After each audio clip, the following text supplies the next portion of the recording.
It is the middle of the 6th century, and the Eastern Roman Empire is struck by a catastrophe, so serious that everyone thought it was the end of the world. The bustling cities of the Byzantine world, from the golden capital of Constantinople to the villages along the Nile, were suddenly hushed by an invisible killer. In 542, during the reign of Emperor Justinian, a terrifying plague swept across the Mediterranean. Later known, of course, as the Plague of Justinian, it was the first recorded outbreak of bubonic plague in history. Of course, this invisible enemy brought everything to a standstill. Chroniclers at the time describe haunting scenes, streets filled with uncollected corpses, panicked prayers echoing in churches, and the sick abandoned in their homes. Now, I don't blame you if when you hear the word bubonic plague, you think of the 14th century. Of course, that is the most quintessential of plague outbreaks, the Black Death. But long before that, the Byzantine world had their own problems. And today, we're going to talk about them in great detail. Of course, we won't leave behind all of the dirty bits.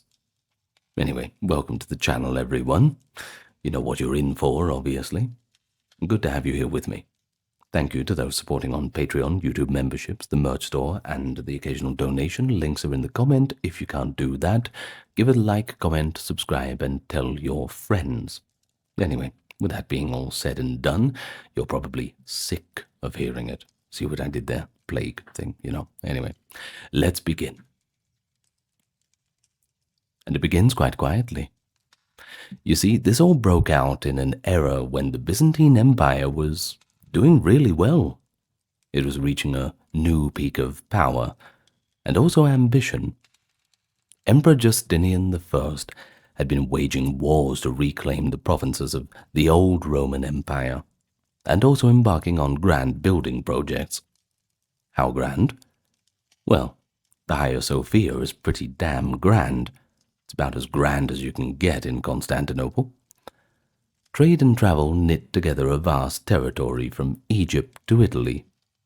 And amid that prosperity, in 541, there were a few disturbing reports that emerged from the provinces. A strange sickness had appeared in Egypt, along the coast of the Nile Delta. According to the historian Procopius, the plague, quote, started from the Egyptians who dwell in Pelusium.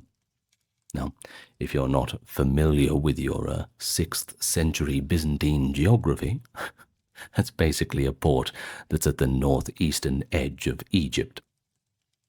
From there, it moved in multiple directions, like a vast scythe cutting through the populations. And so by the following year of 542, the disease finally reached Constantinople, the grand capital of the empire. The transportation networks of the time, think of merchant ships, grain barges, military marches, they all became unwitting vessels of infection. Modern scientific research, of course, has enlightened us. The identification of the culprit as Yersinia pestis, the bacterium that causes bubonic plague, likely carried by fleas on black rats that infested ships and granaries. But people of the 6th century had no concept of germs. They could only observe its relentless advance from one region to another. And just imagine that hopelessness. An invisible killer. You got no idea what to do to fight it.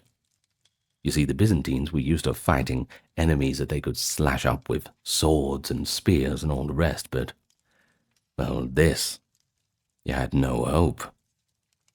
One contemporary chronicle personified the plague as an almost sentient force, spreading deliberately right out to the ends of the world, as if fearing lest some corner of the earth might escape it.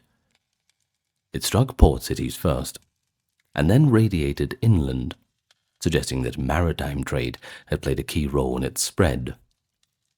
But no region was truly safe. The Mediterranean basin, North Africa, the Middle East, even parts of Europe fell victim to the pandemic over the next few years. Byzantine writers were keenly aware that this was not just a normal outbreak, but a global catastrophe. They struggled to find an explanation, and eventually, many people saw the plague as a punishment from God. Humanity had apparently did a bit too much sinning and had to be cut down to size. That was the logic. Procopius admits that, quote, "It is quite impossible to either express in words or to conceive in thought any explanation, except to refer it to God." Another witness, John of Ephesus, likewise framed it as a divine chastisement, invoking biblical language to describe the plague mowing down people like a reaper harvesting wheat. While there was a sense that no natural cause could account for a disaster so vast, a situation so helpless, the plague respected no borders, no social distinctions. It struck in winter and summer alike, both in the countryside and the cities. No one was safe. As one account notes, it embraced the entire world and blighted the lives of all men, respecting neither sex or age. So I suppose it would have truly felt like the apocalypse. I mean, put yourself in the shoes of someone 1600 years ago, or rather 1500. I mean, how else are you meant to put things into perspective? Well, the fulfillment of apocalyptic prophecies, like something out of the Old Testament, when plague and death stalk the earth. That was the talk on everyone's lips. From Egypt, the contagion moved to the great trading cities of the Eastern Mediterranean. Alexandria, a thriving metropolis in Egypt, was hit hard. John of Ephesus reported that Egypt was ruined and deserted after a plague had killed a large portion of its people. Alexandria, he wrote, was consumed by plague that caused tumors of the groin. And now if you know about the bubonic plague, well, that is the hallmark symptom. The buboes coming out, usually in the groin, under the armpits, the lymph nodes, this kind of thing. These would swell and ooze blood and pus. Absolutely disgusting. Well, the disease then marched onward. By early 542, it swept through Palestine and Syria. Tales spread of entire villages in the Levant where no one was left alive. The great city of Antioch in Syria was also struck. Later accounts by Evagrius Scholasticus, who lived there, describe wave after wave returning in subsequent years. And even the mighty Persian Empire to the east was not spared. The plague crossed into Persian territories, reportedly forcing the Persian king's army to withdraw from battle due to the mounting illness. I mean, they weren't going to get much fighting done with the plague anyway, unless they just draw lines and cough on each other. By the spring of 542, Constantinople braced itself for the onslaught of the pestilence that had ravaged so many provinces. So, as we can see, while we call it the plague of Justinian, it really wasn't just his plague, it wasn't just Constantinople. It still had a semi-global focus, at least global in the ancient world, we could say, the known world. Let's not get too technical. Anyway, moving on. When the plague finally reached Constantinople in spring of 542, it struck the heart of the empire with a devastating force. You see, Constantinople was a densely populated city, likely home to several 100,000 people, teeming with merchants, craftsmen, officials, laborers. I know several 100,000 doesn't sound like too much, but we're talking the year 542, so pretty impressive. It was the pride of, what remained of the Roman world, a city of marble monuments, bustling markets. All of this vitality abruptly ground to a halt as the plague marched on in. According to Procopius, and yes, we are going to be referring to Procopius quite a lot, who was in Constantinople at the time, Daily life in the city was utterly transformed. At first, the increase in deaths was gradual. People tried to continue their routines and, well, act like everything was normal. But soon, the toll rose exponentially. In the early phase, each household struggled to bury its own dead privately. Families carried bodies out to cemeteries or tombs, sometimes stealthily inserting their dead into tombs belonging to others, which is a bit naughty. Shouldn't do that. Very quickly, however, the number of deaths overwhelmed the normal system of burials. Confusion and disorder everywhere became complete. Houses full of the sick were abandoned. Slaves and masters alike perished, leaving homes without any living occupants. Procopius notes that many once prosperous people found themselves without servants to care for them, or servants fell ill or fled. Likewise, slaves lost their masters and wandered off or died. Social and economic distinctions began to blur in the face of universal calamity. On the streets, an eerie emptiness prevailed. It seemed no easy thing to see any man in the streets of Byzantium, wrote Procopius. But all who had the good fortune to be in health were sitting in their homes, either attending the sick or mourning the dead. Shops and workshops closed as artisans and traders took to their homes, or to their beds struck by fever. Work of everyday description ceased. The famous markets and forums of Constantinople were completely silent, save for the creaking of a few carts carrying bodies and one or two cries of despair.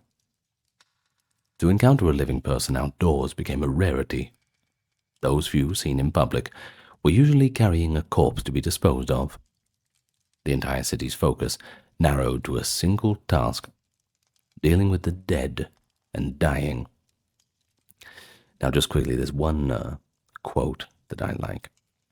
I can't remember who said it, but it basically goes like this.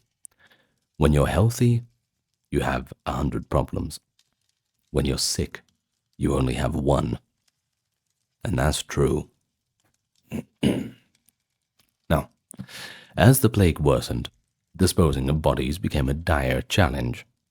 Normally, Byzantine Christians observed elaborate funeral rites. It was all very complicated, processions with hymns, incense, and proper burial on consecrated ground. Now, such rituals were abandoned, all out of necessity. Procopius describes how all customary rites of burial were overlooked. Corpses were often carried out without ceremony and piled onto any available boat or cart. Some desperate citizens simply dragged bodies to the seashore and flung them in, or loaded them onto skiffs to be taken wherever, just away from here. The authorities stepped in as the crisis deepened. Emperor Justinian himself, stricken with the plague but eventually recovering, ordered an official named Theodorus to organize mass burials. Soldiers from the palace garrisoned were assigned to help collect and bury the dead. They dug huge trenches in the suburbs and open areas around the city to serve as mass graves. Now, at first, some attempt was made to lay out the bodies in orderly layers in these trenches. A little bit of dignity at least. But the problem was the deaths kept mounting and, even these trenches filled to capacity. And when even the mass graves are not enough, well, you've got problems. Theodorus and his men then resorted to using the towers of the city walls. They tore off the roofs of the defensive guard towers in the suburb of Sicca across the Golden Horn, and threw the bodies inside, piling them up just as each one happened to fall. Tower after tower was filled with human remains and then sealed shut. But I think you can probably know what the problem was going to be. The stench from these mass corpse pits became a new horror for the survivors. Basically like a giant grain silo filled with dead bodies. But that ought to damage the property values. When the wind blew from that quarter, a foul odor wafted over the city, a reminder of the death that surrounded them. At the peak of the outbreak, Procopius estimates that 5 and eventually up to 10,000 people died each day in Constantinople. Perhaps exaggerated. They convey the impression, though, of a city completely overwhelmed. Contemporary observers did agree that the mortality was staggering. Many notable men of the city, i.e. members of old aristocratic families and high officials, died and even lay unburied for days amid the chaos. There were simply not enough healthy people, or hours in the day to inter all the corpses promptly. Bodies accumulated in houses and streets, which only magnified the panic, and of course the further spread of the disease. Amid this catastrophe, fear permeated the population. People were afraid to visit the sick. They didn't even want to go outside. A noteworthy psychological effect was the proliferation of strange apparitions in the public imagination. Procopius recounts that many in Constantinople claimed to see phantoms or demons in human shape roaming the streets at night, touching people, and thereby infecting them. Terrified residents, believing these specters were harbingers of death, refused to answer their doors even when friends or relatives knocked, for fear that the caller might be one of these demon figures in disguise. People who did venture out took unusual precautions.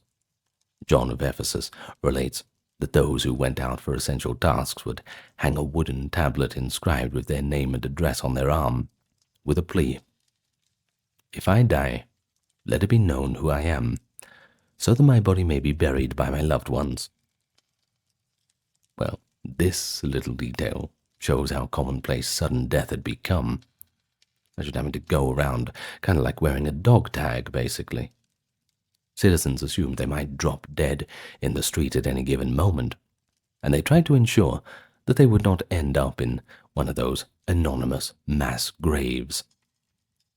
The atmosphere in Constantinople was understandably quite grim. It's one of apocalyptic dread, but also pious fervor. The churches had never been more full. Supplicants had crammed into there to the extent where gatherings were still possible, and the air resounded with prayers, psalms, and the weeping of penitents. Even the imperial court participated in public acts of contrition and pleading for divine mercy. Interestingly, Procopius observes a temporary change in the moral climate of the city. Those who had led dissolute or wicked lives suddenly shook off the unrighteousness of their daily lives and practiced the duties of religion with diligence. I mean, that's one way to get people back to services. Longtime rival factions in the city, notably the Blues and the Greens, who were known for their violent sports riots, laid aside their enmity and worked together to bury the dead and help the suffering. It was as if the enormity of the crisis prompted a brief season of solidarity and spiritual reflection among survivors. However, Procopius cynically adds that as soon as the plague abated, people quickly returned to their old vices, soon becoming even more brazen in their greed and immoral behavior than before. Once they believed the immediate danger had passed, many discarded the piety and charity they had shown in crisis. This observation shows that while disaster can inspire altruism and repentance, human nature often reverts to what it used to be once that threat seems gone. You can say that again. But what was it actually like to get the plague in this era? Contemporary descriptions of the symptoms and progression of the disease allow us a glimpse into the suffering of the normal sick man and the desperate measures of the caregiver. The plague typically began with a sudden fever. Procopius notes that victims often fell one moment and then were struck with fever while going about their daily business. Some, quote, when just roused from sleep, others while walking about, and others while otherwise engaged, end quote. But strikingly, He observes that the fever was a little peculiar. The body did not become hot to the touch, nor visibly flushed as you might expect. There was no immediate inflammation or discoloration. The fever was often deceptively mild at first, so that neither the patient nor the physician realized the grave danger. People often did not realize that they were seriously ill initially, thus many expected to recover, and continued their usual activities for a time, inadvertently spreading the illness further. These days we call that an incubation period, right? Well, after a day or two, the telltale signs would appear. A bubonic swelling. Once you get that, you pretty much know you're done for. These painful, swollen lymph nodes, known as buboes, typically developed in the groin, but could also appear in the armpits, the thighs, or around the neck and ears. The swellings would sometimes grow to the size of a small egg and become intensely painful. Virtually all first-hand accounts mention these buboes. It's pretty obvious what it is when this comes up. In fact, in Frankish Europe, the disease was soon dubbed inguinal plague because of the lumps in the groin. This is also called the inguinal region. The appearance of a bubo was generally an ominous sign.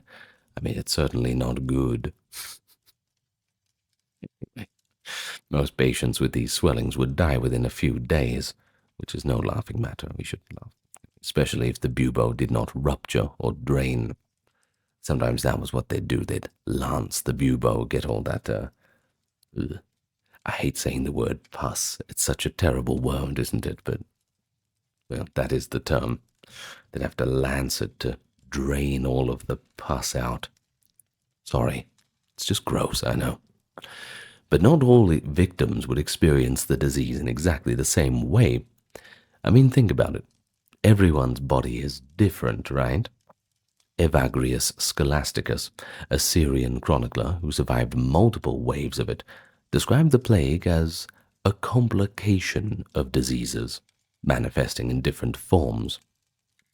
In many cases, it was the classic bubonic type, with fevers and glandular swellings.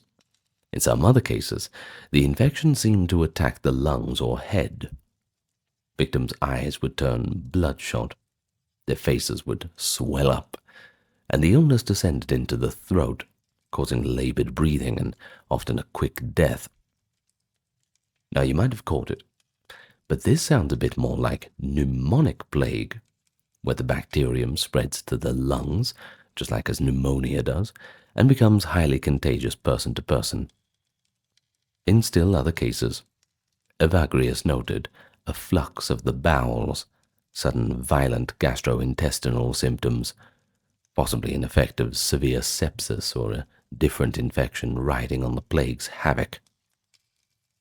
Many sufferers experienced delirium.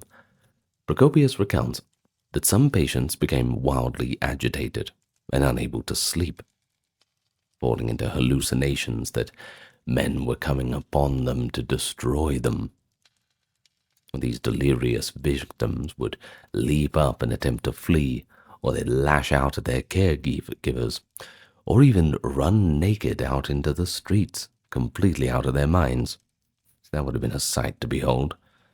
While those tasked with tending to such patients had an awful time restraining them. Procopius says caregivers were in a state of constant exhaustion and danger.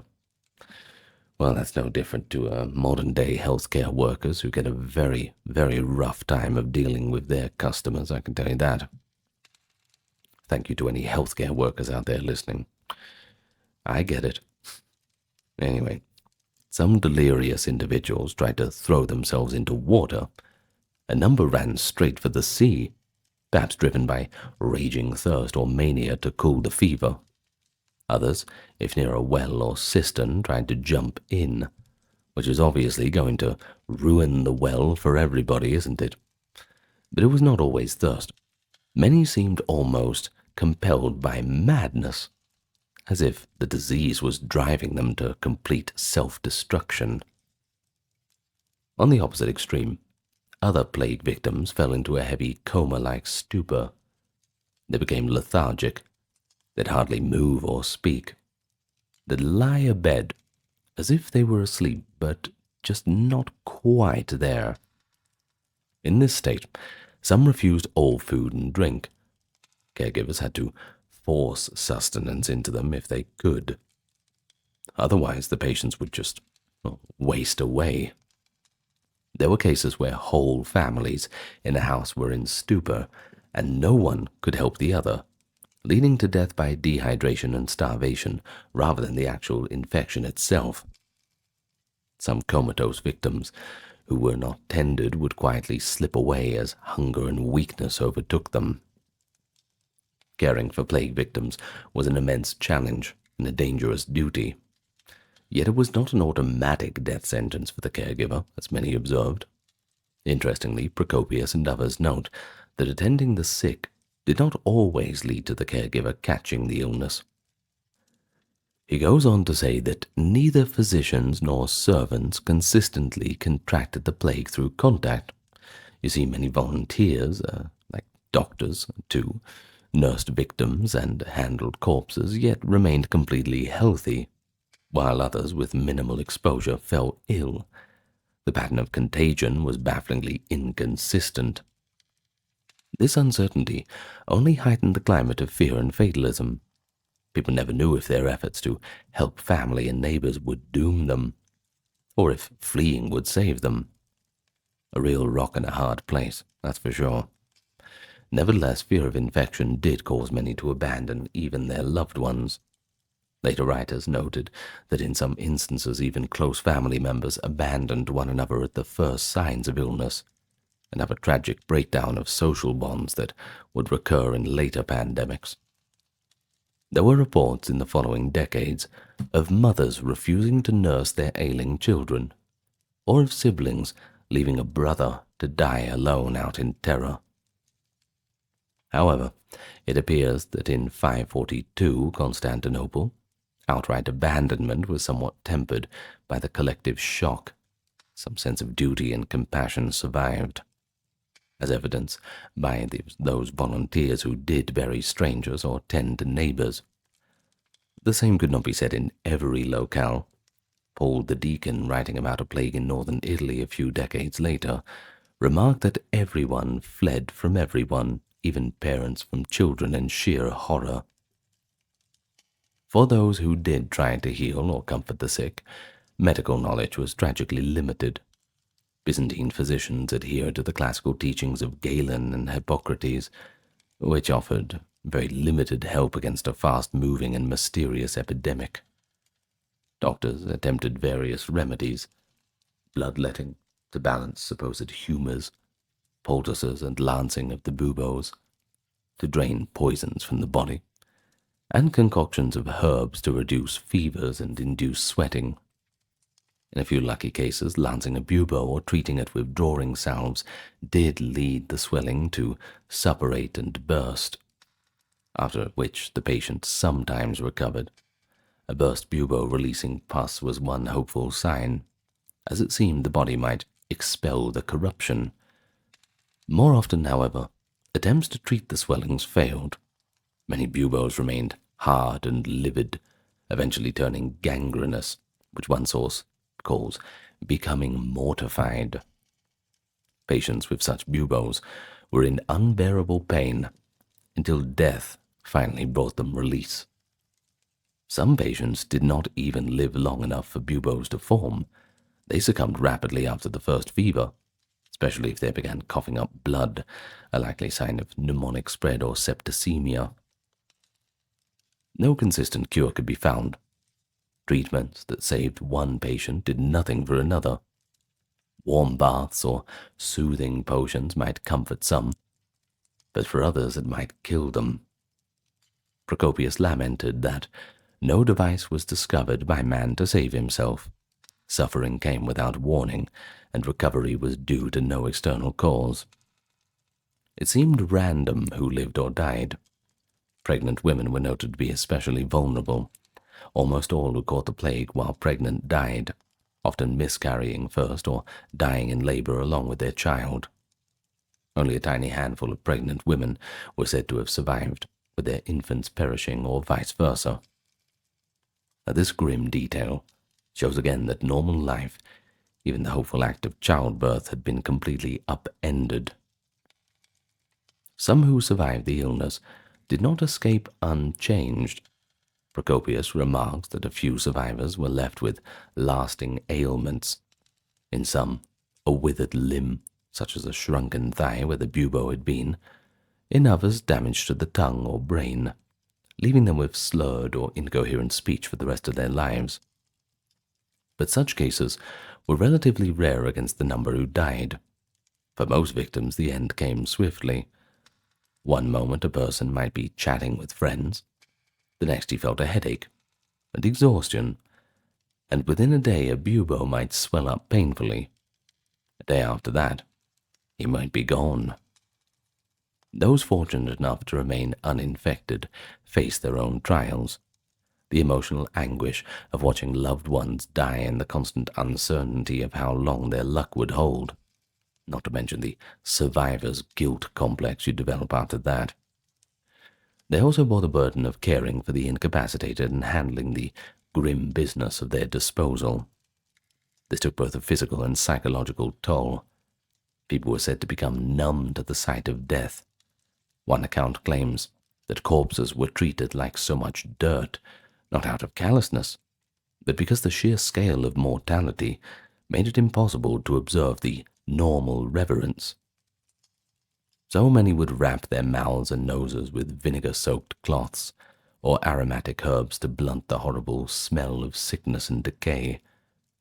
We read of survivors collapsing in exhaustion after digging graves all day, or falling ill after days of sleepless vigil over relatives. The plague truly tested the limits of human endurance and compassion, that's for sure. So as the plague raged on and on, the normal routines of society and the economy completely broke down. In cities like Constantinople, commerce, administration, and public services largely came to a complete halt. Procopius vividly notes that in a capital city, normally abounding in all good things, soon even bread became scarce, and that was the yeast of their problems. The bakeries fell silent when bakers took ill or fled, and grain shipments from Egypt were interrupted. Starvation began to threaten even before existing food stores ran out, because the distribution networks had crumbled. Well, the city had been a hub of plenty once, now saw people scrounging around for basic sustenance. Some of the sick likely died faster simply because, well, there was no food or water for them. The machinery of government was also hamstrung. Courts and offices closed during the worst months. Laws and taxes mattered little when officials themselves were bedridden or dead.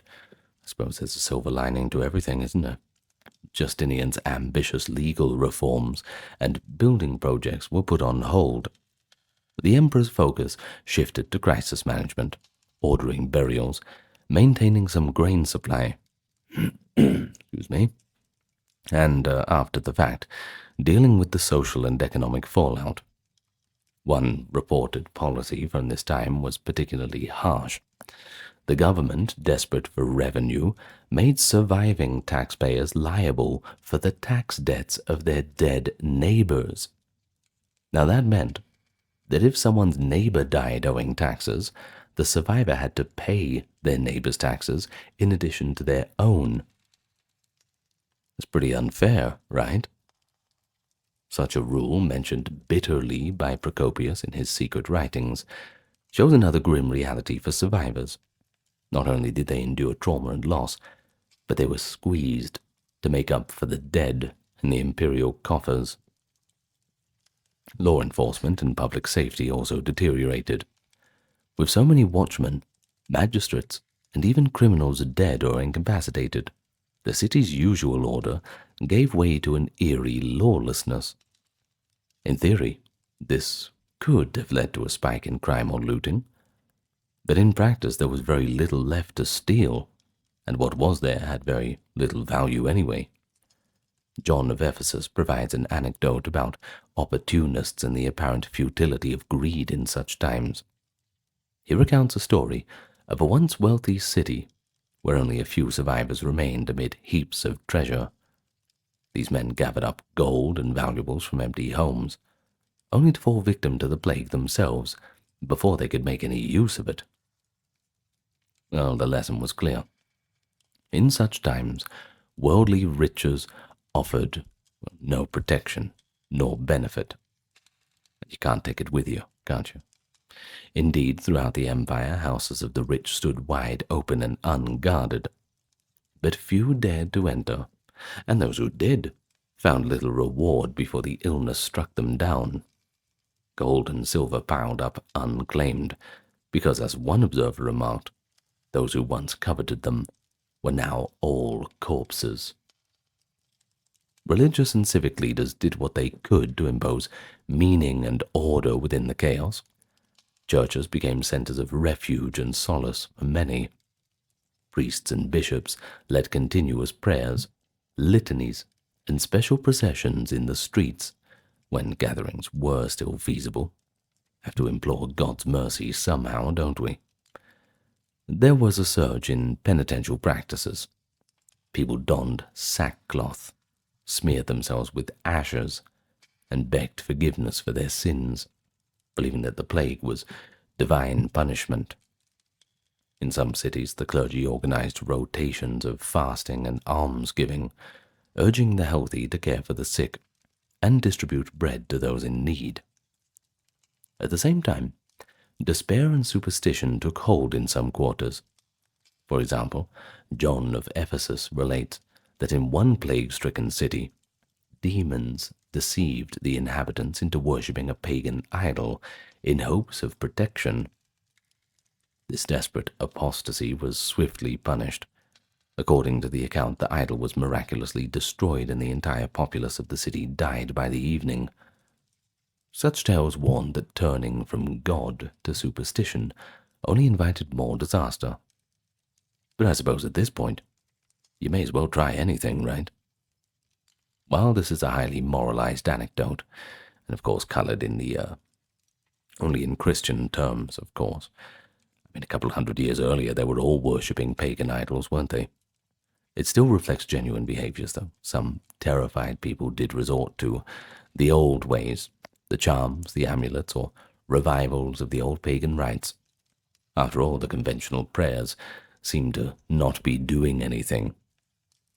Others might blame various minority groups or foreigners for angering the divine or poisoning the air. Though notably, our sources from the 6th century don't report large-scale persecutions during this plague. Unlike later medieval plagues where specific groups were scapegoated, in 542, the dominant explanation was uniformly the wrath of God, and perhaps a bit of the old malignant spirits. They didn't really have any explanations in the terms of intentional human malice. In Constantinople, Justinian's regime had to both maintain order and plan for recovery. Once the worst passed, the government promulgated new laws to address the social disarray left behind. For instance, many estates were left without heirs, so Justinian issued edicts simplifying inheritance rules to ensure property could be claimed by extended relatives or reverted to the state without endless legal dispute. Debts and obligations of those who died had to be sorted out. Sometimes entire villages were petitioned for tax relief because half of their taxpayers were gone.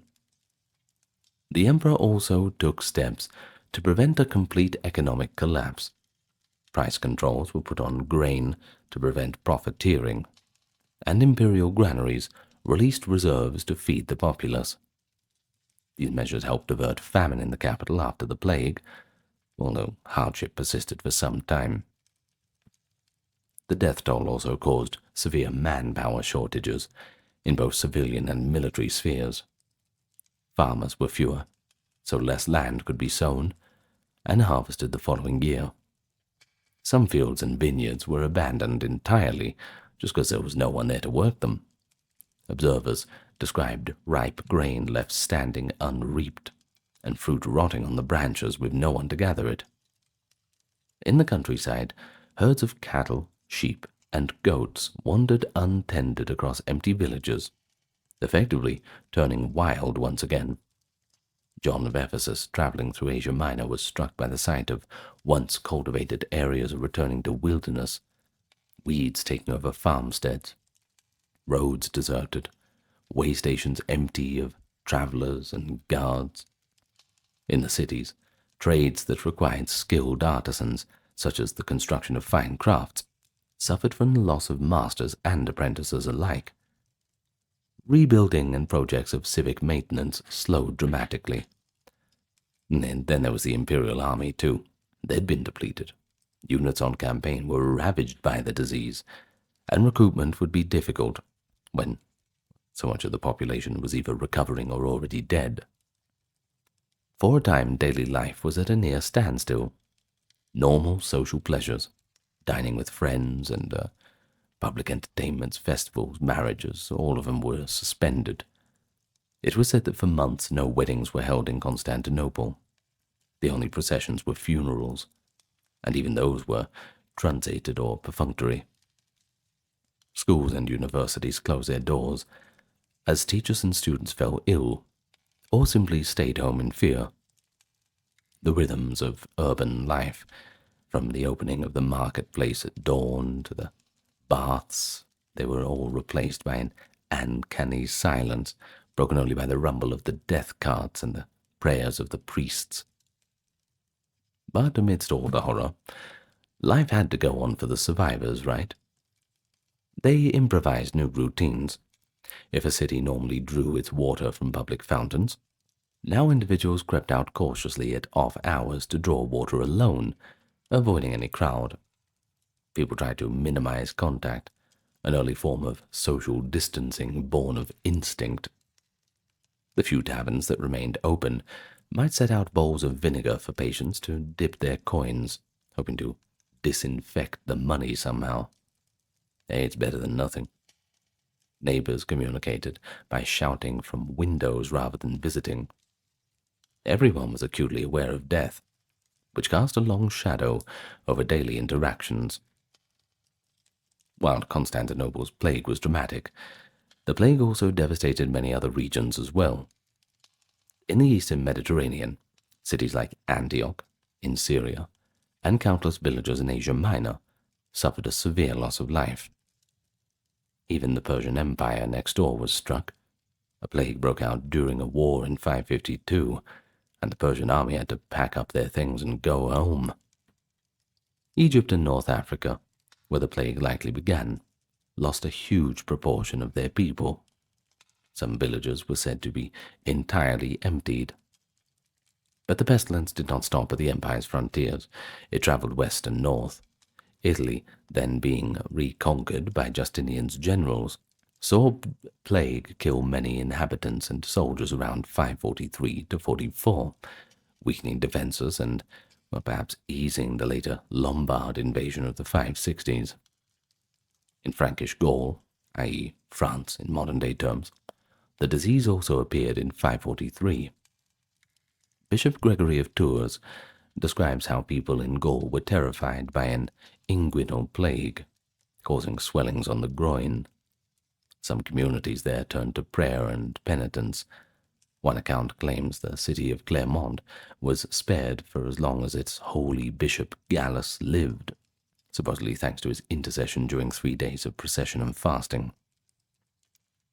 From the Mediterranean ports to the remote countryside, the Justinian plague cut a path of destruction. Whole towns from the Levant to the Iberian Peninsula experienced death on a massive scale. No class or culture was immune. Everyone was vulnerable. The pandemic's reach may have extended further than contemporary writers even knew. Modern evidence suggests it spread into northern Europe, possibly into South Asia via trade routes. Truly an empire-wide and transcontinental calamity, making it, of course, one of the first pandemics in recorded history. So what happens next, Because obviously the world goes on. And for those who survived the plague of Justinian, the world that emerged was a little different for them. In the immediate aftermath of an outbreak, communities had to deal with the labor shortages, the economic disruption, and the psychological trauma, which that one doesn't go away. Fields had to be tilled and harvested by far fewer hands. Marginal farmlands were often abandoned for lack of labor, or at least temporarily. In cities, guilds and trades found their numbers depleted. Rebuilding a skilled workforce would take years as survivors trained new apprentices. The imperial government, recognizing the population loss, reduced some taxes and even offered certain incentives to spur economic activity again. For example, waiving taxes for a year or two in the hardest-hit regions. But it also had to maintain enough revenue to govern.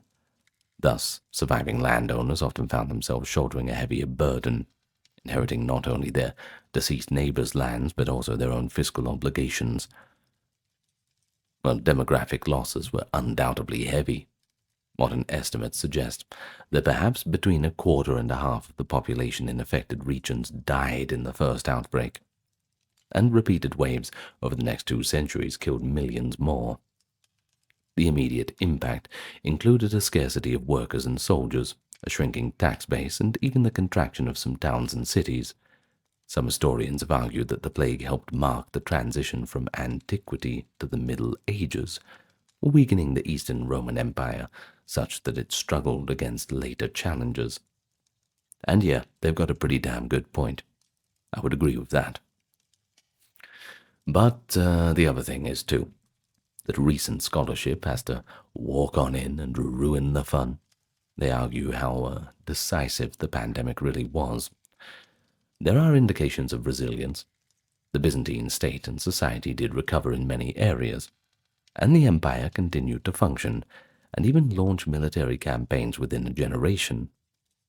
While the plague was undeniably devastating, it did not cause the outright collapse of Byzantine civilization.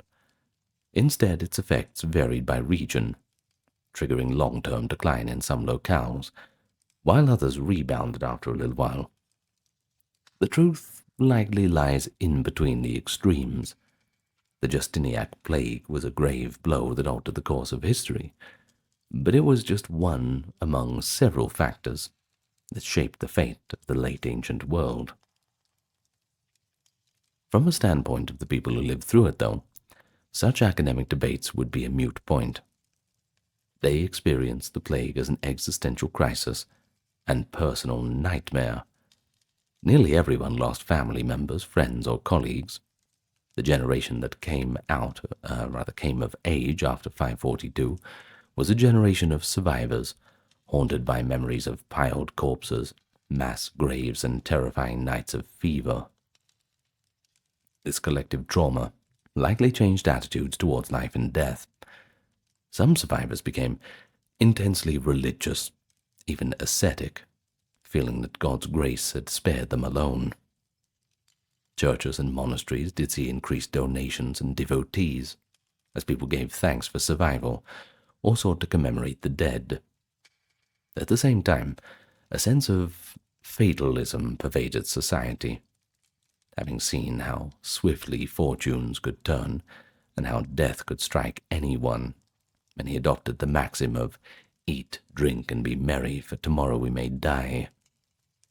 Procopius's observation of moral laxity returning with a vengeance after the plague hints at this carpe diem mentality. In the long run, the plague's recurrence, it appeared in waves roughly every 10 to 15 years through the 7th century, meant that the 540s generation never fully escaped its shadow.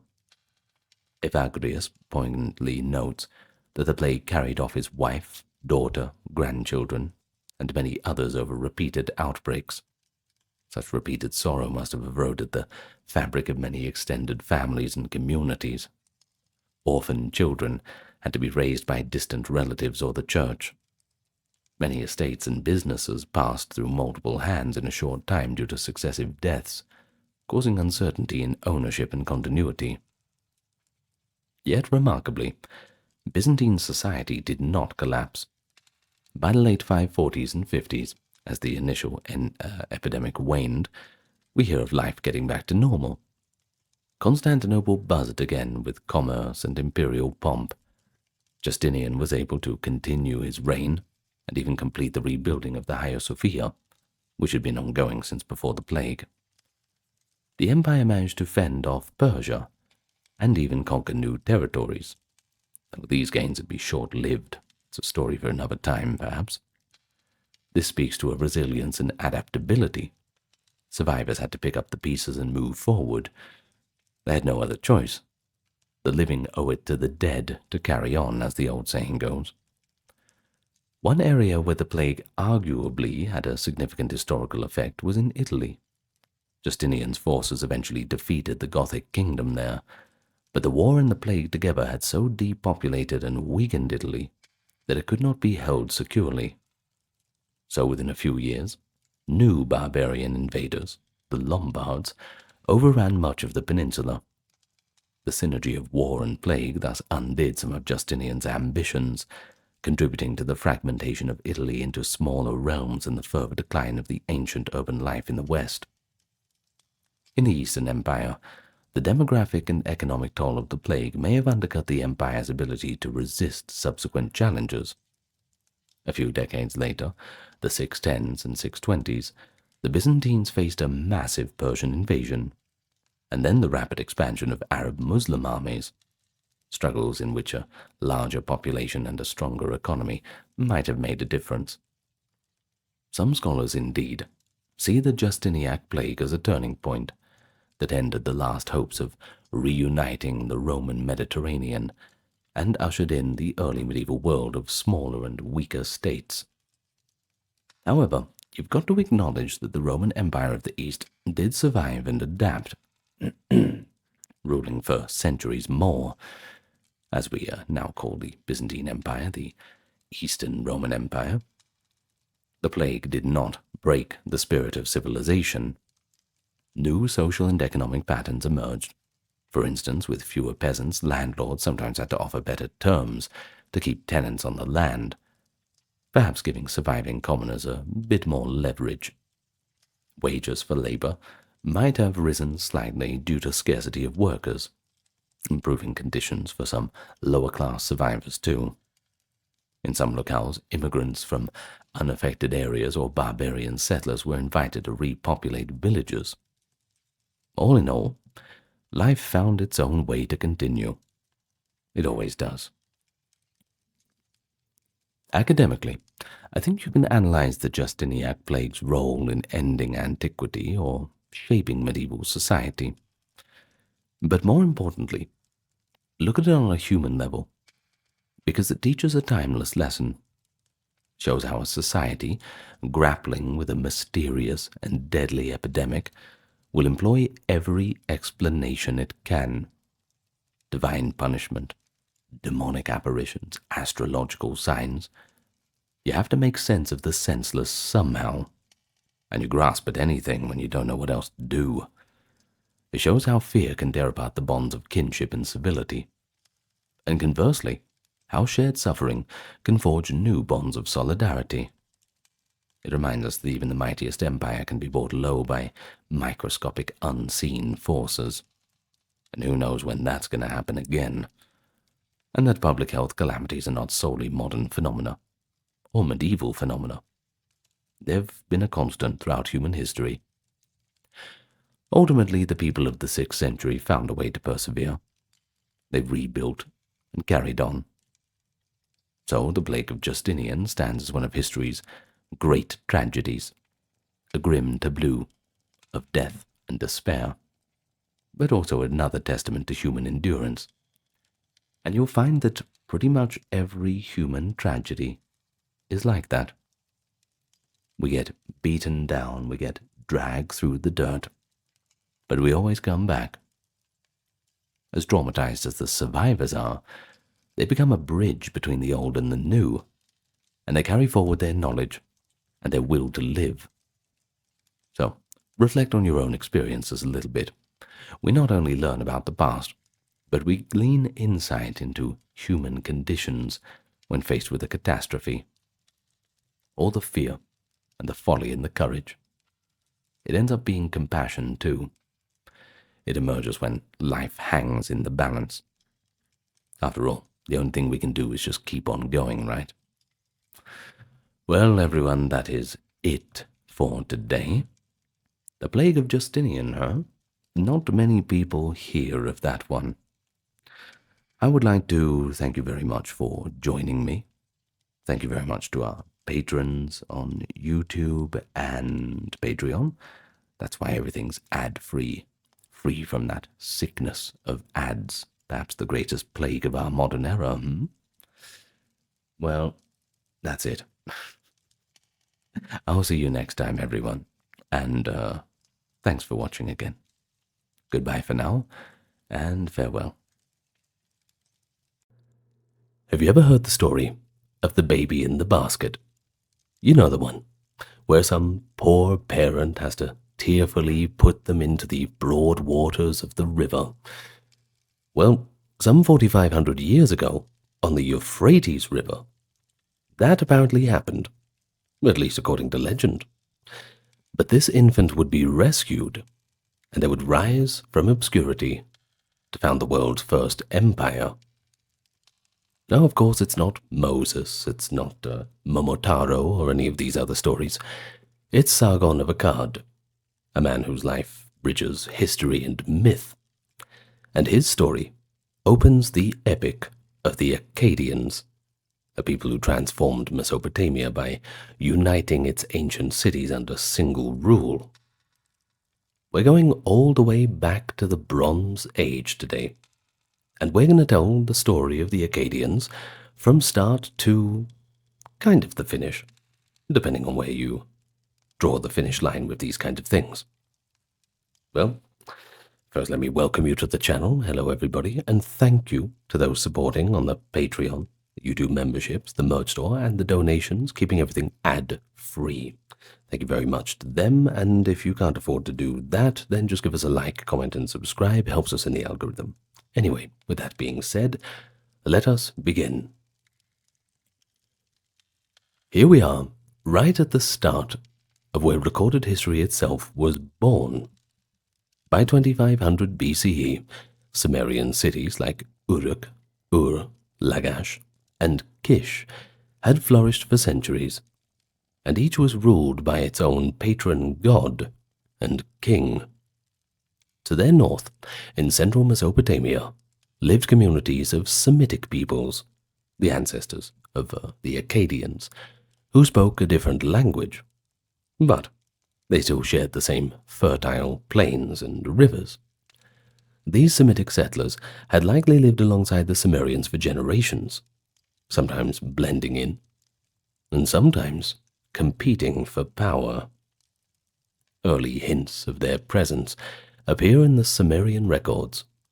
For instance, personal names and deities of Semitic origin begin to crop up in the archives of cities like Kish. Over time, cultural exchange began to flow both ways. The Semitic Akkadian language was adopted for certain administrative tasks even before the Akkadian Empire, and Sumerian mythology and writing systems were shared with the Northerners. By the mid-3rd millennium BCE, Mesopotamia was a patchwork of city-states, speaking two tongues, Sumerian and Akkadian. But here's the thing. Until now, no single kingdom had ever managed to rule them all. A bit of a foreshadowing, I suppose.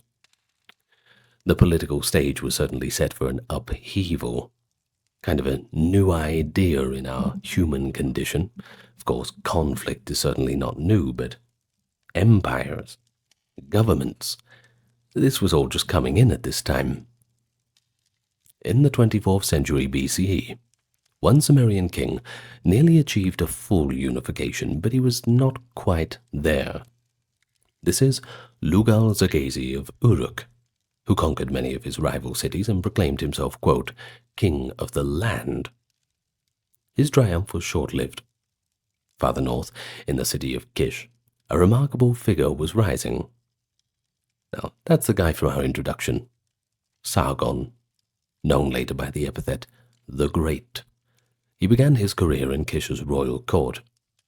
But apparently, there was no silver spoon in his mouth. He was a cupbearer, though, which was still a relatively high position. But it wasn't like he was in line to the throne or anything. In any case, King Ur-Zababa certainly kept him around. According to Sargon's own legendary accounts, yeah, he certainly came from humble beginnings. He claimed to have had no known father, and to have been the secret son of a priestess set afloat in a basket on a river until fate brought him into royalty. Whether or not that is true, and well, we certainly see that in many other stories. It's kind of one of those hero origin tales. It's not bad or anything, it's just one of those things we have to take with a grain of salt. But it doesn't really matter, because what matters is it showed that later generations imagined Sargon's meteoric ascent in this kind of mythological way. Now his very name, at least in Akkadian, Sharukin, actually means true king, hinting that his rise to power might have involved seizing the throne by force. And indeed, at some point, Sargon rebelled against his overlord. He defeated Ur-Zababa, and all of a sudden, Kish was under his control. Having secured the town of Kish, Sargon founded a brand new capital city to solidify his rule. He established Akkad, also called Agade, in a strategic central location. Though intriguingly, by the ruins of his city, well, have never been conclusively found by modern archaeologists. So, let's keep our fingers crossed for that. They told us we'd never find Troy, but we bloody found that. Well, when I say we, I mean Heinrich Schliemann. I didn't have anything to do with it. I can't take the credit. Anyway, contemporary texts describe Akkad as a splendid, bustling city, but its exact site was likely near the confluence of the Diyala and Tigris rivers in central Iraq. By founding a new capital, Sargon may have been distancing himself from the old Sumerian powers and creating a fresh seat of authority, loyal to him and him alone. The city of Akkad would soon lend its name to Sargon's people, language, and empire. From this power base, Sargon set out to conquer the rest of Mesopotamia and beyond, launching a series of campaigns that would inaugurate the age of this brand new Akkadian empire. Sargon's conquests began with a decisive clash against the most powerful Sumerian ruler of the day. We've already mentioned him, Lugal-Zaggisi of Uruk. The two leaders would meet in battle around 2334 BCE, in a confrontation that would reshape the map of the ancient Near East. Sargon, spoiler alert, emerged victorious, utterly wiping the floor with Lugal-Zaggisi's coalition of Sumerian cities. In a dramatic show of triumph, the Akkadian king captured Lugal-Zaggisi, bound him in chains, and, as later accounts relate, marched him in humiliation to the holy city of Nippur. There, before the shrine of Enlil, the chief Sumerian god of sovereignty, Sargon displayed the vanquished king, as if to declare that even Sumer's highest divine protectorate had endorsed the supremacy of Akkad. A symbolic act, all meant to announce a new order. The era of independent Sumerian city-states was over. Now, Sargon was the master of all Sumer. Having broke Uruk's domination, Sargon pressed on to subdue all Mesopotamia under his rule. City after city fell to his armies. He is said to have destroyed the defensive walls of famous cities like Lagash, Ur, Umma, and others that resisted him, effectively disarming their ability to rebel.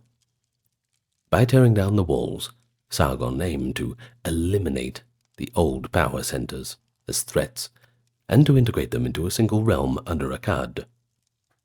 According to later inscriptions, quote, the kings of the north and the south stood before him as vassals, a claim that shows how Sargon managed to compel both northern Akkadian-speaking cities and the southern Sumerian cities to recognize his authority.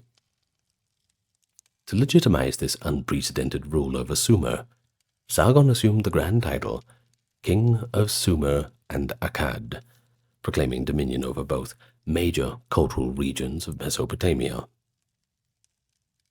The Akkadian Empire under Sargon quickly expanded beyond the Mesopotamian heartland.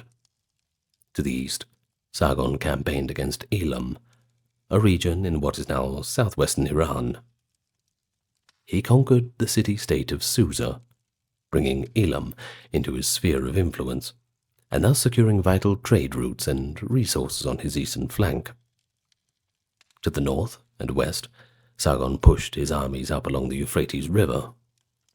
He subdued Mari, a prominent trading city on the middle Euphrates in today's Syria, extending Akkadian control toward the gateways of Syria and Anatolia. Farther northwest, Sargon's soldiers reached lands known as Yarmuti and Ebla, quite likely the kingdom of Ebla in northern Syria, and even ventured into the forested highlands of the Taurus Mountains. Akkadian texts boast that Sargon reached the Cedar Forest and Silver Mountains, interpreted as the Lebanon Range, rich in cedar wood, and perhaps the Taurus Range, known for its silver mines. In any case, these phrases, echoing older Mesopotamian legends, suggest Sargon had marched his armies to the edges of the known world of his time, well, at least the world that was known to them. One later tablet glorifies Sargon's achievements by stating that he won battles in 34 engagements, and, quote, washed his weapons by the sea, a euphemism for reaching the coast in victory. In fact, Sargon's campaigns likely brought him to the shores of the Mediterranean in the west and the Persian Gulf in the south, symbolically uniting the upper and lower sea under his domain. By conquering the cities along the Persian Gulf, Sargon also gained control of maritime trade routes. His inscriptions claim that ships from far-off lands docked in parts of Akkad, vessels from Dilmun, Magan, and Melua, names corresponding to regions as distant as Bahrain, Oman, and the Indus Valley in modern South Asia, are said to have anchored at Akkad laden with goods. This suggests that under Sargon, the Akkadian Empire became the hub of an international trade network unprecedented in scale. Exotic products streamed into Mesopotamia, timber and precious metals from the northwest, and from the southeast came copper, ivory, pearls, and rare woods. Later traditions even speak of monkeys, elephants, and other strange animals, likely brought from Melua, which was like the Indus civilization, suddenly awing the people of Akkad. I'm sure the elephants were something quite impressive. While such accounts, though somewhat idealized, do have archaeological basis. For example, Akkadian period sites have yielded seals and gemstones that originated in the Indus Valley, and references to Akkadian envoys or merchants in distant lands have been found. Sargon buttressed his military and economic expansion with administrative innovation and divine sanction. He was smart, you see.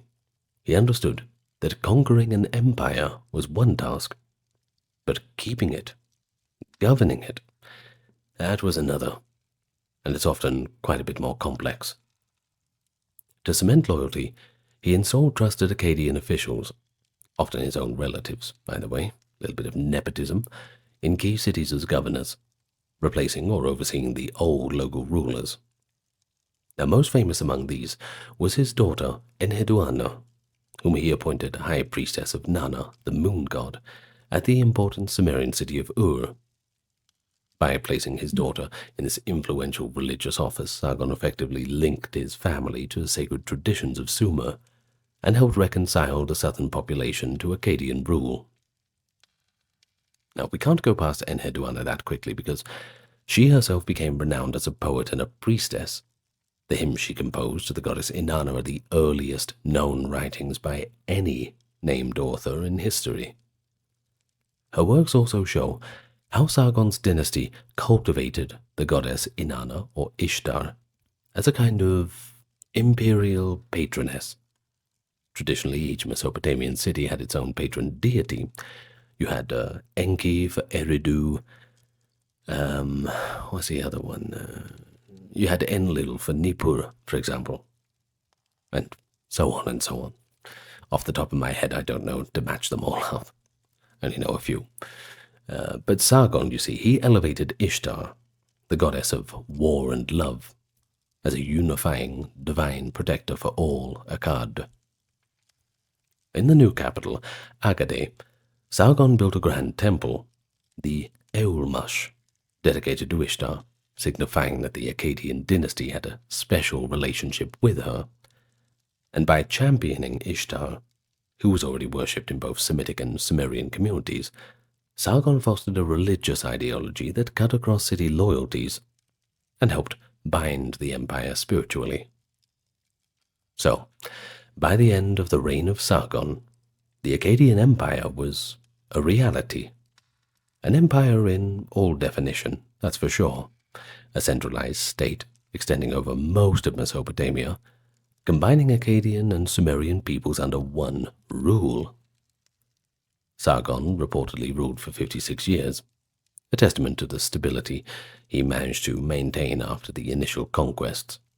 In later ages, his reign was remembered as a golden epic, and Sargon himself as the model of a victorious, just ruler.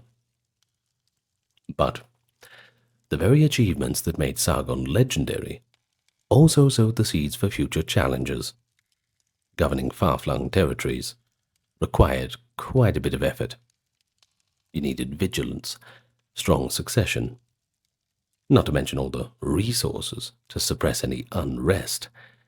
And, well, people were quite a bit restless. Tends to happen after you get conquered by a foreign power. The empire's rapid expansion meant that it encompassed many cultures and regions that might not be too happy about their new overlords. And as we shall see, the transition after Sargon's death would test whether his empire could survive beyond the charisma of its great and legendary founder. Well, of course, we could do a whole video on Sargon, and well, we already have. But Akkad's story does not end with his death. And when Sargon the Great did die, likely of natural causes in old age, power just passed on to his sons, and the Akkadian Empire faced the first of its many tests. Sargon's immediate successor was his son Rimush, who took the throne around 2279. Despite inheriting the king's great realm, Rimush quickly learned that sustaining an empire could be as perilous as winning one. No sooner had news of Sargon's death spread than several Sumerian cities rose in rebellion, hoping to shake off the Akkadian domination. The bonds of loyalty Sargon forged were, well, they were pretty brittle. And now, his son had to reconquer parts of the empire to assert his legitimacy. Rimush proved, however, to be a fierce and determined ruler. According to his own inscriptions, perhaps biased, virtually the entire southern region, including cities like Ur, Lagash, Umma, Adab, and Der, erupted in revolt. Rimush mobilized the Akkadian army and campaigned relentlessly to subdue these uprisings. One by one, he defeated the rebellious cities in battle. Surviving inscriptions give us a glimpse into the brutal efficiency with which he crushed the opposition. For example, a victory inscription records enormous enemy casualties.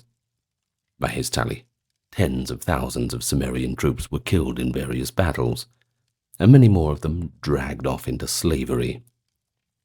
These figures are likely exaggerated, bit of royal propaganda. But there is no doubt that Rimush's response to rebellion was quite ruthless. He razed the city fortifications and imposed harsh punishments, determined to instill fear and obedience. In one case, texts describe him stacking up the bodies of defeated enemies in heaps, a grim message to any who might consider further resistance. Rimush's heavy-handed tactics succeeded in the short term, it seems. The core of Sumer was cowed back into Akkadian control. However, the cycle of violence also illustrates a pattern, one that would haunt empires throughout history. The use of extreme force to stamp out dissent can secure stability, but it can also breed resentment beneath the surface. Still, for the duration of Rimush's brief reign, which was about 9 years, he managed to hold the empire together. He even continued to campaign abroad, claiming victories against Elam to the east, to reaffirm Akkad's supremacy there. By all accounts, an energetic warrior king, Rimush was less successful at avoiding court intrigues. Akkadian court chronicles and later Babylonian history suggest that he met a violent end, not on the battlefield, but in his own palace. He was reportedly assassinated by members of his inner circle, possibly court officiers, who had grown discontented or feared his temper. The exact motives, well, I'm afraid they're lost to time. But the assassination of Rimush around 2270 indicates that even within the royal family's entourage, unity was never a guarantee. Next, the crown passed to Sargon's older son and Rimush's brother, Manishtushu. Manishtushu had likely been a prominent figure during his father's reign as well, and he now inherited both the throne and the ongoing challenge of empire. If Rimush's reign had been dominated by quelling internal revolts, Manishtushu's saw a mix of internal administration and a few distant ventures. He reigned for about 15 years, between 2269 and 2255, and though fewer royal inscriptions survived from his time, there is one dramatic episode that stands out among the rest. Manishtushu is said to have led a naval expedition down the Persian Gulf. According to an inscription fragment, he assembled a fleet of Akkadian ships and sailed to confront a grand alliance of 32 local kings or chiefs who had banded together in the lands of Magan, the term the Mesopotamians used for a region corresponding to today's Oman and the Emirates. This coalition of Gulf rulers perhaps sought to resist Akkadian encroachment on their trade or resources. Manishtushu's campaign culminated in a great sea battle, which he reportedly won decisively. In the aftermath, the inscription suggests, the Akkadians took control over the pre-Arabic coastal lands and their wealth. This foray indicates the Akkadian Empire's reach was truly international. It was now asserting power over maritime trade routes and foreign ports, and this was a long, long way from Akkad. Manishtushu's reign also left behind intriguing hints of economic policy. A notable artifact called the Manishtushu obelisk, now in the Louvre Museum, is inscribed with a long list of purchasers and land grants. It details how Manishtushu acquired large estates in northern Mesopotamia, buying up property from local owners in a grand consolidation of land. While the exact context is debated, it appears the king was enlarging the royal domain, perhaps to ensure resources for the state and reward local officers with land.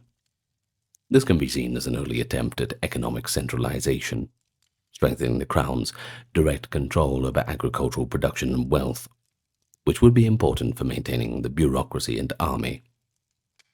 Just like his brother, Manishtushu also faced threats at home. The details are scant, but later tradition holds that Manishtushu as well fell victim to a conspiracy among palace officials, or possibly his own sons. He was assassinated in turn, proving that even the sons of Sargon the Great were not immune to the deadly intrigues of court politics, that often swirl about the circles of absolute power. The successive murders of Rimush and Manishtushu show that the Akkadian royal court was quite a volatile place, perhaps ridden with rival factions or discontent after Sargon's long reign. Another possibility, though, is that the king's harsh methods, while effective in war, alienated some elites who sought to seize power or alter the line of succession. In any case, by around 2255, the Akkadian Empire had lost 2 monarchs in violent coups, although the empire itself still held together. But the next ruler would be the most illustrious of Sargon's descendants, one who would bring Akkad to the zenith of its glory: Naram Sin. The mantle now passed down to him, the son of Manishtushu and the grandson of Sargon. Naram Sin, reigning 2254 to 2218, would later be celebrated as the greatest of the Akkadian kings, even as his actions courted controversy in the eyes of posterity. Under his leadership, the Akkadian Empire reached its zenith in territorial extent, military might, and cultural achievements. Yet Naram Sin's reign also sowed the seeds of future myth. He was remembered both as the king who dared to claim divinity for himself, and as the ruler blamed, unfairly or not, for bringing down the curse of the gods upon Akkad. Excuse me. Well, upon taking power, Naram Sin's first challenge echoed those of his predecessors. That is, dealing with rebellions, and this certainly tests the resolve of a new king. Early in his reign, several major regions of Sumer and Akkad attempted to break away from the imperial court. Notably, a coalition of subject cities in the south, possibly including Kish, the old royal city of Sargon's youth, and others, rose against Naram Sin's authority. The young king moved swiftly. Akkadian records refer to a great rebellion of 9 kings, which Naram Sin managed to defeat after fierce fighting. By crushing this widespread revolt, Naram Sin restored the integrity of the empire and proved his mettle. These events likely convinced him that the gods favored his rule. For from that point forward, Naram Sin adopted even grander titles and honors. With the internal dissent quelled, Naram Sin turned to expansion on the frontiers. He waged war in the north and the east to secure Akkad's dominance. One famous campaign was against the Lulubi, a mountain people of the Zagros, which is now in Iranian Kurdistan. The Lulubi had probably been harassing the empire's eastern borders. Naram Sin marched into the Zagros and decisively defeated them, an event so important to him that he commemorated it on a magnificent victory still. This still, found centuries later and now housed in the Louvre, depicts Naram Sin ascending a mountain slope in a godlike pose, wearing the horned crown traditionally reserved for deities. Below him, the routed Lulubi are shown in disarray, some crushed underfoot, some begging for mercy. While above, the king proudly strides toward the symbols of the heavens. The imagery is pretty bold. Naram Sin is portrayed not just as immortal king, but a person with attributes of a living god. The accompanying inscription celebrates Naram Sin as the conqueror of the Lulubi, and uses the title King of the 4 Quarters of the Universe, meaning ruler of the entire world as known to the Mesopotamians. Naram Sin's conquests didn't just stop at the Zagros. To the northwest, he likely reasserted control over the Syrian lands around the Euphrates. Some scholars believe Naram Sin was responsible for the destruction of Ebla, if it had recovered after Sargon, or other remaining city-states in Syria that had resisted Akkadian influence. To the northeast, he campaigned along the Tigris into the Armenian highlands, and perhaps beyond to secure important metals like silver and tin. To the south, there is evidence he extended Akkadian presence into the Persian Gulf region again, maintaining the influence that his father Manishtushu had established over Magan and its chiefs. Naram-Sin also claimed victories over an entity called Subatu, a term that generally referred to the peoples of northern Mesopotamia and the Upper Tigris region. This implies Akkadian control or raids even into areas that would later correspond to Assyria. But one of the most fascinating aspects of Naram-Sin's reign is his integration of the empire through family and diplomacy. While he was a formidable warrior, Naram-Sin also used marriage ties to secure alliances. For instance, archaeological discoveries at the distant site of Urkesh in modern northeast Syria show that an Akkadian princess named Taram Akade, so almost certainly a daughter of Naram-Sin, resided there, likely married to a local Hurrian king. At Urkesh, seal impressions were found bearing her name and title as, quote, daughter of Naram-Sin, indicating a diplomatic marriage. What does this all suggest? Well, it suggests that Naram-Sin extended Akkadian influence into the Hurrian highlands not only by force, but also by forging kinship bonds with local royalty. A strategy like that would have helped stabilize the empire's frontiers and promote cultural exchange. And if anything, it shows the rather sophisticated statecraft of the Akkadian rulers at their height. Without these accomplishments, with these accomplishments, Naram-Sin felt secure enough to take a step that none of his forebears had dared to take. He declared himself a god. At some point in his reign, Naram-Sin assumed the status of a living deity, a radical break from Mesopotamian tradition. We know this because his name begins to appear in texts with divine determinative prefix, a cuneiform sign usually reserved for gods' names, and because year names from his reign refer to the dedication of his own cult statue. Basically, Naram-Sin insisted that he was worthy of worship alongside the great gods. Oh, and by the way, he was not the first ruler in history to claim divinity. Egyptian pharaohs, for example, were considered gods. But in Mesopotamia, this was a new thing, and it was quite controversial. By elevating himself to divine rank, Naram-Sin sought to solidify his authority and perhaps unify his diverse subjects under a cult of the king. Ordinary people might now make vows or offerings in the name of Naram-Sin just as they would for the gods of the old days. A pretty powerful tool for loyalty, at least in theory. However, this bold proclamation had a double edge. While it reflected the empire's peak of confidence and Naram-Sin's personal charisma, it struck traditionalists as the ultimate impiety. In Mesopotamian culture, kings were seen as chosen by the gods, but they were not seen as gods themselves.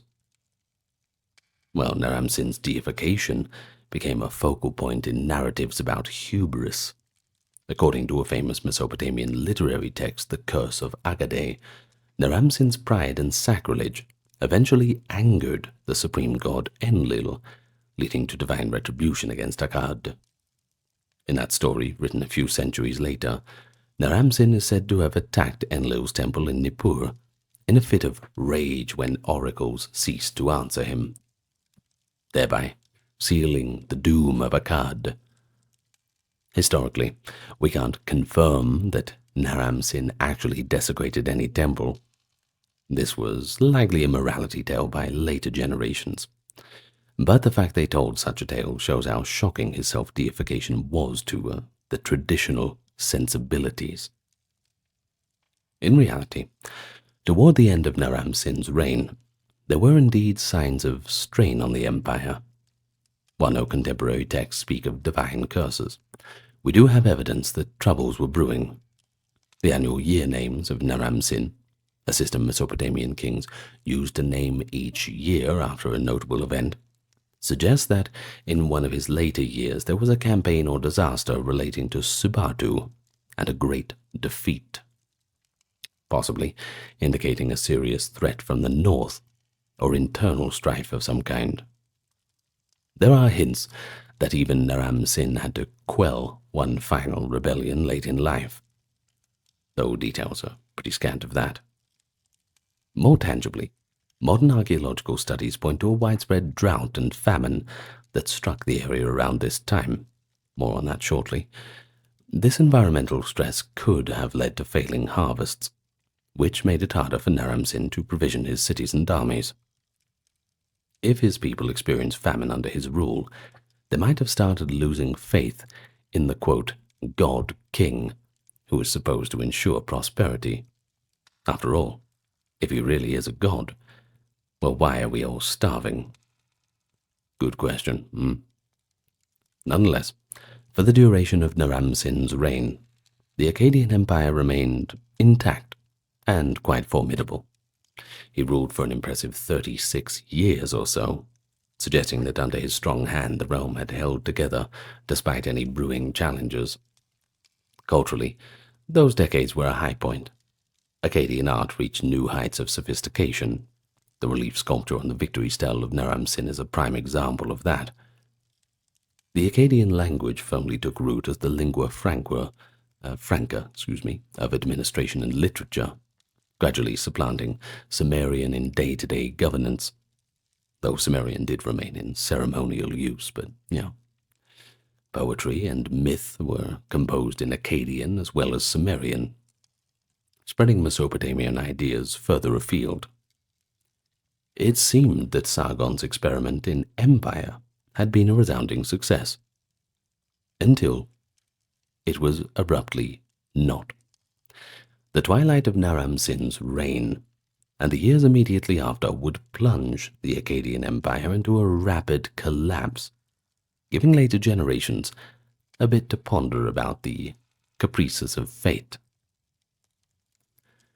Naram-Sin's death around 2218 marked the end of the Golden Age, and the transition to his successor would prove to be exceedingly difficult.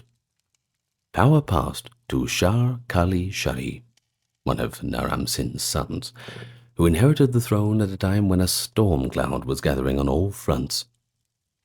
Shar-Kali-Shari, reigning from 2217 to 2193, struggled for roughly a quarter century to hold the empire together. But the forces of fragmentation and outside invasion only grew stronger. The Akkadian Empire, so mighty under Sargon and Naram-Sin, began to disintegrate under a combination of internal weaknesses and external pressures. Almost immediately, Shar-Kali-Shari found himself beset by invasions. From the east came the Gutians, a people from the Zagros Mountains. The Gutians are depicted in Mesopotamian sources as wild highland tribesmen who took advantage of Akkad's moment of weakness to push into the rich lowlands of Mesopotamia.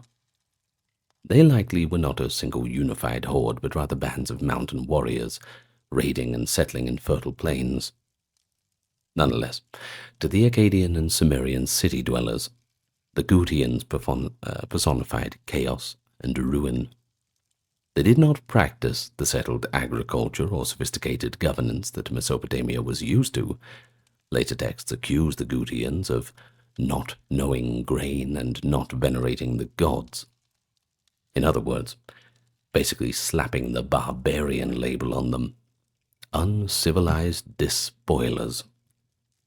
Hey, their words, not mine. During Shar-Kali-Shari's reign, Gutian incursions became a serious menace. We hear of battles between Akkadian armies and Gutian forces, and at times it seems that the Gutians managed to sack cities and disrupt trade routes. At the same time, the empire was fragmenting from within. Regions that had been held in uneasy submission now began breaking off. In Mesopotamia's north, for example, local governors and generals might have set themselves up as independent rulers once Akkad's central grip loosened. There is evidence that in Assyria, the far north that is, a line of local kings emerged around this time, perhaps originally Akkadian appointees, who decided to rule on their own. In the south, ancient Sumerian cities that had long been under Akkadian governors also started reasserting their autonomy. Shar-Kali-Shari had to continuously campaign within Mesopotamia to stamp out rebellions and fend off rivals claiming kinship. Shar-Kali-Shari's royal inscriptions, few as they are, portray him as embattled on all sides. He fought against Elamite invasions in the east. Elam had renewed its resistance, sensing Akkad's weakness. He battled the Gutians in the north and the east, and he likely faced rebellion among the cities of Sumer in the south. Unlike his illustrious father and great-grandfather, Shar-Kali-Shari could not carry out grand offensives to expand the empire. He was occupied with trying to prevent its total collapse. The administrative records from late in his reign show signs of this strain. There may have been interruptions in the year-name sequence, implying political disorder, and we even find evidence that basic goods became scarce. Climate data from sediment cores and archaeological surveys suggest that around 2200 to 2190, Mesopotamia was struck by a severe drought, part of the global 4.2 kiloyear climate event. Rainfall diminished, harvests failed, and a famine likely spread across the region. In northern Mesopotamia, cities like Tel Lil and ancient Shekna were suddenly abandoned around this time, their fields covered by wind-blown dust as a drought set in. Such environmental catastrophe would have greatly undermined Shar-Kali-Shari's ability to feed his population, not to mention the army. All of this culminates in social unrest. In the end, Shar-Kali-Shari's reign did not end peacefully. Like so many of his predecessors, he appears to have fallen victim to violence, possibly dying during a conflict or being assassinated around 2193. With his demise, what central authority remained unraveled rapidly. The Sumerian king list, an ancient record of kings compiled a few centuries later, captures the aftermath in a pithy, haunting line. Quote, "Then who was king? Who was not king?" The chronicle lists a brief period of chaos following Shar-Kali-Shari, where it seems multiple individuals contended for power or ruled small areas contemporaneously. We have four names: Igigi, Imi, Nanum, Ilulu. They're given as, quote, kings. They altogether ruled only 3 years. This suggests that perhaps in the capital Akkad, a rapid succession of short-lived usurpers or puppet rulers seized power and were quickly overthrown. Central governance had effectively collapsed. But amid this turmoil, there were still the Gutians, and they moved in quite a bit more assertively. They are listed in the king list as holding kingship next, essentially a Gutian dynasty ruling Mesopotamia, though they likely did not administer the land in the organized way that the Akkadians had. Instead, the Gutian chieftains established themselves in various cities, possibly including the former capital of Akkad itself, and they dominated the region by force. Mesopotamian texts recall this Gutian interregnum as a dark age, a time when justice and order completely vanished, when honest men were made to walk out in the open, as they say, and fields lay untilled. One lament from a later source describes the Gutian period thus, quote, "Gutian people who know no inhibitions, with human instincts but canine intelligence and monkey features, they brought the land to destruction." Well, while clearly biased and exaggerated, it shows the bitterness Mesopotamians felt under foreign occupation. The once unified empire likely splintered into localized zones of Gutian control, and residual Akkadian or native Sumerian enclaves, holding out wherever they could. Now it's worth noting that not every aspect of civilization vanished in this interval. It's not that cut and dry. Some cities in the south, such as Lagash, seem to have remained continuously inhabited, and they even prospered to a degree. albeit not under Akkadian rule. In Lagash, for example, a local Sumerian governor named Gudea flourished a few decades after Akkad's fall, building temples and issuing inscriptions in Sumerian, as if they were reclaiming the old cultural heritage. Now this indicates that the collapse was uneven. The north of Mesopotamia suffered dramatic decline and abandonment, whereas some southern areas managed to preserve or recover more quickly. As for the Akkadian line, it did nominally continue for a short time after Shah-Kali-Shari, but only in a shell of its former glory. Two kings, Dudu and his son Shu-Turul, are recorded as successors in Akkad. Dudu is said to have reigned for 21 years, and Shu-Turul for 15. But these figures come from later king lists, and have to be taken cautiously. Archaeological attestation for them is sparse, suggesting that their control was limited. Perhaps they ruled only the immediate region around the city of Akkad, if they ruled at all, and are not semi-legendary placeholders. By the time of Shu-Turul, even the city of Akkad itself may have been under threat, or already in ruins from the Gutian raids. The king lists indicate Shu-Turul was the last king of Akkad, before, quote, the kingship passed back to Sumer, specifically to Uruk, then to Ur. In effect, the Akkadian Empire was no more. Exactly how the Akkadian state met its final end is not described in one neat account, but piecing evidence together, we can conclude that a confluence of calamities around 2150 snuffed it out. The long-term stresses of governing a vast realm, coupled with the acute shock of climate change and famine, sparked rebellions that weakened the center. Opportunistic invaders like the Gutians delivered the coup de grace by toppling what remained of central authority. One by one, the achievements of Sargon's dynasty, political unity, internal peace, secure trade networks, they all began to unravel. Cities were abandoned or fell into anarchy. Literacy and monumental building waned in many places. The memory of Akkad itself turned from one of pride to a cautionary tale. As later generations would tell it, the empire fell because it had offended the gods, a theological explanation for a complex reality of human and environmental factors.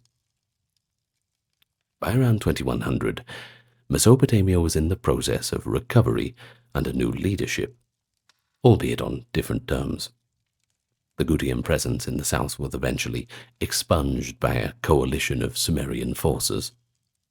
A heroic Sumerian prince of Uruk, Utu Hengal, defeated the last Gutian king Tirigan in battle, as recorded on a victory stele from the time.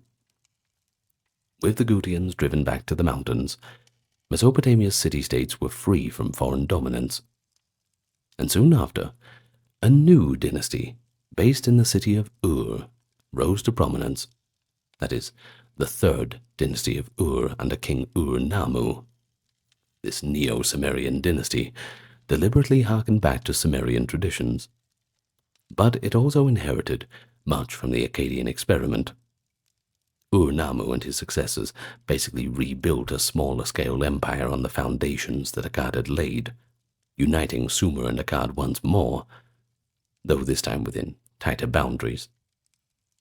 Tellingly, the Ur-3 kings adopted the title King of Sumer and Akkad, affirming the idea of a unified Mesopotamian realm surviving the Akkadian collapse.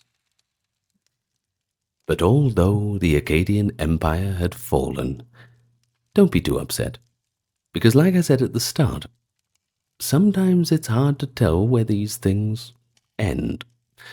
The Akkadians' influence would endure for centuries, indeed millennia, in Mesopotamia and the broader Near East. You see, in the immediate aftermath, the political unity they created splintered, but the cultural and linguistic unity they fostered became a permanent legacy. The Akkadian language, which had been elevated to official status by Sargon and his successors, continued to be used throughout Mesopotamia and gradually became the dominant tongue in administration, literature, and daily life. You see, during the Akkadian Empire, bilingualism was pretty common, Sumerian and Akkadian. But in the following centuries, Akkadian was outright replacing Sumerian as the primary spoken language. The Sumerian language didn't just die out immediately, it lingered on as a literary and liturgical language. Think about it how Latin did in medieval Europe, long after spoken Latin died out. It's kind of like that. Yet, effectively, the people of Mesopotamia, after 2000 BCE, whether in the north or the south, in a linguistic sense they were all Akkadian. They spoke dialects of the Akkadian language, Old Babylonian in the south around the city of Babylon, and Old Assyrian in the north around Ashur. These dialects were direct descendants of the Akkad-era tongue, showing how thoroughly the Akkadians had shaped Mesopotamia's culture. The continuity of the Akkadian language had far-reaching consequence. For one, it became the vehicle of a vast corpus of literature, science, and law in subsequent periods.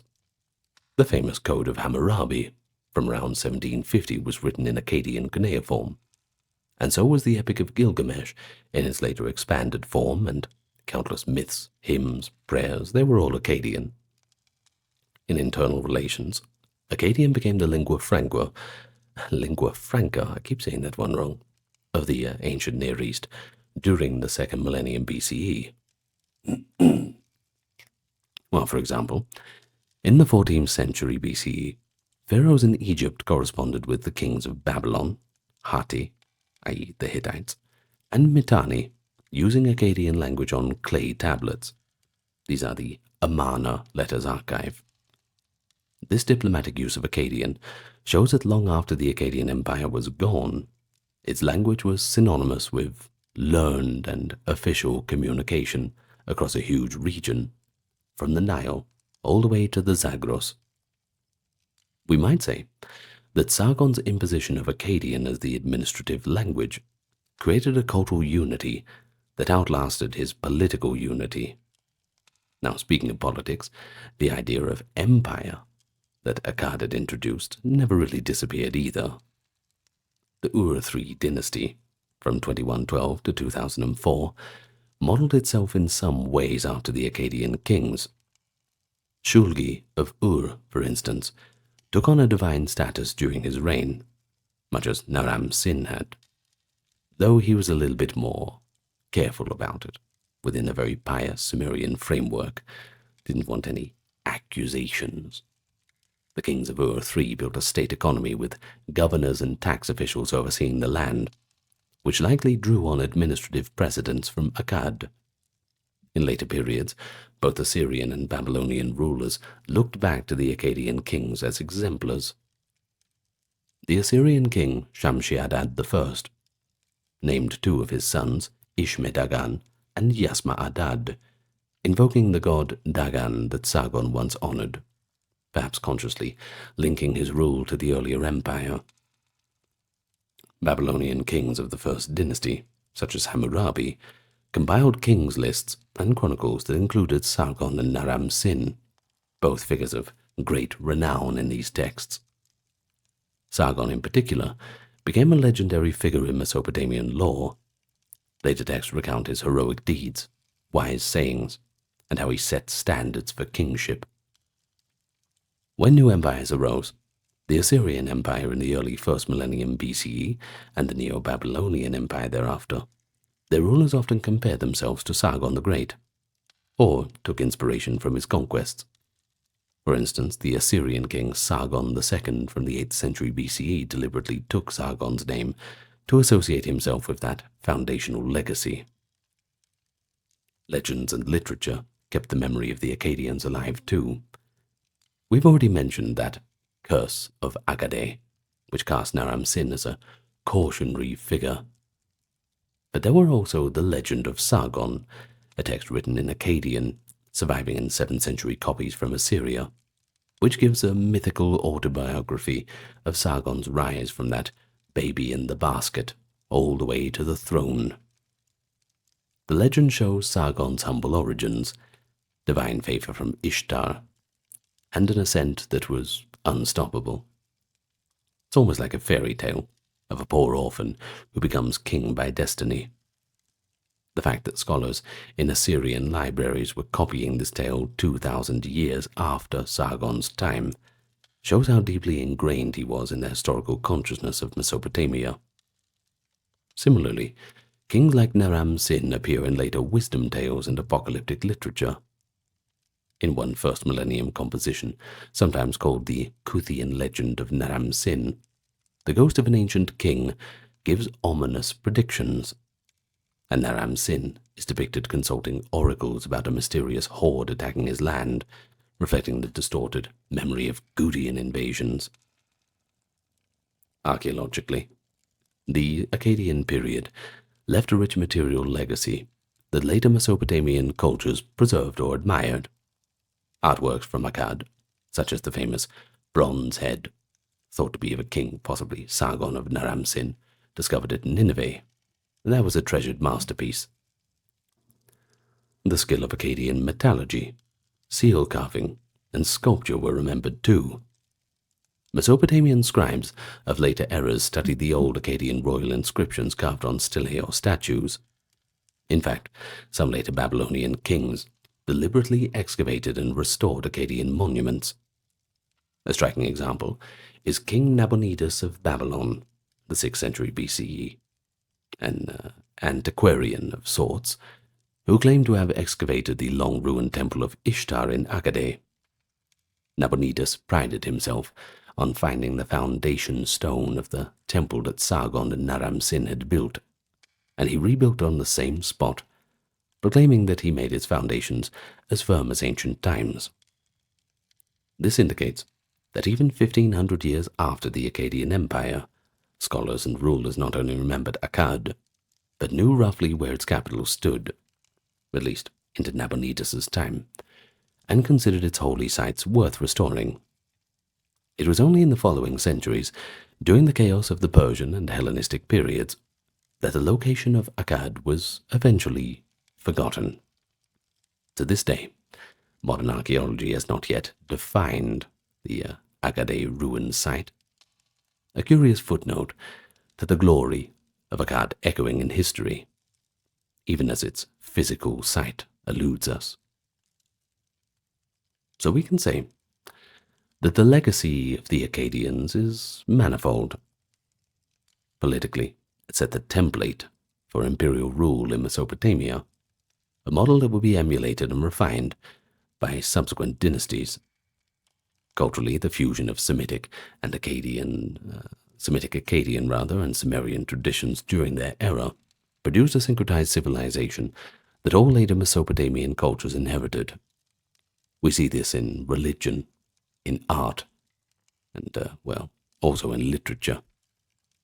Linguistically, as we discussed, Akkadian became the vehicle of culture and diplomacy, far beyond the borders of Mesopotamia.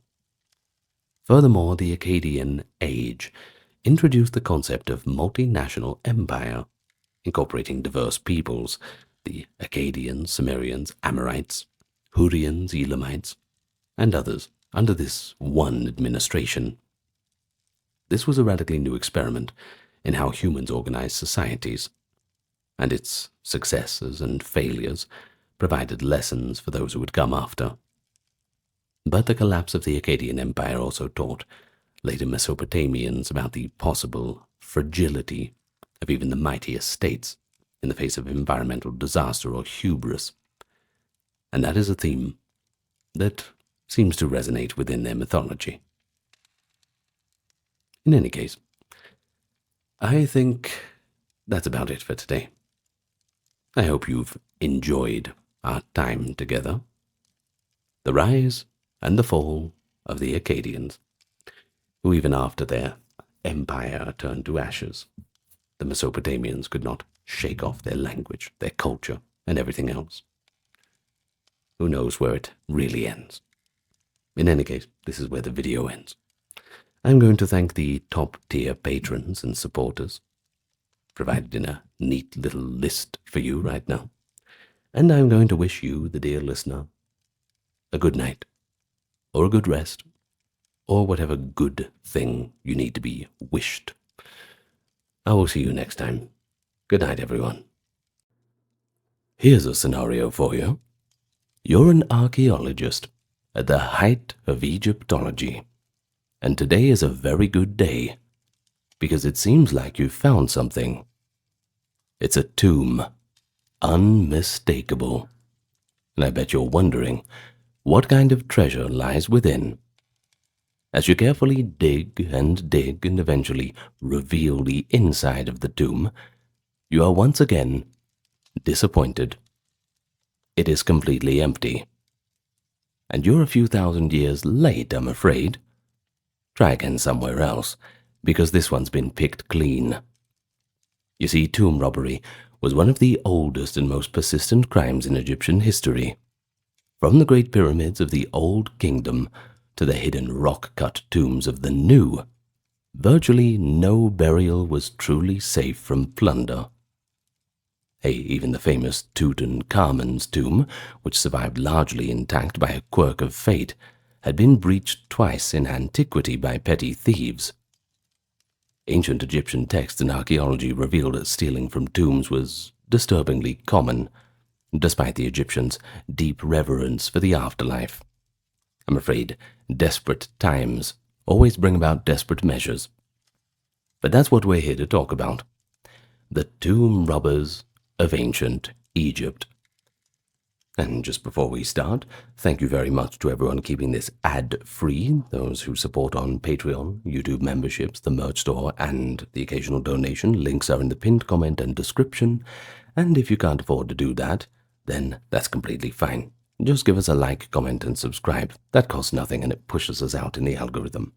Anyway, enough of that. Let's begin.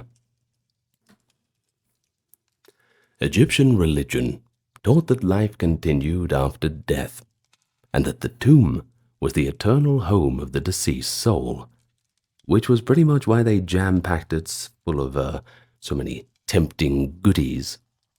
Elite tombs were filled with everything that a person might need or enjoy in the hereafter. Gilded coffins and funerary masks, jewelry of gold and semi-precious stones, perfumes, oils, fine linens, everything. Pharaohs, especially, were sent into eternity with staggering riches. The famous tomb of Tutankhamun, 14th century BCE, by the way, though belonging to a relatively minor king who died young, contained an estimated $750 million worth of goods by modern value. Well, his solid gold coffin alone weighs around 110 kilograms. It's 240 pounds of pure gold. It's pretty good, huh? Well, pharaohs of greater renown, such as Khufu, Thutmose III, and Ramesses II, likely had even more opulent burial troves, which almost, well, beggars the imagination, doesn't it?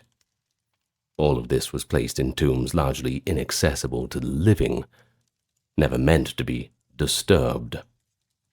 However, the Egyptians were not naive about the dangers of theft. They had a term for the tomb robbers, sometimes calling them despoilers of the West of course being the land of the dead. Tomb curses and warnings were often inscribed at tomb entrances. For example, in Old Kingdom mastabas, which are kind of like a brick rectangular tomb, not like a pyramid or anything, don't think of them like that, and Middle Kingdom coffins, owners sometimes invoked grim fates of anybody who violated these sacred resting places.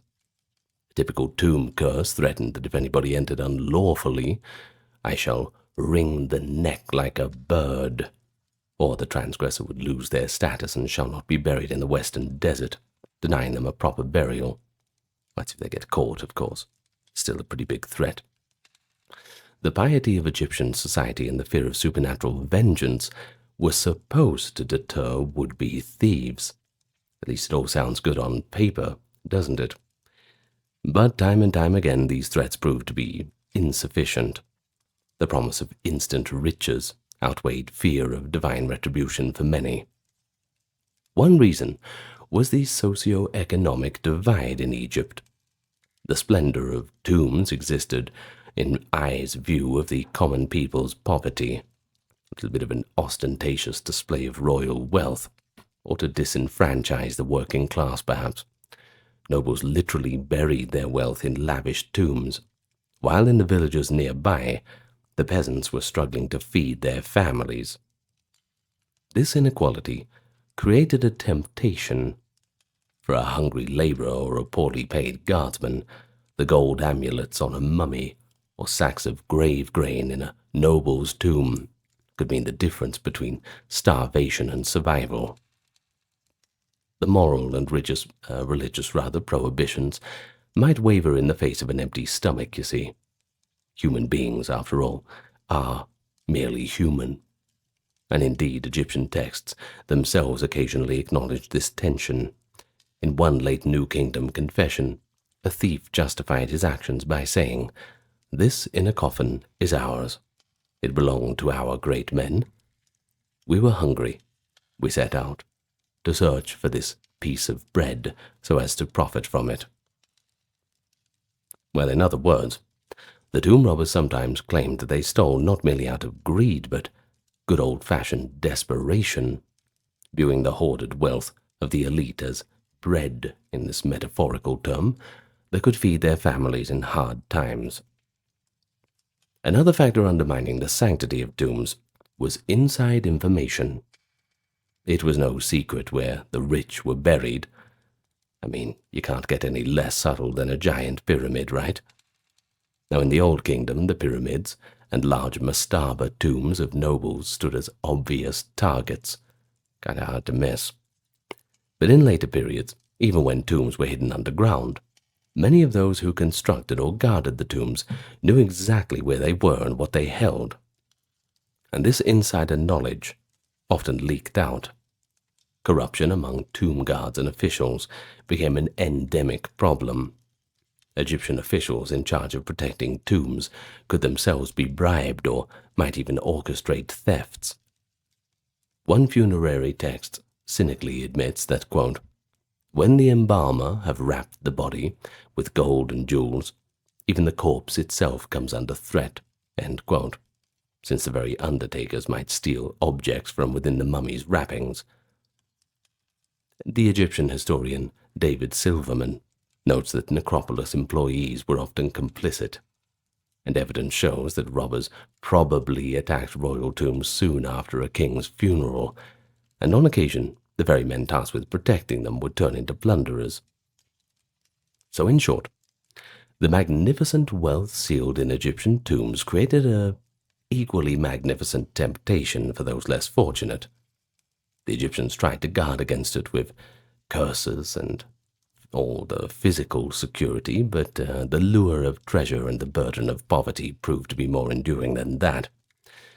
But tomb robbing was not a sporadic or isolated occurrence, but rather a recurring problem throughout all of Egyptian history, flaring up whenever circumstances allowed. So let's start from the beginning, shall we? All the way back in the Old Kingdom.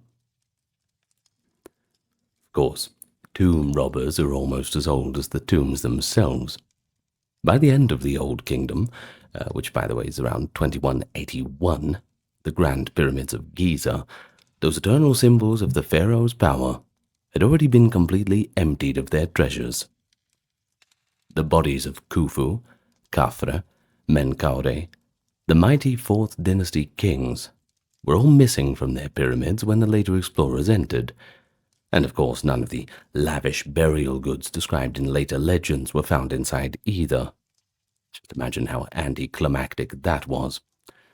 Well, this implies that tomb robbers struck the pyramids in antiquity, likely soon after their construction, or during the times of subsequent unrest, at the first intermediate period and the second intermediate period and all the other periods. Well, in fact, Egyptian texts from the first intermediate period, which is the era after the Old Kingdom's collapse, the 22nd to the 21st century BCE, speak of lawlessness and violation of tombs. One literary lament from that era describes a world turned upside down. Nobles' tombs are ravaged, and the dead are tossed out of their resting places.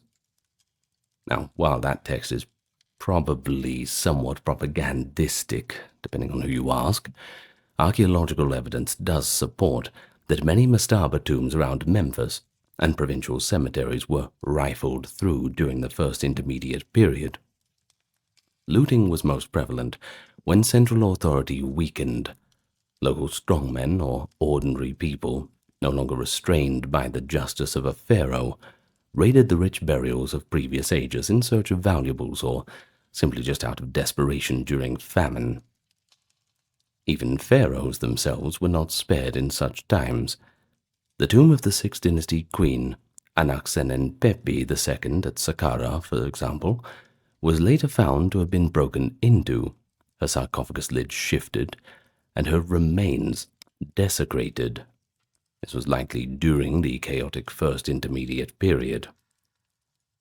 By the time of the Middle Kingdom, 2050 to 1700, the Egyptian rulers took new measures to secure their burials. Instead of huge, obvious pyramids, some Middle Kingdom pharaohs, like Montuhotep II, built hidden cliff tombs in Thebes, while others, like Amenemhat II and Senwosret II, created pyramids that complicated substructures and decoy chambers. Yet tomb raiding just kept going on. They couldn't really stop that. In the Middle Kingdom's final years, i.e. moving into the Second Intermediate Period, tomb robbing appears to have surged again amid political fragmentation. Like we said, desperate times, desperate measures, right? The royal pyramids of the 12th and 13th dynasties at Lisht and Dashur were found in modern times to be empty, and their burial chambers smashed open. Rather unceremonious, I might add. Clearly, ancient robbers had long since tunneled in. Some tombs show evidence of multiple ancient break-ins, suggesting that even after initial plundering, later thieves would comb through the remains for anything that the first robbers might have missed. We have few written records from those early periods, specifically describing tomb robbery investigations. However, one Middle Kingdom tale, the eloquent peasant, hints at societal attitudes. Basically, a poor peasant appeals to a high steward for justice after being robbed, and in his eloquent pleas, he uses metaphors of overturned order, at one point comparing the unchecked theft to the burial chamber ripped open. Now, what does that suggest? Basically, it suggests that to the Middle Kingdom Egyptian, tomb robbery was an ultimate image of injustice and chaos, on par with defiling the sacred order of life and death. Despite the outrage tomb robbing caused among the pious, economic realities made it almost inevitable. During the Second Intermediate Period, 1650 to 1550, when foreign Hyksos ruled the north and Theban princes struggled in the south, we have evidence that royal necropolises were plundered. Later records imply that the Theban 17th dynasty tombs were targeted, possibly by both grave robbers and the embattled regime itself, seeking resources. And it is telling that when the New Kingdom pharaoh Ahmose I finally reunified Egypt around 1550, he not only kicked the Hyksos out, but purportedly restored order in the realm, including the protection of tombs. One of Ahmose's inscriptions speaks of rebuilding tombs that had been violated in the dark times before. Thus, when the New Kingdom began, the renewed effort was made to secure the eternal resting places of the kings and nobles, learning from that painful lesson of the past. With the start of the New Kingdom, 1550 BCE or thereabouts, the Egyptians radically changed their approach to royal burials, mainly in an attempt to thwart the robbers. The pharaoh Amenhotep I, around 1520 BCE, and his mother, Ahmose Nefertari, are traditionally credited with establishing a new royal necropolis in an isolated valley west of Thebes. Now, you've probably heard of it. It's a place that we now call the Valley of the Kings, one of those quintessential spots of Egyptian archaeologists. Well, instead of building huge pyramids that are basically just a giant sign with an arrow pointing down saying, "Here's the treasure," the New Kingdom monarchs chose to hide their tombs in a remote desert canyon. Each tomb would be cut into rock, with its entrance and an inconspicuous cliff face hiding any way to get in, leading to a deep corridor and a bunch of sealed chambers, far from any prying eyes. To support this secret burial program, a whole community of skilled workers was established at a site called Deir el-Medina, officially known as Set Mart, the place of truth. This village housed the artisans who excavated and decorated royal tombs. They lived in near isolation, their settlement nestled in a valley over the ridge from the Valley of the Kings. The idea was that these workers, who depended on the royal government for their livelihoods, would be loyal and, well, tight-lipped, keeping the tomb locations and contents strictly a secret. And for a time it was going pretty well. The system seemed to be working. The early 18th dynasty saw royals like Hatshepsut, Thutmose III, and Amenhotep II successfully hidden in their cliff tombs. No standing monuments marked them either, at least not on the surface, and the approaches were deliberately confusing, sometimes with false passages or blocked with heavy stones once the burial was complete. Deir el-Medina's craftsmen were sworn to secrecy. The tombs were guarded by a patrol force, often Nubian desert police called Magi, who monitored the Theban mountains. We hear of necropolis guards, and even watchtowers built on the heights. Moreover, the entrances were sealed and often covered with debris to blend into the desert landscape. But sometimes after that, the cracks began to emerge. You see, the population of the tomb builders themselves, being human beings, were not immune to temptation. They had unparalleled knowledge of the tomb designs, the locations, and the riches within. And they also had the very tools used to construct the tombs, which if they could carve into rock to make the tombs, they could certainly carve into the rock to get into the old ones. Well, they could easily break back into their own work, I suppose. Life at Deir el-Medina, while privileged in some respect, the workers were paid wages in grain, beer, and a few luxury goods from time to time, could also be quite precarious. You see, the village itself was not self-sufficient. It relied on government supply for food and water. When these supplies faltered, so did the loyalty of the community. During the reign of Ramesses III, around 1180, Egypt's central economy began to weaken.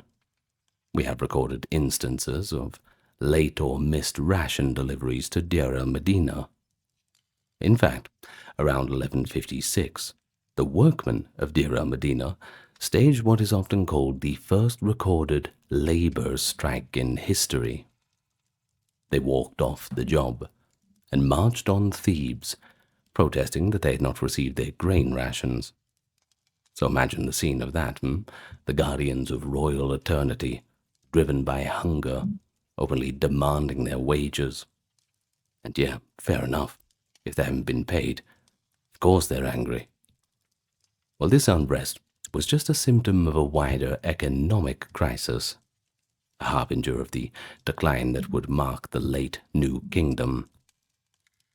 In such an environment, the moral restraints against tomb robbing grew ever weaker.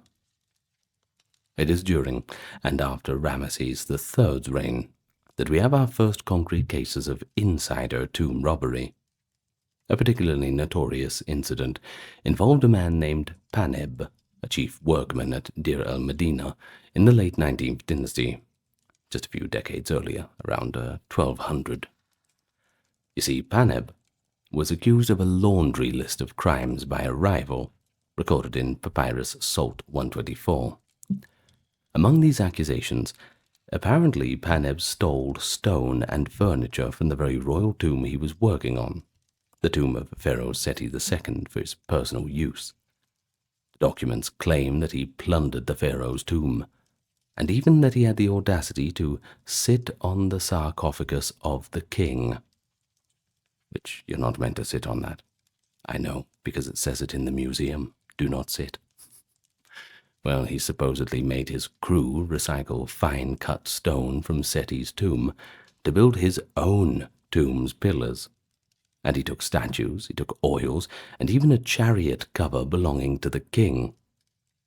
I don't know how he snuck those out without being seen, though, but maybe just no one cared. I don't know. Now, if this is all true, it's certainly a pretty stunning case of tomb robbery from within. I mean, this guy was the chief artisan, basically the foreman of the royal tomb, turning to theft, even before the king was cold in his coffin. Not even dead yet, he's already getting robbed. Now, we don't know Paneb's fate. The papyrus is a denunciation hoping to get him removed. It kind of reads like a slanderous document almost. But it does show that by the end of the 19th dynasty, the rot of corruption had even reached the core of the necropolis workforce. Even without Paneb's dramatic tale, it is clear from other evidence that the Valley of the Kings was not as secure as the pharaohs had hoped. Geological and forensic evidence in some tombs show that robber tunnels were dug in antiquity. Sometimes thieves made breakthroughs from one tomb to another. You see, the hills were honeycombed with burial chambers, so a tunnel could accidentally or deliberately hit a neighboring tomb, which might be a bonus if there's something in there, you know what I mean. There were instances, too, where tomb ceilings were broken through or burial pits were cleared by intruders. So ultimately, no royal tomb in the valley was safe, with the minor exception of Tutankhamun's and a few much later burials. Remained fully intact by the end of antiquity, those did. Now, the scale of later plundering suggests that many tombs were looted relatively soon after their closure, likely by people with that insider knowledge that we've discussed. The authorities, they did their best. They tried to punish culprits when discovered, and we will discuss those trials in a moment. But the combination of fabulous wealth, secret knowledge, and declining state control was simply too powerful a mix. In layman's terms, you've got to risk it for the biscuit. In any case, let's talk about a few of the trials and scandals in the Ramesside era now. So by the reign of Ramesses IX, which is 1125 BC, tomb robbing around Thebes had reached a crisis. Egypt at this time was in decline. It was hard to hide it at this point. There were incursions by Libyan tribes, economic woes, and a weakening of central power, the holy trinity of everything going wrong in the government.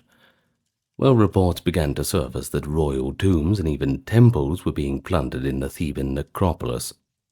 Ramesses IX's own officials became embroiled in accusations over who was responsible for this breakdown in security.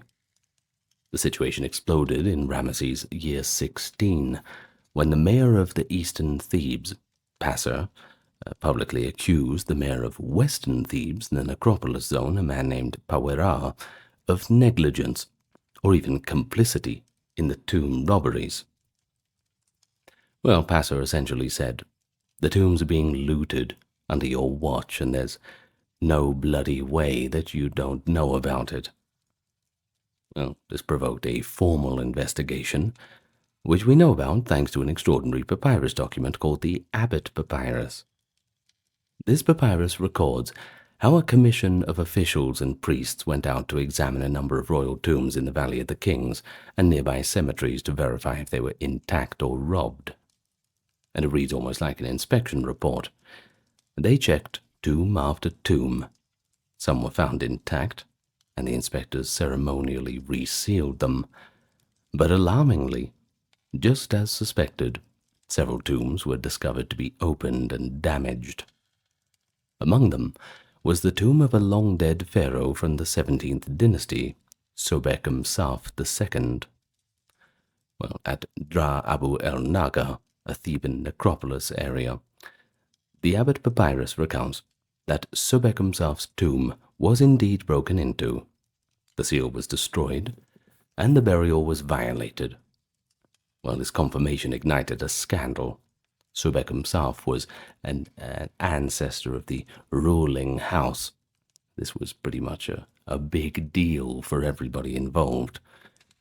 The investigation of year 16 and 17 of Ramesses IX resulted in multiple arrests and trials of tomb robbers. The records of these events have survived in bits and pieces in several papyri, often collectively called the tomb robbery papyri. They include the Abbot Papyrus, i.e. the investigation report, the Leopold II Amherst Papyrus, which are parts of the trial transcripts, and the Mayer Papyri A and B, Papyrus BM 10052, and others. I won't burden you with the rest of the names. Now, these documents, when pieced together, present a pretty dramatic courtroom picture of ancient Egypt. You got the thieves, the court interrogators, witnesses, a couple of bribes, and, of course, the long-awaited punishments. So, one of the best ones is Papyrus Mayer B. That's probably the most vivid, which preserves the robber's confession from around the time. In it, a thief named Amen Panufer. It tells his story with astonishing frankness. This confession, dated to around year 17 of Ramesses' reign, or perhaps slightly later, shows just how routine and brazen tomb robbing had become for some. Amen Panufer, who was actually a stonemason from Deir el-Medina, begins nonchalantly saying, "We went to rob the tombs, as is our usual habit." What a hobby, huh?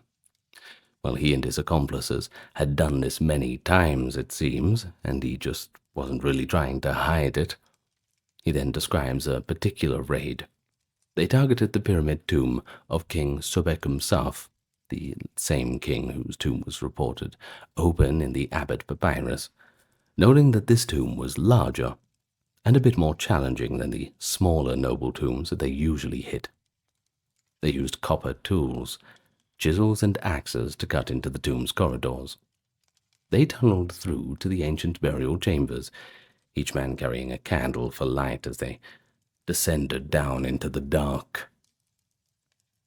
Inside, Amen Panufer says, "We found the god lying at the back of his burial place." Now, by the god, he means the deceased pharaoh, by the way, regarded as a deified being. The description that follows is pretty chilling in its detail, too. "We opened their sarcophagi and their coffins and found the noble mummy of the king equipped with a sword. There were a large number of amulets and jewels of gold on his neck, and he wore a headpiece of gold.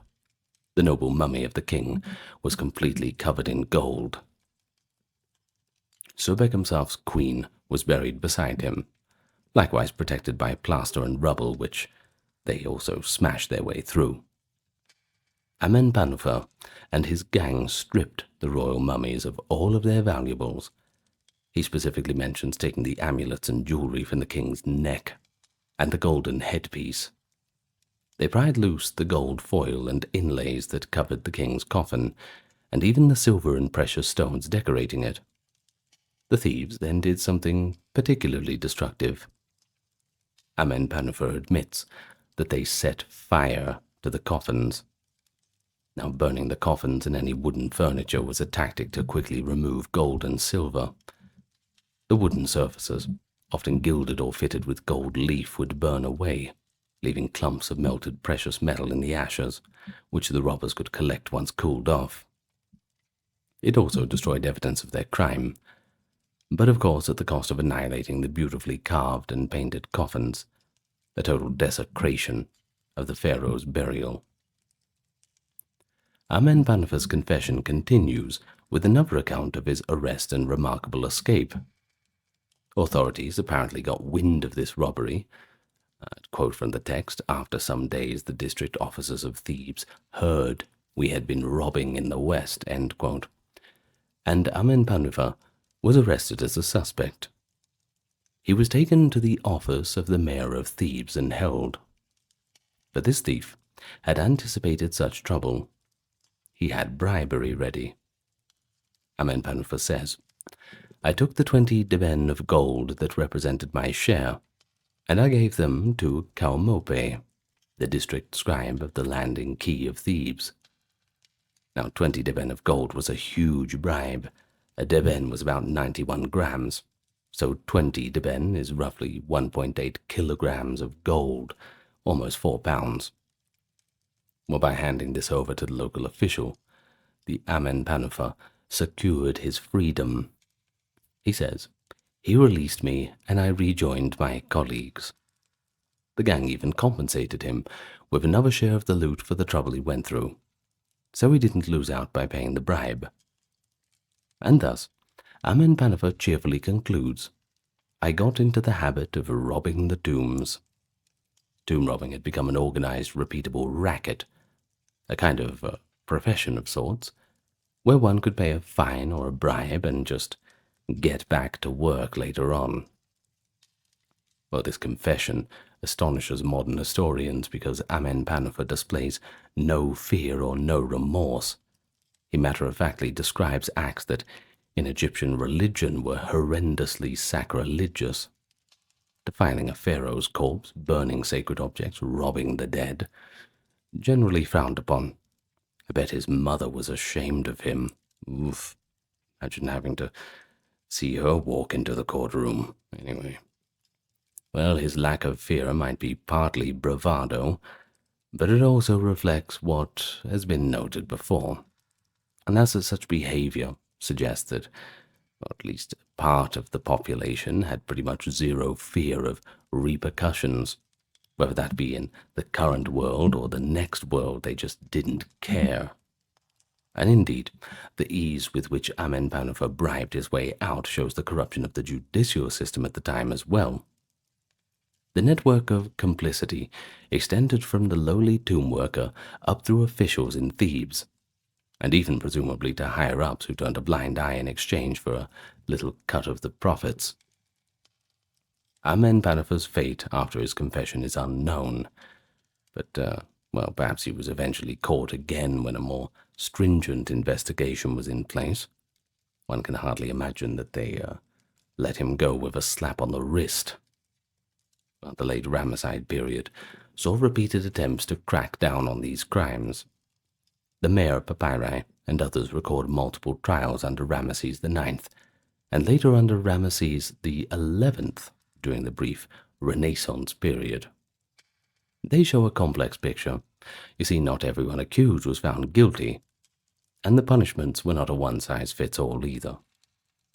The trials often involved torture to extract confessions. No surprises there. One interrogator notes that the suspects were, quote, tortured at the examination on their feet and their hands to make them tell exactly what they did. Now, what does that refer to? You might have caught it. They're talking about bastinado, a form of beating on the soles of the feet, and sometimes on hands or the back that the Egyptians routinely used in criminal investigations. In one dramatic case, a fisherman who was accused of ferrying robbers across the Nile was questioned. The papyrus says, he was examined by beating with the stick. The bastinade was given upon his feet and hands. Only after taking an oath to tell the truth did he confess. I carried the thieves across the river, and they gave me a sack of grain and 2 loaves of bread. For his cooperation, the fisherman seems to have been released. Kind of a small fish in a bigger game, you know. He got a bit of leniency after yielding information. Sore feet and hands notwithstanding, I'm sure. Another text lists the wives of tomb robbers who were arrested and imprisoned. The authorities did not hesitate to detain entire families, likely to pressure the men or because they suspected the women of hiding stolen goods. The trials mention many names, often 40 thieves in one document, and from various walks of life. These were not only lonely grave diggers. The accused included craftsmen, guardsmen, even temple employees.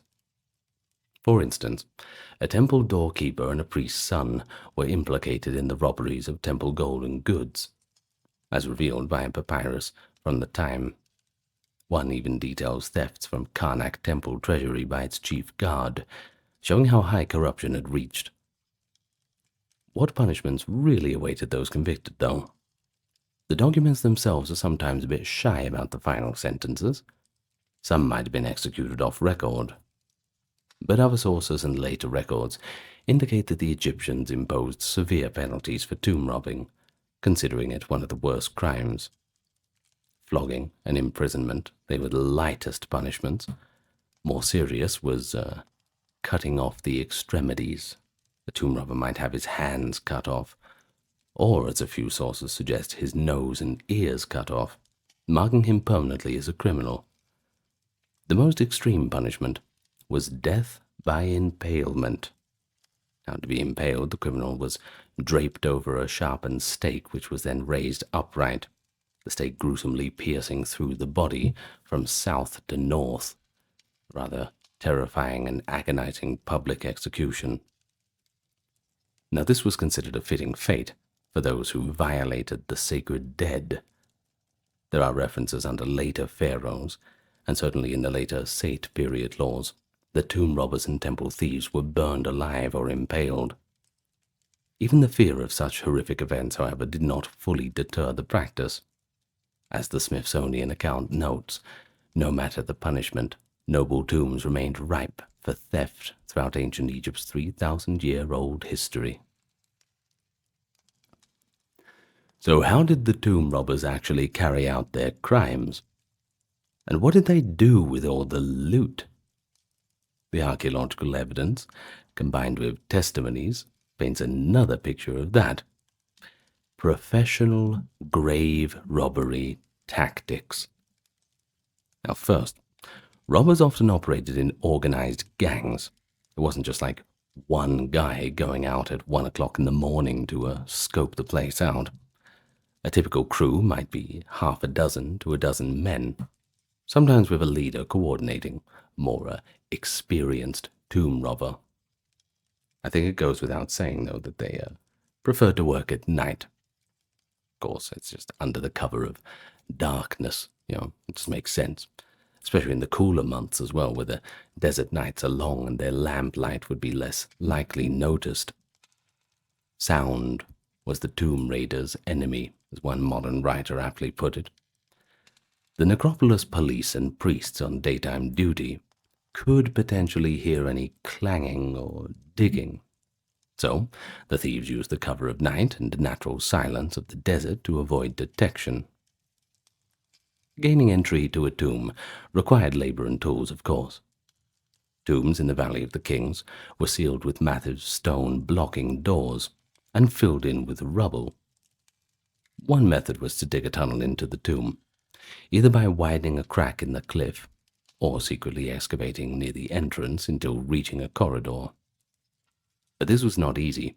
It could be days of work. We're told a group of 8 men might take a week to clear pits and shafts to penetrate a burial chamber. The robbers had access to copper and bronze tools. Think of chisels, axes, crowbars, things like that. Probably the very kinds used by the tomb builders. Sometimes these tools were stolen from official workshops. You may as well steal the tools too. Just steal everything at this point. Paneb, for example, you remember him. He was accused of taking the pharaoh's pickaxes and hoe to use in his personal tomb digging, which suggests tomb workers had custody of such equipment.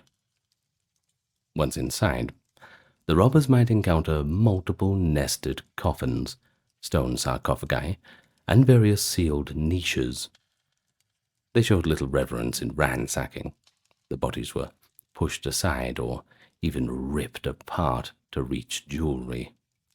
In many royal tombs, later archaeologists found mummies of kings in disarray, sometimes with limbs detached, likely results of ancient thieves roughly pulling off ornaments or hacking amulets out of resin-soaked wrappings.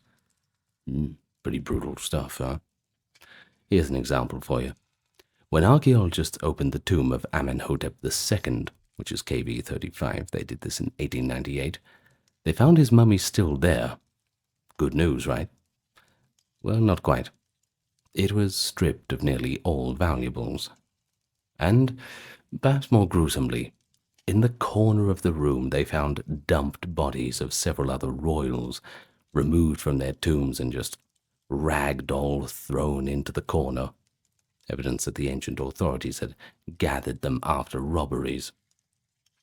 While jewelry that should have been on these mummies was absent, and impressions in the hardened resin on some bodies showed where rings or pectorals once lay before being pried off. As we noted, the thieves' preferred loot was precious metal, essentially gold and silver.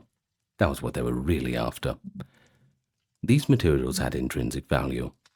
Crucially, they could be melted down or cut up to disguise their origin. So you think about it, you find gold jewelry or whatever else it is. If you bring that actual jewelry there, well, you might raise a few eyebrows. Where'd you get this from? Whose is this? But if you just melt it down, it's just gold. You could tell them, well, I just found this in the riverbed. I just dug it out of the ground. Prove me wrong. Well, of course, think about showing up with the famous golden mask of a pharaoh to the local market. Yeah, kind of a death sentence if caught. It makes you wonder if anybody actually did that. Some guy who's new to the job. Who knows? So anyway, the robbers would prefer to take gold vessels, gilded wood, jewelry, and just convert them into raw bullion. An eyewitness account in the papyri notes how robbers, quote, burned the wooden coffins or statues coated in gold or silver, and recovered the pools of molten metal from the cinders. They would then break those metal lumps into pieces as needed. Gold, in particular, was as good as currency in Egypt's barter system. You could weigh it, and you could trade it. Other tomb goods, like fine linen, oils, and spices, were also valuable and a little more innocuous to steal. The papyri mention thieves stealing Pharaoh's imb oil, perhaps a type of sacred unguent, and fine wine from the burial of Seti II. Perfumed oils were so precious that robbers targeted them to sell on international markets. Such oils could come from far-off lands and fetch high prices with foreign merchants. Semi-precious stones, pried from jewelry or otherwise, could be resold or recut. Even grain stocks buried in tombs for offerings might be taken if needed. One bandit was paid in grain and bread for his role for ferrying the criminals, as we saw. But they let him off. Lucky boy. Now, once loot was gathered, the thieves had to fence the stolen goods, and that too involved a network. It appears that many stolen items went to corrupt officials or local traders who acted as middlemen. For instance, Amenhotep bribed a scribe with raw gold, remember him? Likely the scribe knew how to dispose of that safely, otherwise he wouldn't have accepted it. Papyrus evidence even points to a fencing network extending all the way north to Memphis, meaning that gold and valuables from Thebes might have to travel hundreds of kilometers through channels to be sold or exchanged, perhaps even leaving Egypt through trade. Some craftsmen might recast stolen gold into new items, which could then be traded without arousing any suspicion. Think about it. If you've got jewelry at home that's gold or silver, how do you know where that gold and silvers came from? It could have been recast from anything. Yeah, think about that. Anyway, it was essentially a black market economy, running in parallel to the official one. Barry Kemp, a noted Egyptologist, observes that the sudden influx of looted wealth in the late New Kingdom distorted the economy. So much gold entered circulation illegally that it drove up the prices of commodities like grain and changed barter values. In other words, tomb robbery on a large scale became a significant underground industry, affecting even those who weren't directly involved by fueling inflation and thriving illicit trade. The robbers themselves often received shares of loot measured by weight. We read how after melting down gold, they scrupulously measured it, using a stone counterweight, and divided it among the gang members. This detail, likely gleaned from confession documents, shows that these were organized criminal enterprises with agreed profit sharing. But here's something else fascinating. Some robbers used religious rationalization or euphemism for their deeds. One robber in the trial transcripts insisted that by taking a pharaoh's coffin, he was only claiming what was, quote, ours, belonging to great men, as if to nationalize the tomb's wealth for the people. Well, of course, in practice, the loot fed wine-fueled parties and personal enrichment as much as basic survival needs, but perhaps that's a story for another time. But the psychology is interesting. Perhaps an early form of justifying theft from the rich by portraying it as a reclaiming of resources, a kind of ancient Egyptian Robin Hood. But despite the cunning of the robbers, the Egyptians did sometimes manage to catch and punish them, as we have seen. The trials under Ramesses the 9th and Ramesses the 11th revealed dozens of named culprits. Some of them were executed, others were mutilated. Yet tellingly, that didn't stop the problem. By the end of the New Kingdom, tomb robbing had become so rampant that the authorities essentially gave up on trying to protect the royal dead in their original tombs. And that leads us to the final chapter of the saga. By around 1070 BCE, the New Kingdom collapsed, and Egypt entered a period of division, the third intermediate period. In Thebes, the high priests of Amun effectively took power, ruling alongside or in place of the pharaohs. These authorities were faced with a necropolis that had been extensively plundered. Many royal tombs in the Valley of the Kings and Queens were violated. Even some still intact were at great risk. The response was drastic, but perhaps the only practical solution. The state decided that they would themselves empty the tombs and move the royal mummies to secure hiding places. Makes sense, right? I mean, it's easier than protecting hundreds of different tombs. Just put them all in one place. Good luck tunneling into that, thieves. Well, contemporary records and modern archaeological finds tell this tale. In the early 21st dynasty, officials, often high priests who were relatives of the new Tanite kings in the north, reopened numerous royal tombs. They collected the mummies of famous pharaohs, including Thutmose III, Seti I, Ramesses the Great, and others, along with whatever remained of their burial equipment, and reburied them in secret collective caches. One such hiding place was a rock-cut shaft tomb known as DB 320, the Deir el-Bahri cache, where over 40 royal mummies were found in 1881, carefully rewrapped and labeled, stowed away like precious cargo, a kind of filing cabinet. Another cache was tomb KV 35, Amenhotep II's tomb, where more royals were placed.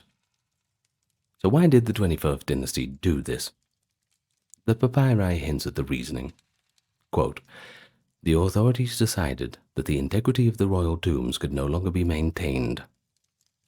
In other words, they knew they couldn't protect them from the continual plundering.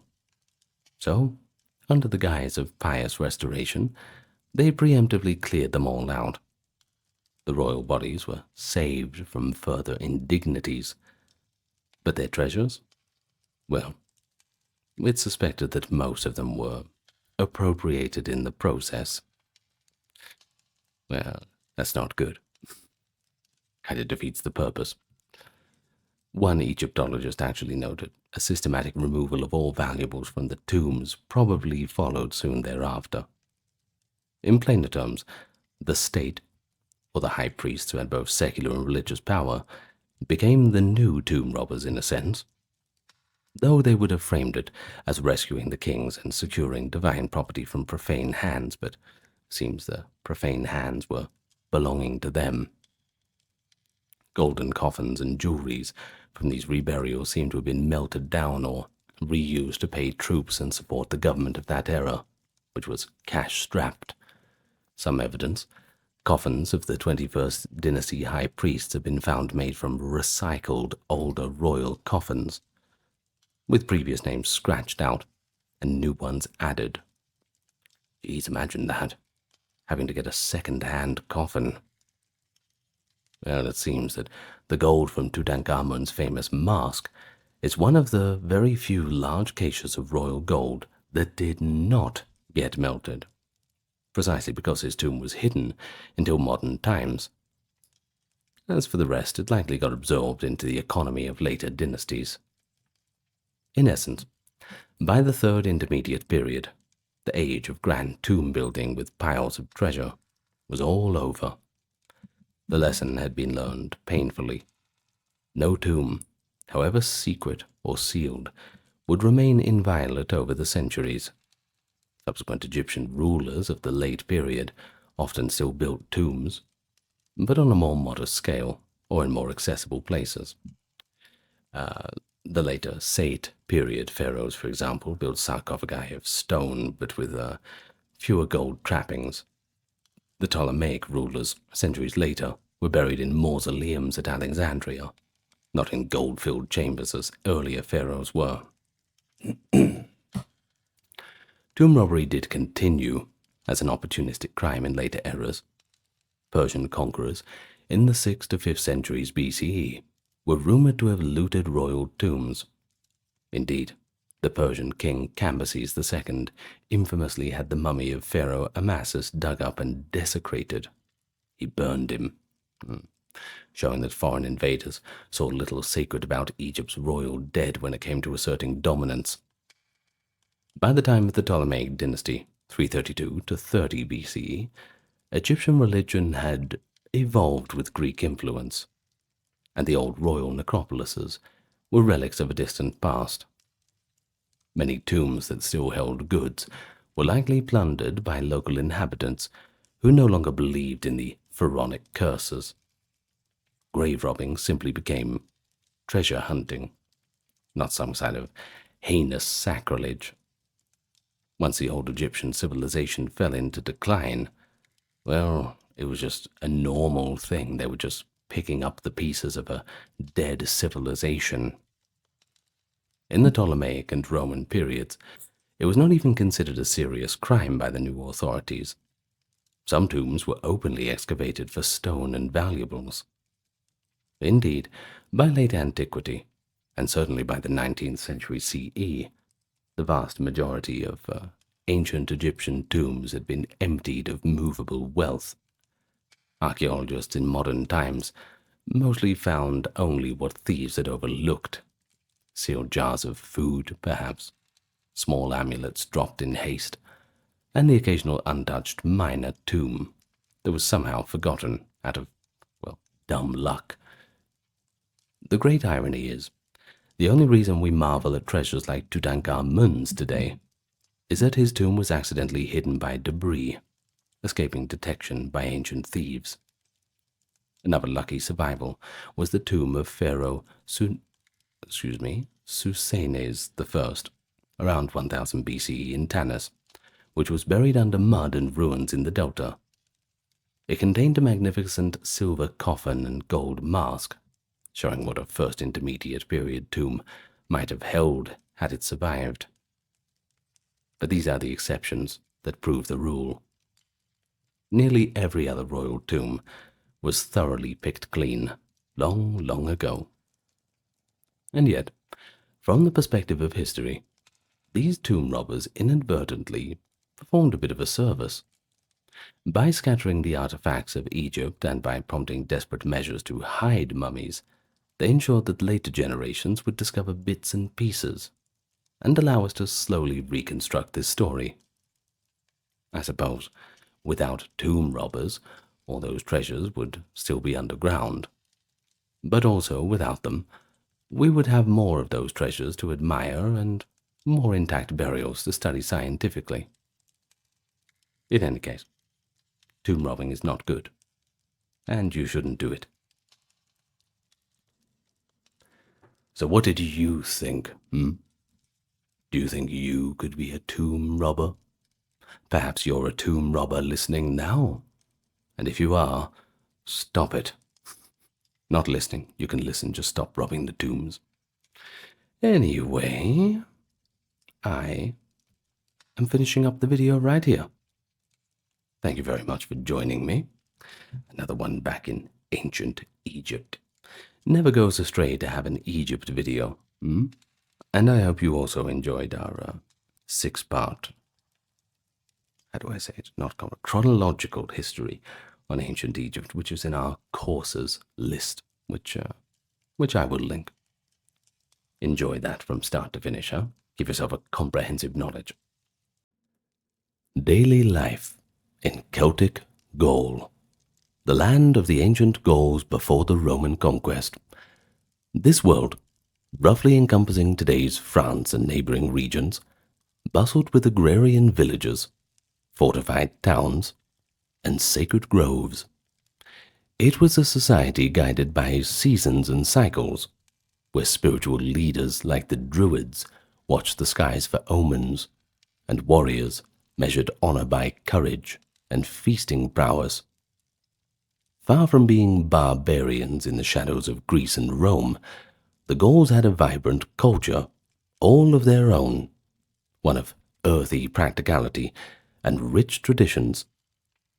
Perhaps it's not a story that the Romans would tell us, but we certainly have archaeological evidence. So, with a mix of a few written sources with their own bias, admittedly, and the modern archaeological record, we can piece together what it was like for the normal people of those times. And that's exactly what we're going to do over the next hour together. Thank you for joining me.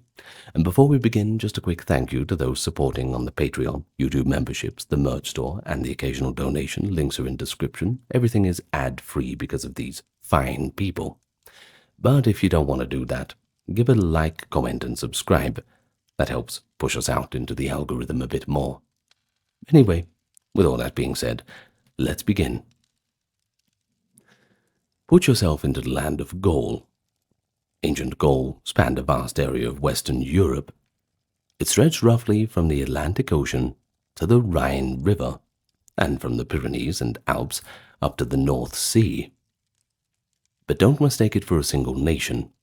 It was rather a patchwork of Celtic-speaking tribes, each with its own territory and name, and that's where things get a little bit complicated. But the term Gaul is a bit of an umbrella term. The Romans later classified all of these into broad groups, though. The Aquitanians in the southwest, the Belgae in the north, the Celts in the central regions. But in everyday life, these distinctions blurred somewhat. But what united the people of Gaul was a common Celtic culture and language, along with similar ways of life. A few of the eccentricities we'll get into. Now, geographically, Gaul offered a mix of landscapes. Lush, temperate forests covered large areas, intercut by wide, fertile river valleys. The Gauls were intimately familiar with the great rivers too, the Rhone, the Seine, the Marne, the Rhine, and others, which not only watered their fields, but also served as travel and trade routes. The climate in pre-Roman times was generally cool and damp. Gaulish winters could be pretty harsh, though. Ancient observers noted deep snows and ice-bound rivers in winter, to the extent that armies and wagons could cross frozen waterways. These cold winters meant that certain Mediterranean crops, like the olive tree, couldn't grow, and even vineyards were limited in the cooler parts of Gaul. As a result, the Gauls became experts in brewing beer from barley. They called this beer zythos, and it was a staple beverage alongside mead, fermented honey water, for those not familiar with it. Nevertheless, the Gauls developed an immense thirst for imported wine. Italian wine in particular, bought by merchants, was eagerly consumed in Gaul, often straight and unmixed, which is a habit that astonished and alarmed the more temperate outsiders who would always water the stuff down. According to one Greek historian, the Gauls loved wine so much that Italian traders could demand outrageous prices, accepting a slave in exchange for a single jar of wine, a pretty lucrative trade for merchants and a testament to the Gauls' passion for the drink. The land itself was rich in resources.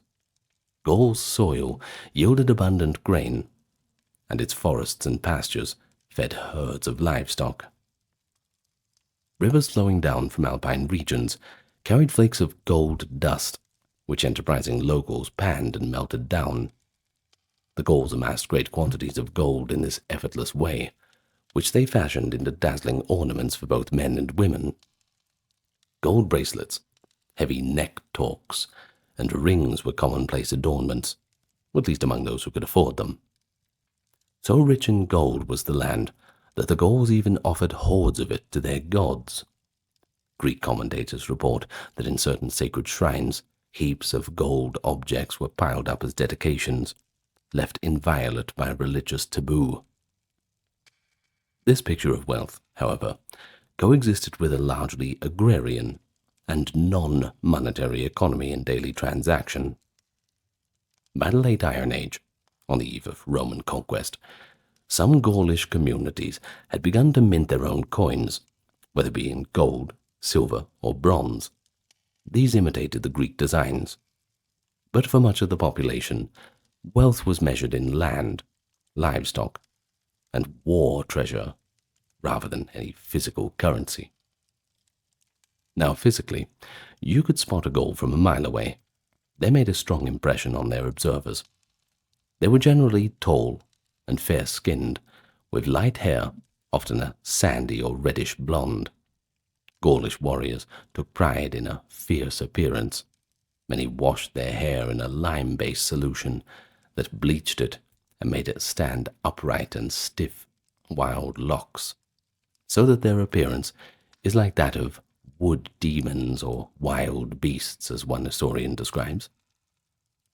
This lime treatment turned their hair a brilliant blonde white and caused it to stick out from the head, sometimes swept back in a thick mane reminiscent of a horse. Men often wear their facial hair in distinctive styles. While lower-class Gauls might grow full beards, many noblemen chose to shave their cheeks and grow long mustaches that hung over their mouths. These flowing mustaches, would literally get soaked in food and drink. When a Gaulish warrior drank from a cup, the beverage would seep through his massive whiskers, as through a strainer, in the amused words of Diodorus Siculus. Actually, I've got a friend who's got such a beard that whenever we go out and have coffee, he can't get it in an actual glass, he has to get it in a takeaway cup. Otherwise it would just go everywhere in his beard or the foam and froth. Maybe he's a real Gaul, Well, crucially, we must remember that our literary sources about Gaul come from Greek and Roman writers, who viewed the Celts with a mix of curiosity and prejudice, sometimes admiration. These writers praised the Gauls' bravery and generosity, but also labeled them with stereotypes of wildness or barbarity. Modern archaeology helps to balance the picture, though, revealing that Celtic Gaul had thriving farms, sophisticated craftsmanship, and regional trade networks long before Roman annexation. So with that context, let's look at how a normal Gaul would spend their day within a structure of a tribal society. And Celtic Gaul indeed was a tribal society. We've already mentioned it wasn't a unified nation-state. It was consisted of dozens of independent tribes or peoples, and they all had their own name and territory. Now, it's not a few of them either. It's not a dozen. Well, the tribe ranged in size from perhaps 50,000 people to several 100,000, and there was plenty of them. And they controlled towns and farmland within their own borders. Some of the larger tribes, like the Aedui or the Arverni, dominated their regions and even had smaller client tribes allied to them. With each tribe, society was hierarchical but also communal in important ways.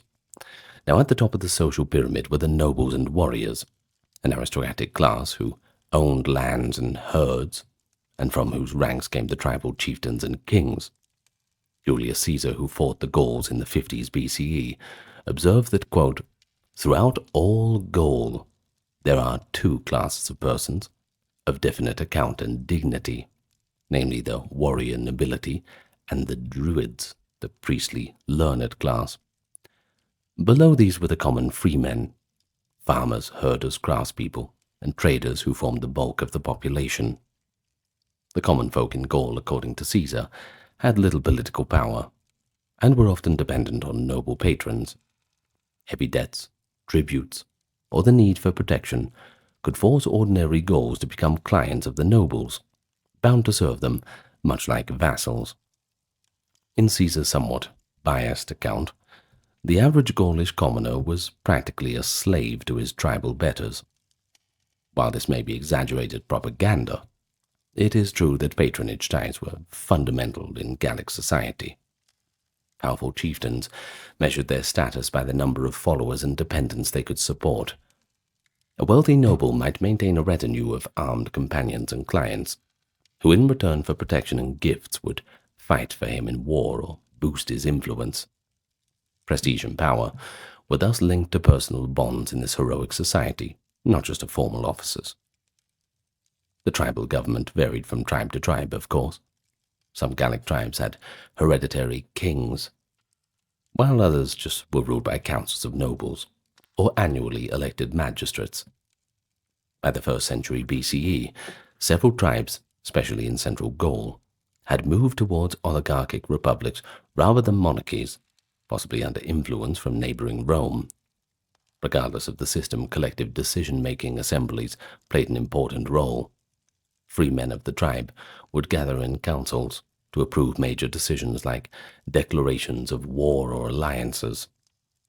Strabo, a geographer writing in the 1st century CE, describes a peculiar custom in Gallic assemblies to maintain order. If any man interrupted the speaker with heckling, an attendant would approach and warn him with a drawn sword. After a second and third warning, if the heckler still persisted, the attendant would dramatically cut off a portion of the man's cloak with the sword, effectively shaming him before the group. Now, this anecdote shows that Gauls took their counsels seriously. Discipline was enforced, yet in a way that blended sternness with a touch of theatrical flair, since losing a piece of one's precious woolen cloak was a humiliating penalty. It is one of many instances where Gallic customs might seem strange to outsiders, but served a social purpose. It's all in context. Now, one can't describe Gallic society without talking about druids, of course. They were a learned class of priests, philosophers, jurists, and teachers, who served all tribes of Gaul. They did not form a separate tribe, but rather a pan-Celtic order whose influence crossed tribal lines. In Gaulish daily life, a druid might act as a local wise man, arbitrating disputes, advising chiefs, and conducting religious rituals. Caesar reports that the druids effectively held judicial authority in most conflicts. They decided almost all public and private disputes, from questions of murder and inheritance to boundary quarrels. If anyone disobeyed the ruling of a druid, the punishment was social ostracism. The druids would ban the offender from participating in religious rites, which the Gauls considered the heaviest curse. Think about it like excommunication, basically. And such a person was shunned as impious, denied legal protection, and cut off from the community's spiritual life. The Druids thus held tremendous moral and social power, being regarded as, in Caesar's words, the most just of men by the people. Now, to become a Druid, you had to go through a bit of training. Young Gauls with the aptitude, typically from noble families, would study under senior Druids for up to 20 years, committing a vast amount of knowledge to memory. Because you see, the Druids taught all their acolytes philosophy, astronomy, lore of the gods, and versified history. But everything was in oral form. In fact, the Druids famously refused to set their wisdom down in writing. Despite the Gauls generally being familiar with writing, they used Greek and Latin letters for mercantile and casual purposes. The Druids believed that sacred knowledge should be kept exclusive, and that relying on writing would weaken the memory. So they passed on their teachings through recitation and rote learning. Among these core teachings was a doctrine that gave the Gauls great courage: the immortality of the soul. Druids taught that the soul does not die with the body, but is reborn into new bodies after death. This belief in reincarnation meant that death was not feared, which, as Caesar observed, cast aside the fear of death and thus instills bravery in the warriors. And indeed, the Gauls' renowned valor in battle was bolstered by the notion that dying was just a gateway to another life, a philosophy spread by the Druids. In addition to Druids, classical sources note that other intellectual roles existed among the Gauls. Strabo preserves a threefold division of learned men: bards, vates, and druids. Now, the bards were poets and singers who composed and performed songs of praise, satire, and history, effectively they were basically the oral historians and musicians of Gaul. The vates, from the Celtic word for seer, related to the latter Latin vates, meaning prophet. Well, they were basically religious specialists focused on ritual and the natural world, diviners and sacrificers, studying the entrails of sacrificial animals or the flights of birds to interpret the will of the gods. And then there was finally the Druids themselves, ranking above the other two, pursuing the moral philosophy and broader knowledge of nature in addition to presiding over doctrine and justice. Now, these categories somewhat overlapped. A senior Druid might also compose verses or perform divinations, but they show that Gallic society had a place for scholars and artists, alongside its warriors and farmers. In everyday life, a village or tribe might have its bard to entertain and preserve collective memory through song. The local Druid might handle the legal and religious matters, and perhaps vates or wise folk would guide the agricultural rites and healing practices. Leadership in a tribe was often collective. While a chief or king might lead in war, he usually consulted a council of elders or nobles in peace. Some tribes held annual assemblies of all free warriors. Gaulish societal norms prized eloquence in speech, a quality of great importance for leaders addressing councils or assemblies. The gift of the gab was so esteemed that chieftains kept bards to immortalize their deeds in poetic or musical form. An agile tongue could win honor, second only to a strong sword arm, I suppose. But one should also acknowledge the role of women in Gallic society. In comparison to the classical Mediterranean world, Celtic women had relatively more freedom and influence in their communities. While political leadership was typically male, women in Gaul could own property, and high-born women sometimes exercised power behind the scenes, or even openly. Ancient writers frequently remarked on the fortitude and stature of Gallic women. Ammianus Marcellinus, a Roman historian of the 4th century, later noted that Gaulish women were nearly as tall and courageous as the men, and that they could be formidable in anger, capable of delivering punishing blows in domestic quarrels. There are hints, too, that women sometimes accompanied men to war or took up arms in emergencies. At the very least, they were present at the war camp wagons, urging on the warriors and tending to the wounded. Within the household, women likely managed the home economy, supervising food preparation, textiles, and child rearing, but also participated in farm labor, such as harvesting. Well, marriage in Gaul was monogamous for most, though high-status men might have had multiple wives in certain tribes. Caesar provides a fascinating glimpse of the marital economics in Gaul. Husbands took pride in matching the dowry brought by their wives with an equivalent gift of their own goods, pooling both into a joint account. The couple treated this combined property as partnership, and whichever spouse outlived the other would inherit the whole along with the accumulated profits. This custom effectively encouraged cooperation in managing wealth and gave widows a secure inheritance, or widowers the wife's dowry, instead of passing everything to the husband's family. It shows that women's dowries were significant, and that wives had recognized economic rights in the marriage. Nevertheless, husbands in Gaul had the authority. A man was said to have the power of life and death over his household, including the wife and children. While this too might be influenced by Roman interpretation, it's quite clear that family structures were male-dominated. If a nobleman died under suspicious circumstance, his wives could be interrogated, or even executed if found complicit. Well, much as slaves would be punished for their master's murder. It's a brutal practice, reported by Caesar, but it shows that despite many relative freedoms for women, violent patriarchy was not absent in Gaul.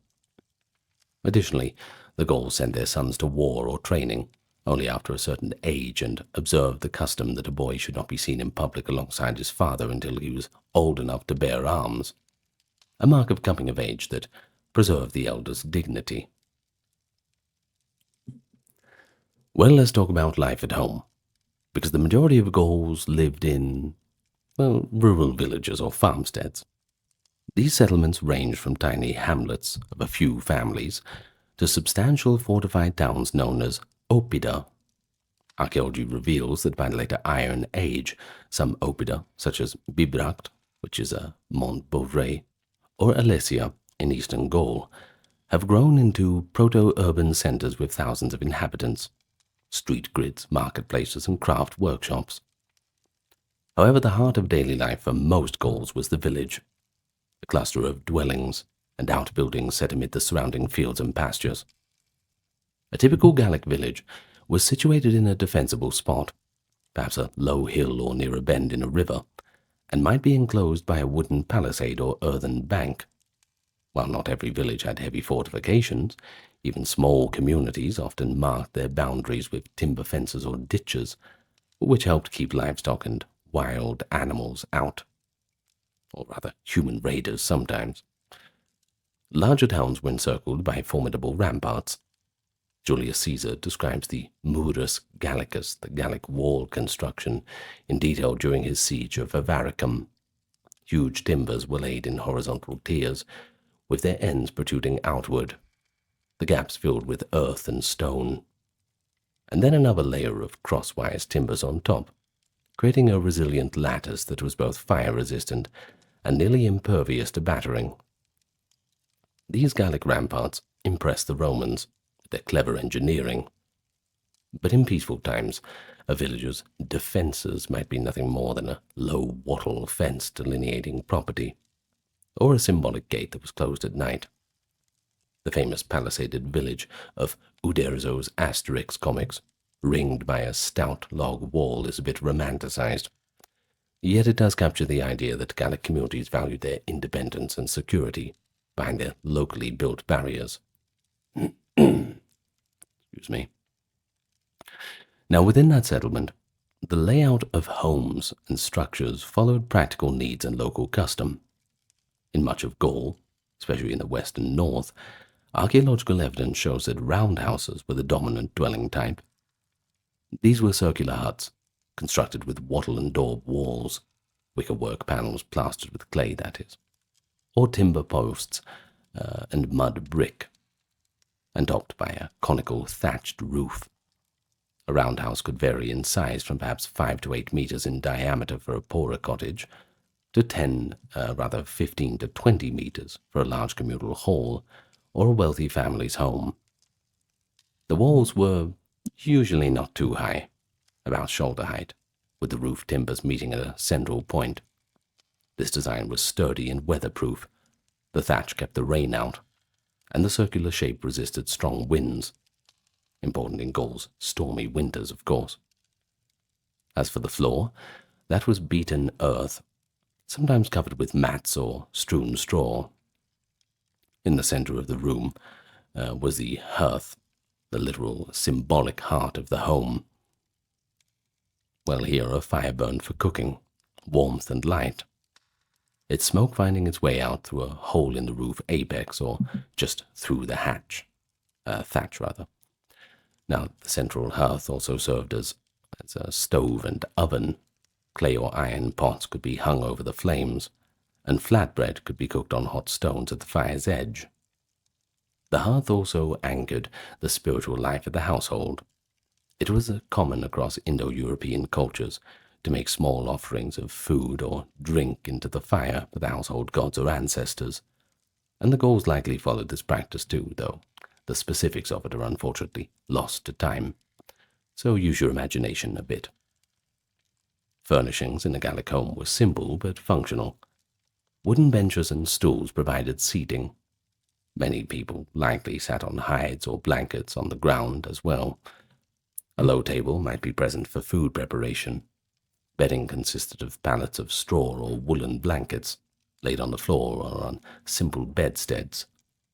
Weaving looms were a fixture of many homes, upright wooden looms with hanging weights, at which women wove cloth from wool or flax.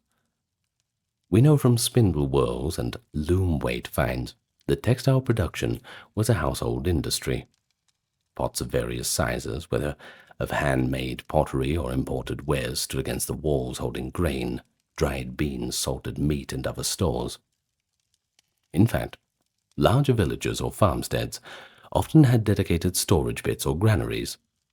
Archaeologists have discovered bell-shaped underground silos, where Gauls stored surplus grain. When sealed, such pits preserved grain for months by limiting moisture and pests. Additionally, some settlements had above-ground granary huts, raised sheds on stilts to keep grain dry and safe from rodents. Diodorus remarks on a harvesting method on the northern islands, i.e. Britain, where farmers cut off only the heads of grain and stored them in roofed granaries, later threshing small amounts as needed. A similar practice might have been used in Gaul to maintain the staple crop of wheat and barley efficiently throughout the year. But not all Gallic houses were round. In parts of eastern and southern Gaul, especially in the 1st century BCE, rectangular houses were also common. These could be timber-frame structures with wattle and daub or clay brick filling, built on a rectangular plan, more like the later Roman houses. Some oppida show rows of such rectangular buildings, suggesting multiple rooms or workshops under one roof, perhaps an influence from the Mediterranean or a response to the needs of an urbanizing population. Still, whether round or rectangular, Gallic homes often showed touches of comfort and even beauty. The interiors might be plastered and whitewashed, and there is evidence that some houses had painted walls. Fragments of colored plaster suggest simple geometric patterns or vivid hues decorated the inside of elite dwellings. Floors could have been insulated with a layer of clay or lime plaster. A wealthy family might have imported pottery, such as fine red gloss plates or amphorae of wine from the Roman world, which of course they would display as a bit of a status symbol. Now, besides houses, a village included various outbuildings that were part of daily life too. These included byres and stables for livestock, sheds for tools and storage, workshops for smithing or pottery, and perhaps communal structures like a council house or a shrine. The central open space of the village might serve as a corral for cattle at night, and as a marketplace and gathering area by day. Now, for most rural Gauls, home was a family affair. Multiple generations might live under one roof or in a small cluster of huts. There is evidence of courtyard farms, where a main house and several smaller sheds or huts stood around a yard enclosed by a fence. In these homesteads, daily life centered around the yard and hearth. The day began at first light, with tending to animals and kindling the hearth fire, and it ended with families gathered around the glow of that same fire as darkness fell over the fields. Of course, Gaul, like most other places in the world, had the foundation of daily life in agriculture. Nearly everyone, from the humble peasant to the tribal noble, was involved in farming or herding to some degree, since the land's bounty sustained the community. Roman writers acknowledge that the Gauls were skilled farmers. Their fields of grain were carefully sown, and could be vast, especially in the broad plains of central Gaul. Wheat, lightly spelt or emmer varieties, was the staple crop, supplemented by barley, which was important not only for porridge and bread, but also for brewing beer. Other cereal grains, such as oats and millet, might be grown in certain areas. The Gauls also cultivated legumes like beans and peas, which enriched diets and soil alike, and fibrous plants like flax for making linen. Near homesteads, one would find vegetable patches with cabbages, root vegetables, and herbs. Fruits such as apples and pears grew in Gaul. Indeed, the apple, a fruit that stores quite well, was likely common, as suggested by later Celtic folklore and the discovery of carbonized apple remains in later Iron Age layers. Beekeeping was practiced as well. The wildflower mead, beloved by the Gauls, required honey, so farmers kept beehives, and the water for cleaning honeycombs was itself a sweet drink when fermented. A day in the life of a Gallic farming family, would be attuned to the sun and the seasons. In spring, fields were ploughed using a wooden ard or plough tipped with iron. Gauls had iron ploughshares that could cut soil efficiently, pulled by teams of oxen. Seed was broadcast by hand. Through summer, families weeded and maintained the crops, while also pasturing livestock. Come harvest time, the whole village turned out with sickles and scythes to reap the grain. One ancient account mentions a fascinating harvesting technique. The farmers would cut the grain stalks high, removing just the ears, and leaving the straw standing. The collected ears were stored and only threshed little by little over the winter, which saved labor and storage space. Whether or not this exact method was universal, the Gauls certainly stored huge quantities of grain for year-round use. Caesar, in his war memoirs, frequently notes capturing Gaulish granaries filled with wheat, which his hungry legions were all too happy to confiscate. In addition to crops, animal husbandry was central to Gallic life. The Gauls were renowned cattle breeders. Herds of cows and oxen grazed the meadows. Oxen provided draft power for ploughing and hauling, while cows gave milk that was churned to butter or made into cheese. Sheep were kept for wool and meat, and their milk could be made into a form of sheep cheese too. Goats were also common, hardy creatures providing milk and browsing on shrubs. But the favorite livestock of the Gauls was absolutely the pig. Swine thrived in Gaul's woodlands on acorns and roots, and the Gauls were voracious eaters of it. The Roman historian Polybius once noted that Celtic mercenaries demanded pork as part of their rations, indicating a cultural preference. Well, the diet was certainly rich in calories and protein, fitting for a physically active people in a cool climate. A primary food was a type of gruel or porridge, made by boiling cracked grains, wheat or barley, in water or milk, essentially a thick cereal mash, often enriched with vegetables or meat drippings. They also baked bread. Excavations have turned up Iron Age grain ovens, or even loaves preserved by charring. The bread might be coarse by modern standards, but I like the coarse ones anyway. I don't like the white bread. I like the, the rustic sort of stuff. But anyway, it was likely unleavened or sourdough varieties, but it was still pretty good. With grain as the staple, meat provided variation and a bit of feast fare. Pork was everywhere, of course, ribs, sausages, smoked belly.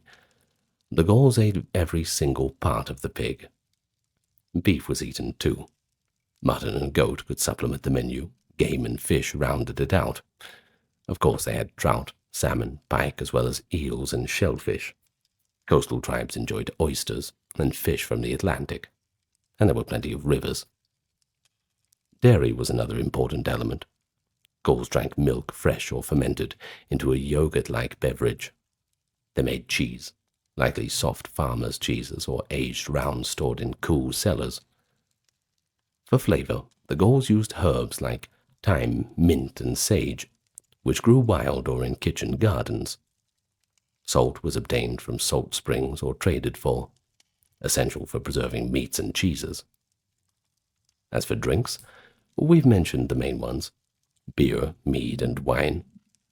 The beer, cervois, as it's called in later French, was a hearty ale made from barley or wheat, common refreshment for all classes. Mead, fermented honey, was likely a more occasional treat, given the relative scarcity of honey, used perhaps in ritual toasts, or by the wealthy. And wine, while not produced widely in Gaul until after Roman influence, was imported in staggering quantities. Archaeologists have unearthed thousands of wine amphorae fragments in southern Gaul, evidence of a booming wine trade, a century or two before the Roman conquest. There is an infamous anecdote, too, that relates to Gauls being so fond of it that they had wild consequences from their consumption. Diodorus claims that many Gauls would drink themselves into stupor or madness on wine, having little inclination for moderation. Sensing a business opportunity, Italian merchants leveraged this craving.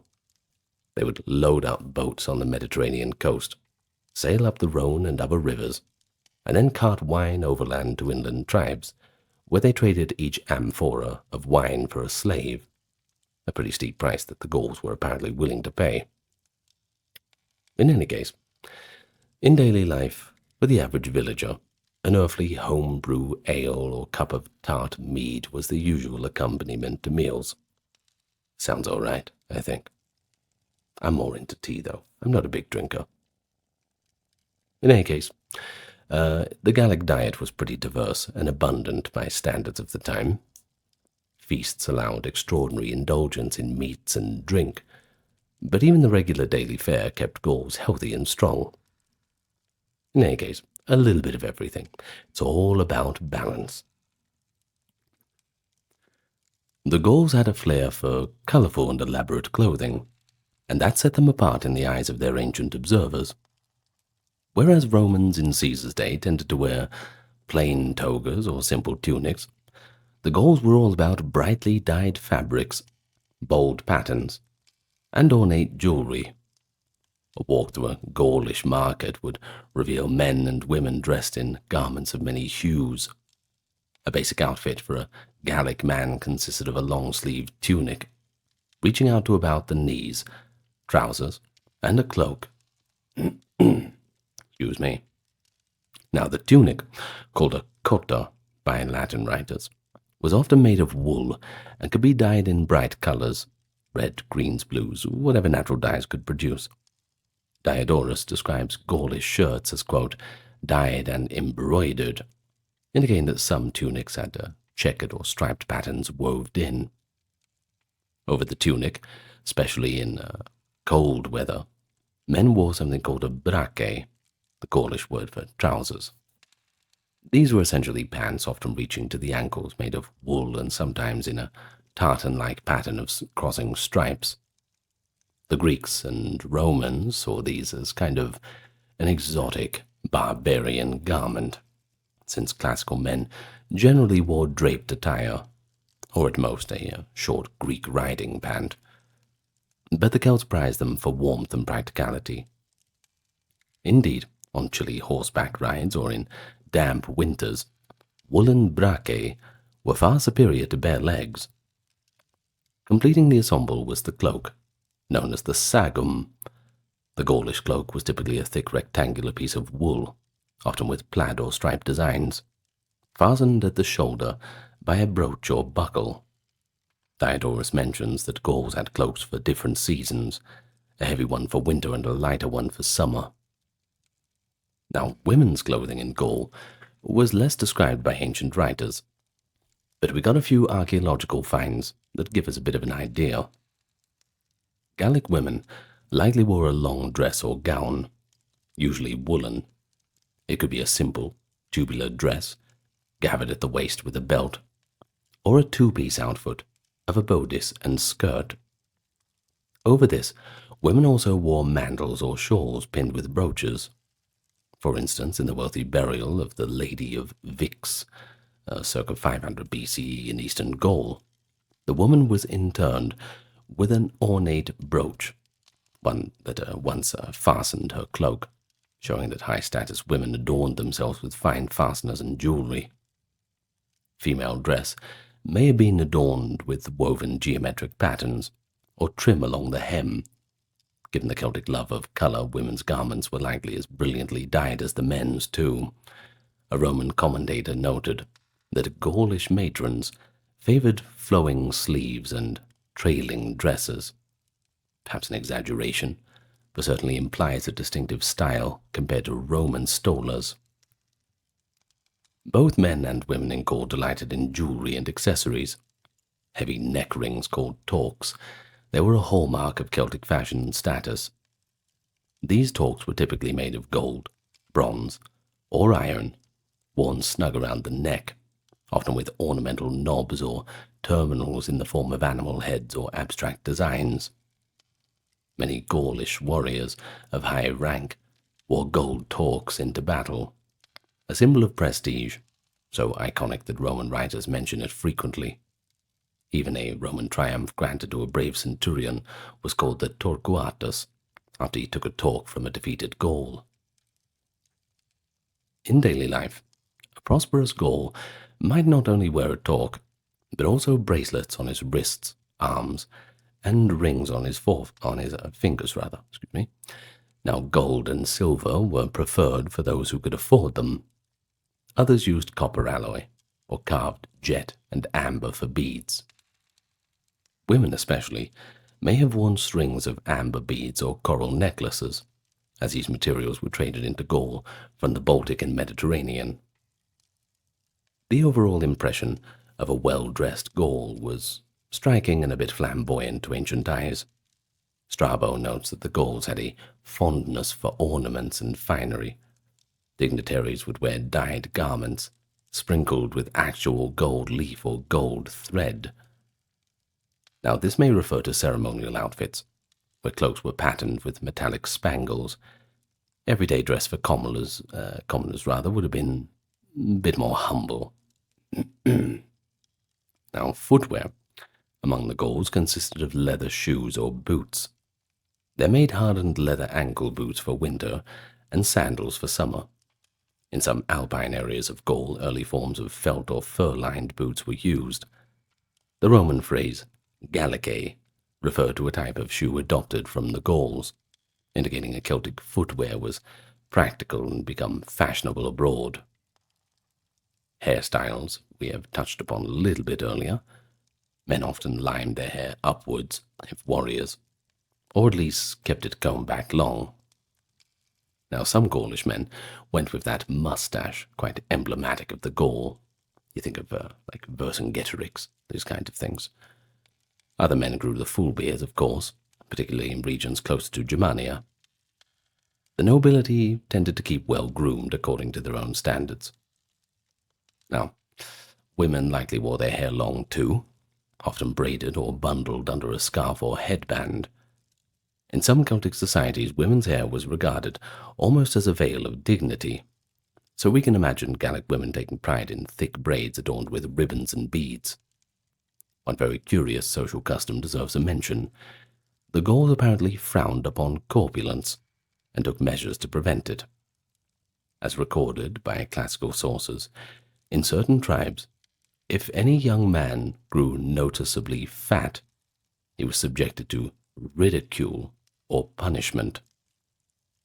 They even had a standard belt measure for youths' waists, and exceeding it was considered a sign of laziness. We've got ancient fat-shaming now, don't we? Like this.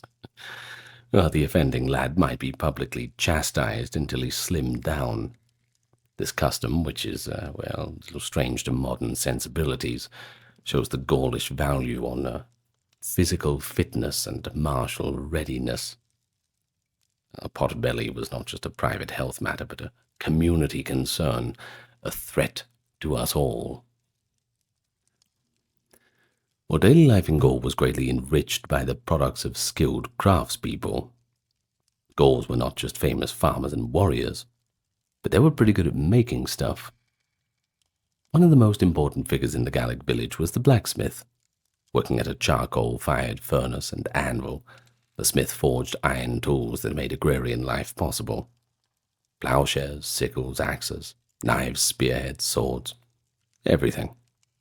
Ironworking was a technology that the Celts had mastered by the time of the Latin culture, 5th century BCE onward, by the way.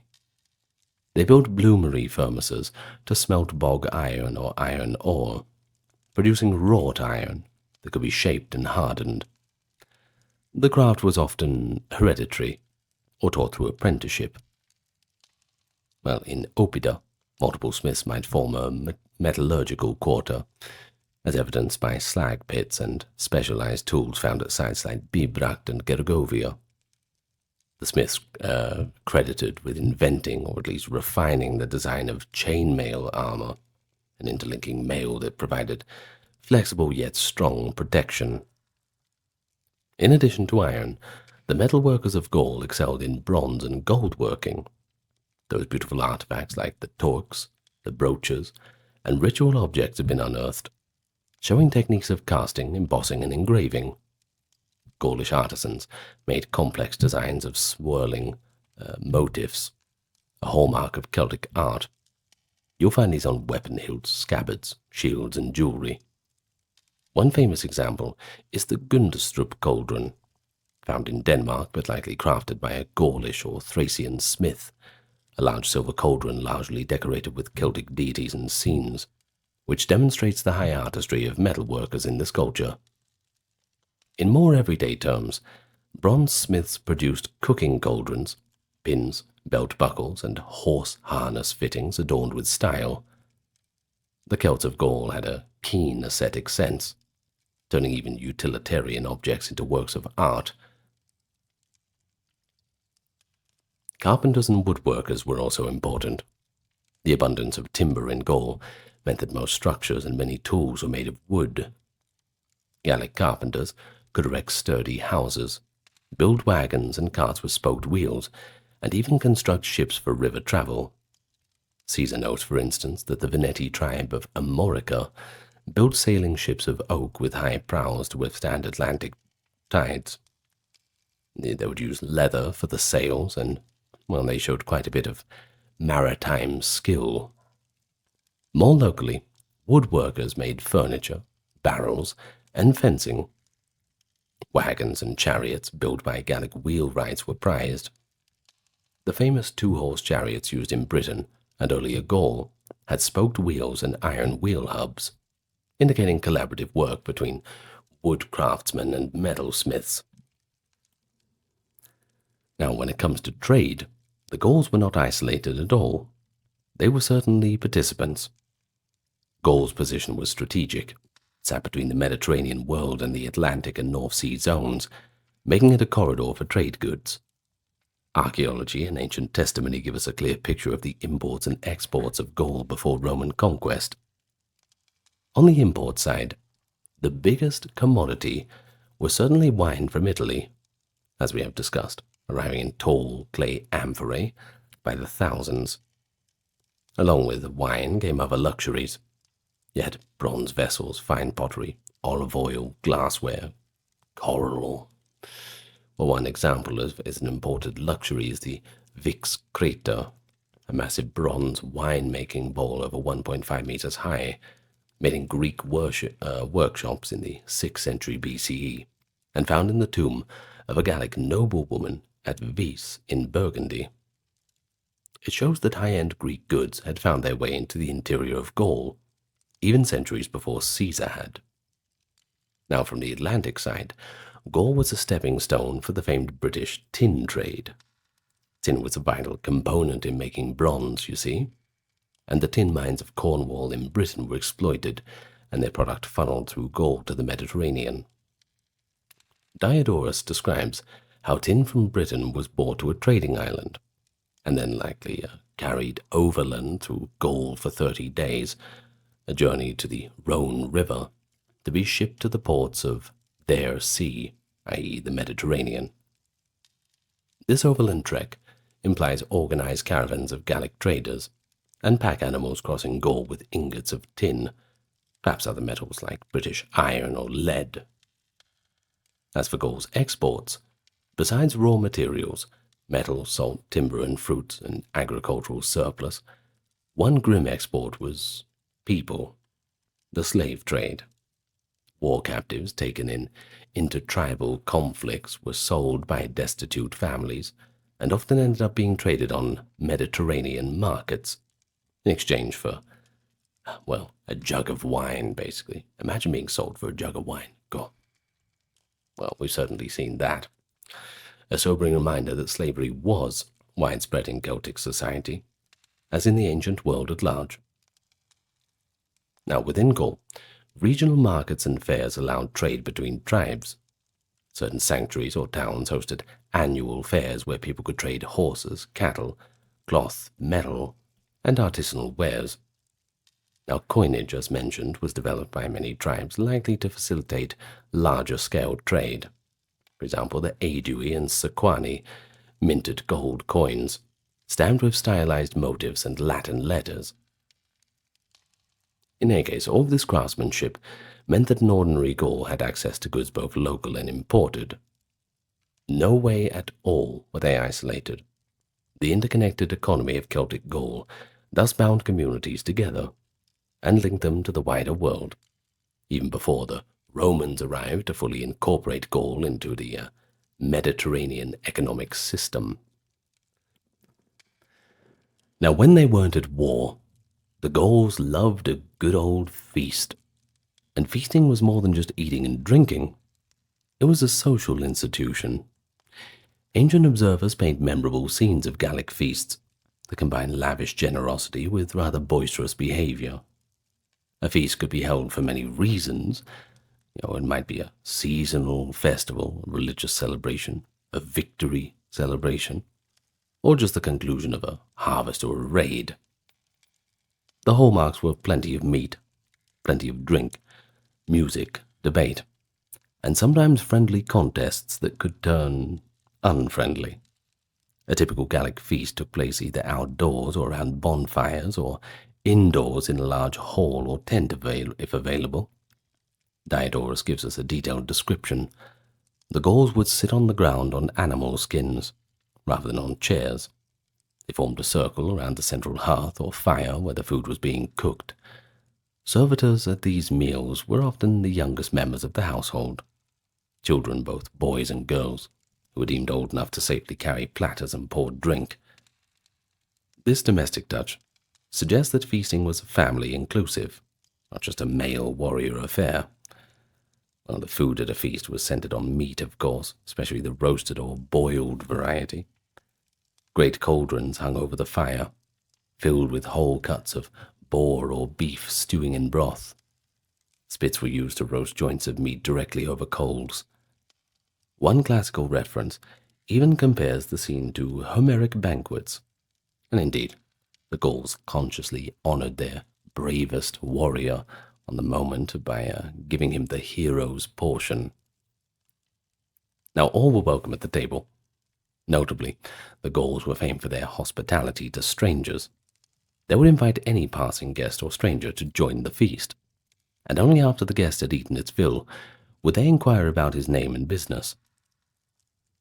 This custom highlights the ethic of generosity.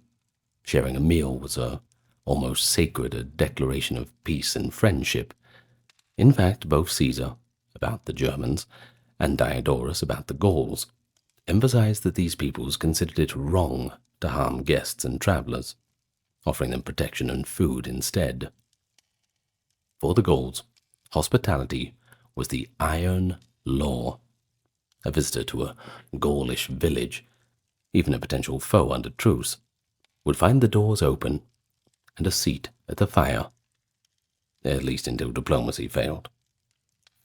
As the feasting went on and the drink flowed, the tone could shift from merriment to heated debate, because the Gauls loved a good discourse and argument.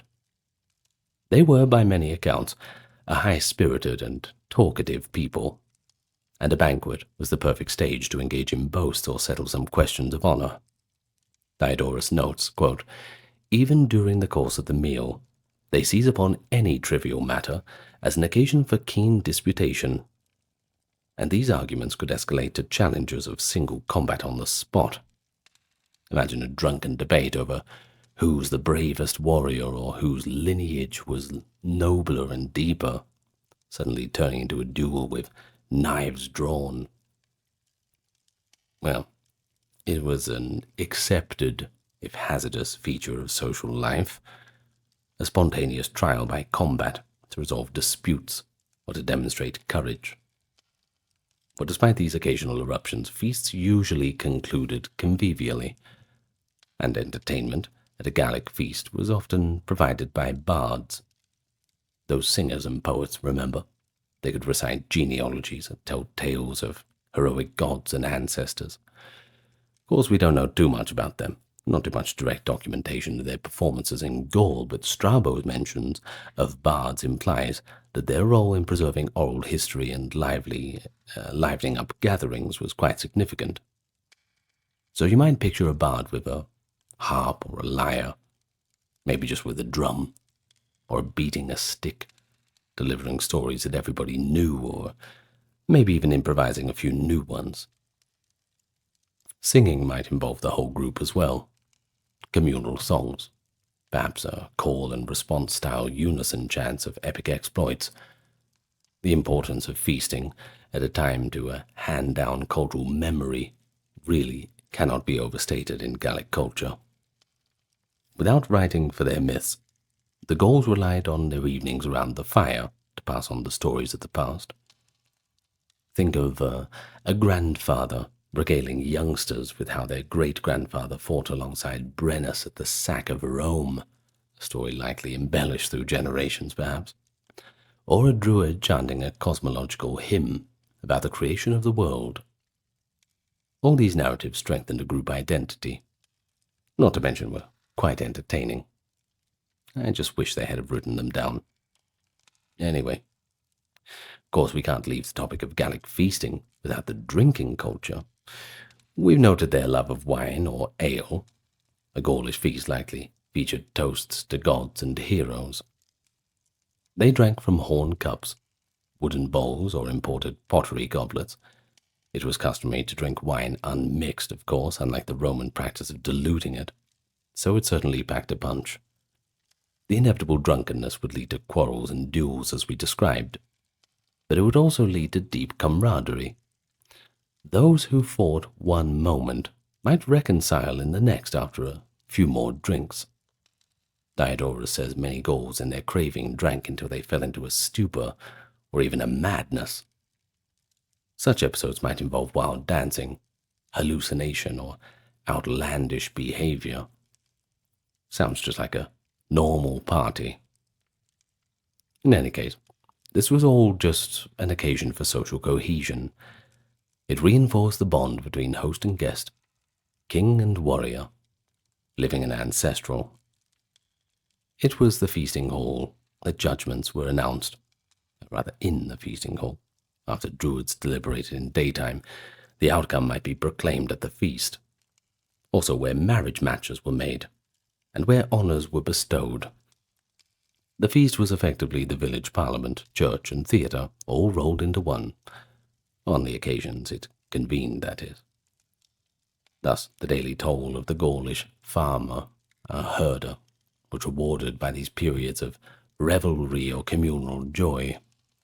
A traveller's enduring memory of the Gauls beyond the clamour of their arms might have been their hearty feasts, the smell of roast pork, the sight of big-limbed Gauls arguing and singing with flushed faces, and the feeling of genuine welcome one received as a stranger handed a full cup and a big hunk of meat by a people who, for all their fierceness in war, were warm-hearted and convivial hosts. Doesn't sound very barbaric to me. So what do you think, huh? Life among the Gauls. It doesn't sound too bad when you look at other ancient cultures. I mean, there's plenty of them that are a lot rougher. It's just a shame that the Gauls didn't leave us with much. Imagine what the Druids could have told us. The bards, the Vates. It's a shame. But it is what it is. In any case, who knows what we're going to find underground the next? Maybe some sneaky druid wrote down a bunch of stuff that he wasn't meant to, and we just haven't found it yet. Isn't that a tantalizing thing to think of? Well, everybody, this is where we end it for today. I'd like to thank you for joining me. I'd like to invite you to join me again. And I would like to just thank the patrons and supporters who are in the list we are about to scroll. Good night, everyone. Lots of love to you all, and see you next time. The Scythians. It's not so scary these days to hear that word. But for centuries, the mere mention of these people struck fear into the hearts of those who lived at the edges of their domain. Who were they? Well, they were basically nomadic warriors from the Eurasian steppe, but their skill in battle, and their elusive way of life, baffled even the mightiest of empires. The Scythians didn't have any cities of their own, nor did they have walls, but they still managed to defy kings, raid thriving civilizations, and ultimately build a culture of their own that blended their ferocity with a surprisingly intricate artistry. So, from the fringes of the ancient Near East to the shores of the Black Sea and beyond, the Scythians managed to carve out a chapter of history both fascinating and formidable. Everyone gets their turn on the stage of empire, and today we're talking about the Scythians, the rise and the fall, and everything in between. Before we get started, hello everybody, thanks for everybody keeping everything ad-free on the Patreon and YouTube membership side. Check out the merch store if you're interested, and thank you for the occasional donation for those inclined to do so. If you can't afford to do that, a like, comment, and subscribe pushes us out into the vast algorithm of YouTube, so thank you in advance. Anyway, all said and done, let's get busy. So where exactly do we start? Well, that's a little bit tricky. You know, these Scythians, it's hard to tell where they really begin. There's another one of those scholarly debates that's going to go on for a while, and frankly, I don't think it's going to be resolved. Now, the Scythians themselves, according to Herodotus, and however much we're going to trust Herodotus, they claim to be the youngest of all nations. One native legend, he recounts, speaks of a hero named Targeteus, born of a sky god identified with Zeus and a river goddess. He became the first king of Scythia. Now, of course, this is all bringing everything back into Greek terms, making it easier for Greeks to understand everything. So, grains of salt flying all over the place with this introduction. In any case, in this myth, golden gifts, a plough, a yoke, a sword, and a cup fell from heaven, and, only Targeteus' youngest son was able to handle these sacred objects without them being burning hot to the touch. Anybody else who tried to pick them up, well, they got quite the fright. Now this son, Coluxeus, thus gained kingship, and from him the royal line of Scythia descended. Another tale, favoured by Greek storytellers, claimed that the Scythians descended from the hero Heracles. Now in this version, Heracles wandered into the northern wilds and sired 3 sons with a mysterious creature, who was half woman, half snake. One of these sons, named Scythies, you see where we get the name from, became the forefather of the Scythian kings.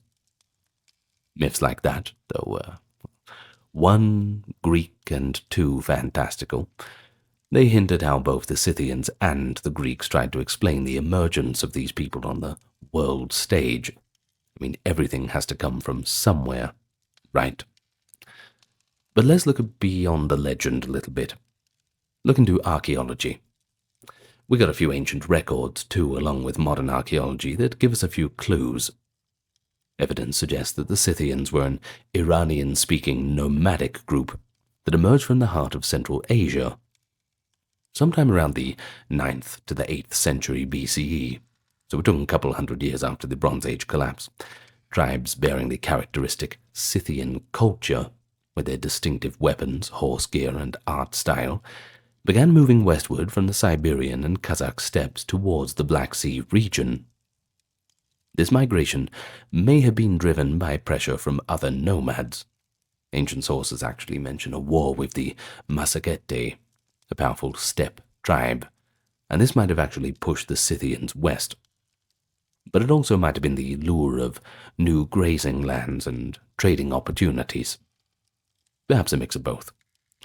In any case, as they moved into the Pontic steppe, that is the lands north of the Black Sea, the Scythians displaced or absorbed earlier inhabitants. Now notably among these were the Cimmerians. They were another nomadic people who had dominated parts of the steppe and periodically raided south into the Caucasus and Anatolia. According to one account, preserved in Herodotus's writings, the Scythian advance forced the Cimmerians to flee their homeland. The Cimmerian common folk migrated southward, some finding their way to Anatolia, while their nobility chose to die fighting, rather than surrender the land that they had fought so hard for in the first place. In the aftermath, around the 7th century BCE, the Scythians took control of the Cimmerians' former territory, essentially establishing themselves as masters of what the Greeks would call Scythia. Well, the earliest historical mentions of the Scythians appear in the Assyrian records of the ancient Near East. To the Assyrians, these newcomers from the north were known as the Ishkuzai or Ashkuzai, names which likely correspond to Scythian. In the late 8th and early 7th centuries BCE, Assyrian texts note conflicts and alliances with these northern nomads. One Assyrian inscription from the reign of King Esarhaddon, reigning from 681 to 669 BCE, records an alliance with a Scythian chieftain named Partatua, whom some historians equate with the Protothies mentioned by Herodotus. Excuse the pronunciation there. Now, Partatua even sought marriage with an Assyrian princess, and that indicates that Scythian leaders were already influential enough to be courted as equals by the mighty Assyrian Empire. In any case, before long, the Scythians would dramatically push themselves into the turbulent politics of the region. So, in the 7th century BCE, the Scythians certainly did just that. They exploded onto the scene in the Near East with a series of pretty audacious raids and power plays. All in all, by the end of this series of actions, they had quite a name for themselves. And spoiler alert, they weren't famous for being friendly. Herodotus recounts that a Scythian army, led by a king whom he calls Madias, swept through Media, which by the way was a region of northwest Iran, and defeated the Medes around the year 653, just as the Medes were attacking Assyria, fighting on too many fronts. Well, the Medes, caught by surprise, were routed, and the Scythians took advantage of that power vacuum. According to Herodotus, the Scythians then ruled Asia. Now, for people who are a little bit confused with that, he basically means the Near East. And they did so for 28 years. Not a bad run. Now, modern historians do suspect that the duration and extent of this domination might be exaggerated in legend, and if you've read through any Herodotus, well, you wouldn't blame them for thinking that. There is no doubt that Scythian bands became a major military force in that region at the time, but, well, for how long? That's a little bit hard to tell. In any case, the Scythian presence in the Middle East and Near East was felt far and wide. They ravaged parts of Anatolia and the Levant. And by the way, one group of Scythians pushed as far south as the borders of Egypt. Tradition holds that when the Scythian horsemen reached the doorstep of Egypt, the pharaoh Psammetichus I hastily sent gifts and pleadings to persuade them not to come any further. Well, apparently the gifts were pretty good because they didn't. Quite successful, as the Scythians turned back rather than attempting to conquer the well-defended Nile Valley. Around the same era, Scythian raiders attacked the city of Ascalon in Philistia, that is the southern Levant. Herodotus relates a curious anecdote that some of the plundering Scythians desecrated the local temple of Aphrodite Urania, and as a result were cursed by the goddess with what he termed the, quote, female disease. Okay, what he basically means is an affliction that caused them to become impotent and behave effeminately. Well, this story, which is likely apocryphal, may have been an attempt to explain the existence of a class of androgynous priests or diviners living among the Scythians, known as the Enares, who were noted in later accounts. Now, interestingly, the Greek physician Hippocrates, writing in the 5th century BCE, also noted that many Scythian men suffered from impotence, and he attributed that to their constant riding on horseback and the cold of their climate, though he mentions the Scythians themselves believed it a divine punishment of sorts, echoing the Herodotian tale. For nearly 3 decades, if we follow the account of Herodotus, the Scythians were the terror of Western Asia, extracting tribute and plundering at will. But don't worry, the dominance was not to last. You see, the Medes weren't going to let them get away with it that easily. Led by King Cyaxares, they eventually regrouped, and they sought revenge. Herodotus describes how Cyaxares dealt with the Scythian problem through guile rather than open combat. What did he do? Well, he invited the leading Scythian chiefs to a great banquet under the pretense of friendship. As the Scythians feasted and drank themselves into a rather vulnerable state, I'm sure you can see where this is going, the Medes fell upon them and, well, they killed them all. Worst party ever, With the headmen eliminated, the Scythian grip over Media and its neighbors began to weaken. The Medes thus reasserted control, and by around 625, Cyaxares was able to establish his rule over Media fully, soon participating in the final defeat of Assyria. But that's a story for another time. The remaining Scythian warriors, however, now leaderless and expelled, retreated from Media back toward the steppe. Herodotus notes with dry understatement that the Scythians were, quote, driven out of Asia by the Medes. But one outcome of this tumultuous decade was the scattering of Scythian groups in various directions. Some scholars believe that certain Scythian bands remained in the Near East, whether as settlers or mercenaries, maybe a mix of both, who knows. For example, in the later times, the city of Beth Shean in the Levant was called Scythopolis, possibly because of a Scythian garrison, or a colony that had been stationed there during these events. In any case, there must be some explanation for the name, but the main body of the Scythian people, they returned to their base in the Pontic steppe. What awaited them at home, however, was one more fierce challenge, and it wasn't from a foreign army. This time, it came from within their own society. You see, Herodotus adds a little epilogue at the end, a little sprinkling on the top. When the Scythian warriors finally returned home after their long absence, they found that there was an uprising waiting for them. In their years away, Scythian women had taken their own slaves as mates, and they all had kids, who now refused to surrender power to the returning men. The fierce battle ensued between the veterans and these slave sons. Ultimately, the story goes, the Scythian warriors devised a clever ploy. They approached the next battle, carrying only their horsewhips instead of weapons. Seeing their former masters advance as if to chastise disobedient servants, the slave-born youth lost their nerve, and they fled. Thus, the old order was back. Whether or not this tale is true, it does convey the Scythians' fierce determination to uphold their hierarchies even after years of upheaval. In any case, by the dawn of the 6th century, the Scythians had returned to their steppe territories north of the Black Sea, chastened, but still intact as a pretty formidable nation. In the coming centuries, they would build a rich and unique nomadic civilization on those wide grasslands, interacting with the great settled cultures to their south, from the Greek city-states to the Persian Empire.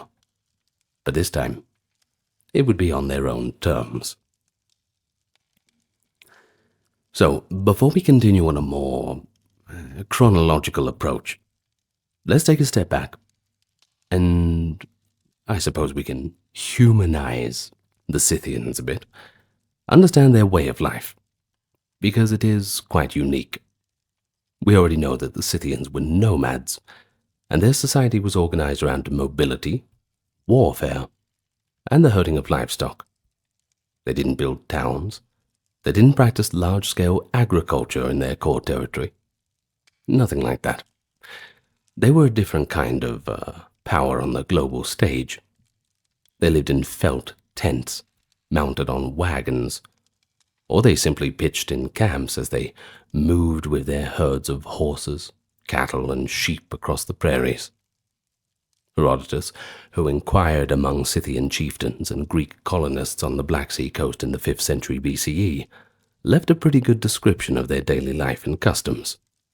And it's not something that's colored by propaganda or colored by any vested interests, which is why when we hear about these kinds of things from Herodotus, we can take them at a little bit more face value.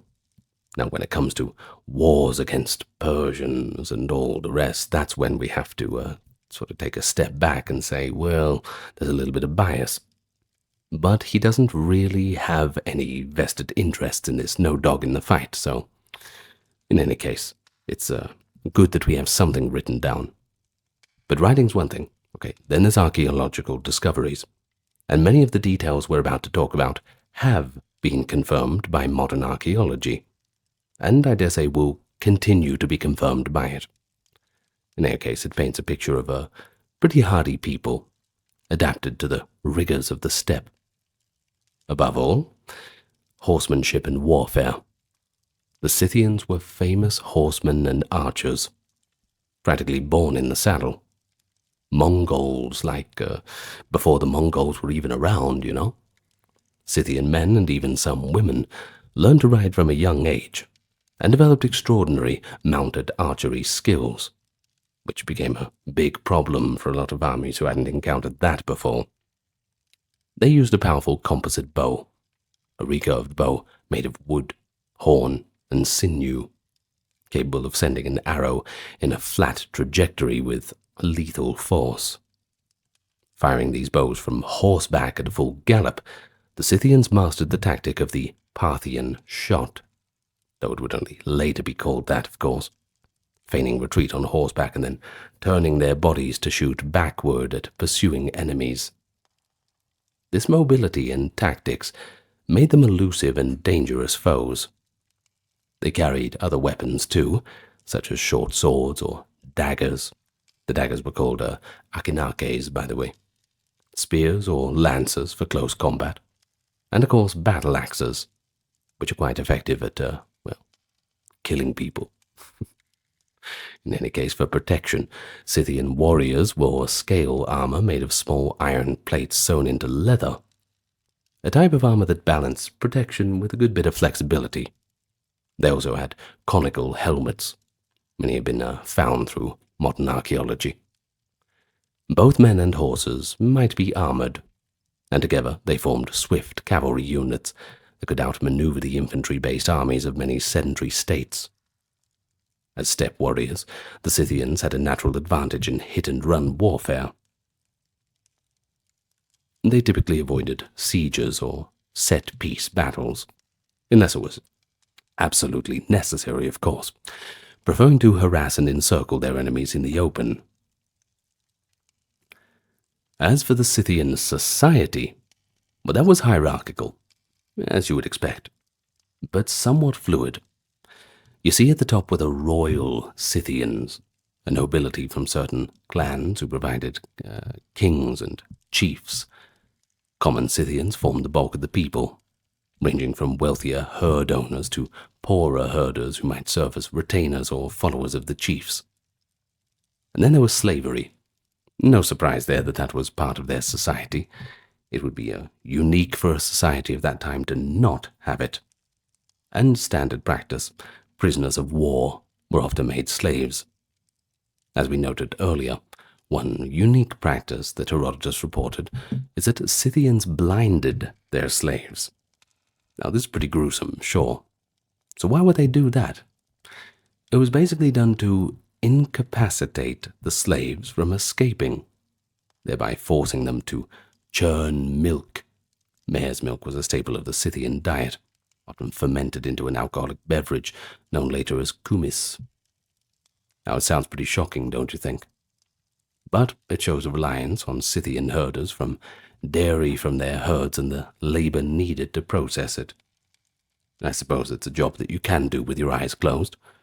So, well, two birds, one stone. It stops the slaves from escaping, and it just keeps them concentrated on that task. Pretty brutal. Anyway, what about the girls, huh? The Scythian women enjoyed pretty high status for the time. Archaeologists have found women in Scythian burials, accompanied by weapons and riding gear. Now, that indicates that some might have fought, or were at least honored as warriors. And also, we must say that some grave goods were simply put in there as, either decoration or just to have something expensive in there. In any case, these women likely inspired the Greek legends of the Amazons, if they were fighting stock. Herodotus even tells the story of Amazon warriors joining the Scythian men to found the Sarmatian people. The Scythians also had a set of customs that to Greek eyes ranged from admirable to outright macabre. They placed great importance on oaths and pledges of loyalty. The Scythians worshipped a pantheon of deities that Herodotus tried to equate with Greek gods. The chief among them? Tabiti, whom Herodotus likened to Hestia, the goddess of the earth, and Papeios, likened to Zeus as the sky father. They also revered the earth and solar goddess, and notably a god of war whom the Greeks compared to Ares. Unlike the Greeks, though, the Scythians did not have temples or statues for their war god. Instead, they erected an ancient sword or iron blade atop a pile of brushwood, and they worshipped it as the embodiment of a war deity. They made sacrifices of livestock to this sword god, and according to some accounts, human captives, especially victims taken from prisoners captured in war. I'm sure they were not willing to do that. Perhaps they want to go back to the butter churning. The Scythians were reputed to be both fierce and proud, but also staunchly conservative in their way of life. The Greek accounts show that the Scythians were fiercely protective of their traditions. There is one old tale. It tells of a Scythian prince, Anacharsis, who gained fame in Greece for his wisdom, but was executed upon returning home. You see, they weren't very happy that he adopted foreign rituals, and if he was no longer one of them, well, they had a interesting way of putting him out of the picture. Similarly, King Celes in the 5th century BCE was said to have been overthrown and killed by his own people. His crime was trying to live like a Greek. Now, true or not, stories like that show the Scythians' intolerance for leaders who abandoned their old ways, and the strong pride in their culture. Basically, fit in or get out. Paradoxically, for such a mobile people, the Scythians did manage to leave behind remarkable art and treasures, preserved mainly in their burials. Scythian art is famous for its animal style, intricate depictions of animals both real and mythical, and often in scenes of combat or motion. Scythian goldsmiths, or the Greek craftsmen they patronized, produced stunning golden adornments, jewelry, appliques for clothing, and pieces of horse tack, decorated with motifs of stags with sweeping antlers, snarling panthers, eagles, and griffins. Images like that might have held spiritual significance, or they might have simply just been a reflection of the love of the natural world and the fierceness of life on the steppe. There is one pretty good example, actually, a gold comb found in a Scythian tomb. But it's not just a normal comb. It would have been impressive being made out of gold anyway. But it shows this detailed scene of Scythian warriors in battle. Really quite impressive. Think about doing that kind of craftsmanship all those years ago.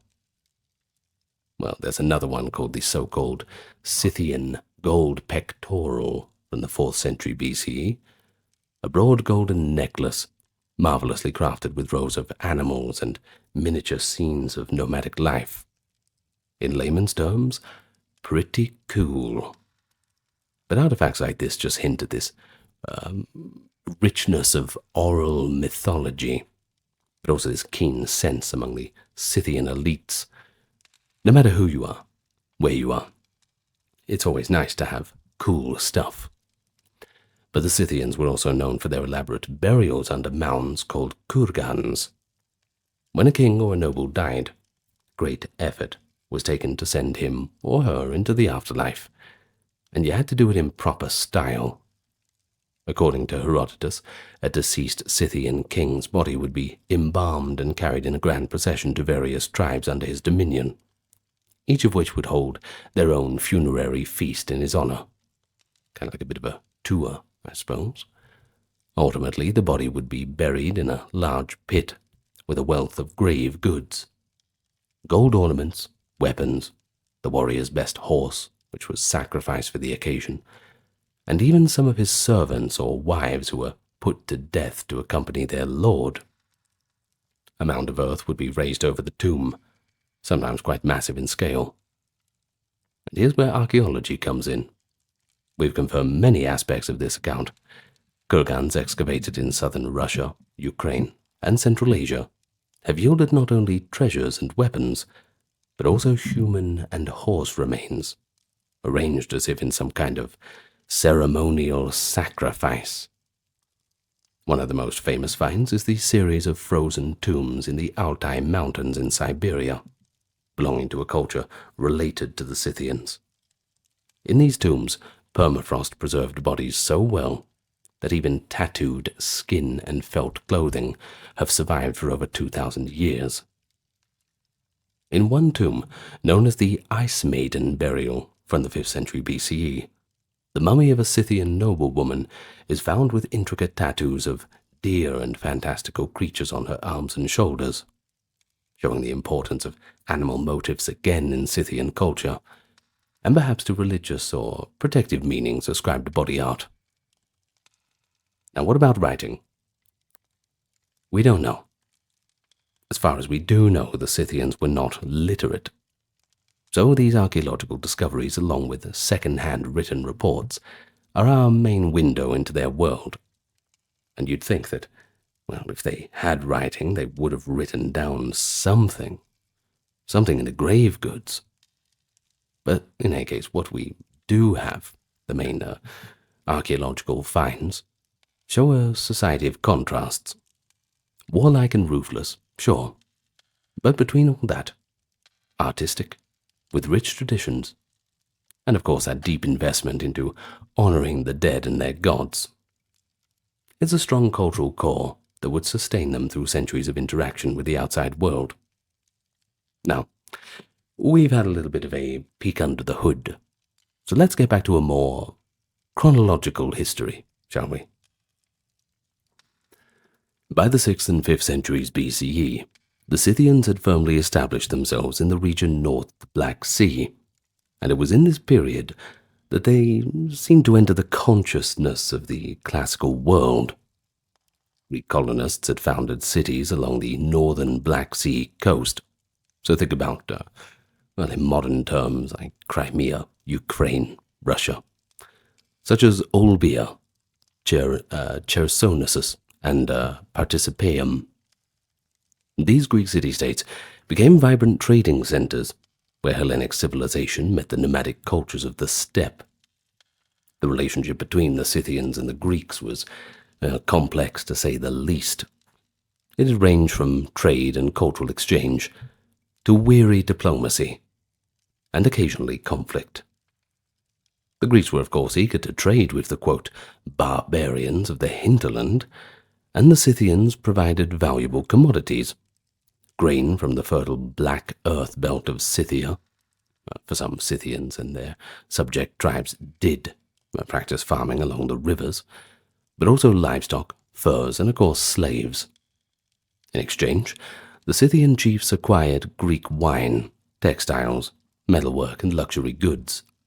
The presence of Greek pottery and ornaments in Scythian burials, for instance, fine Attic pottery found in kurgans, attest to a lively scene of commerce.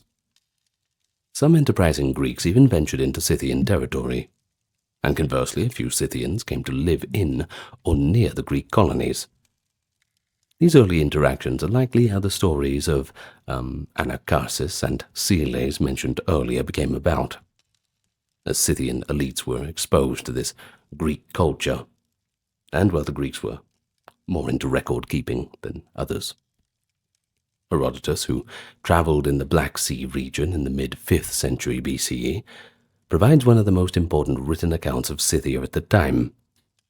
He describes the geography of Scythia, a land stretching from the Danube in the west to the Don in the east, and notes that it was remarkably flat and treeless in its heartland, making it ideal for horse nomads. But he also categorizes the various tribes of the region.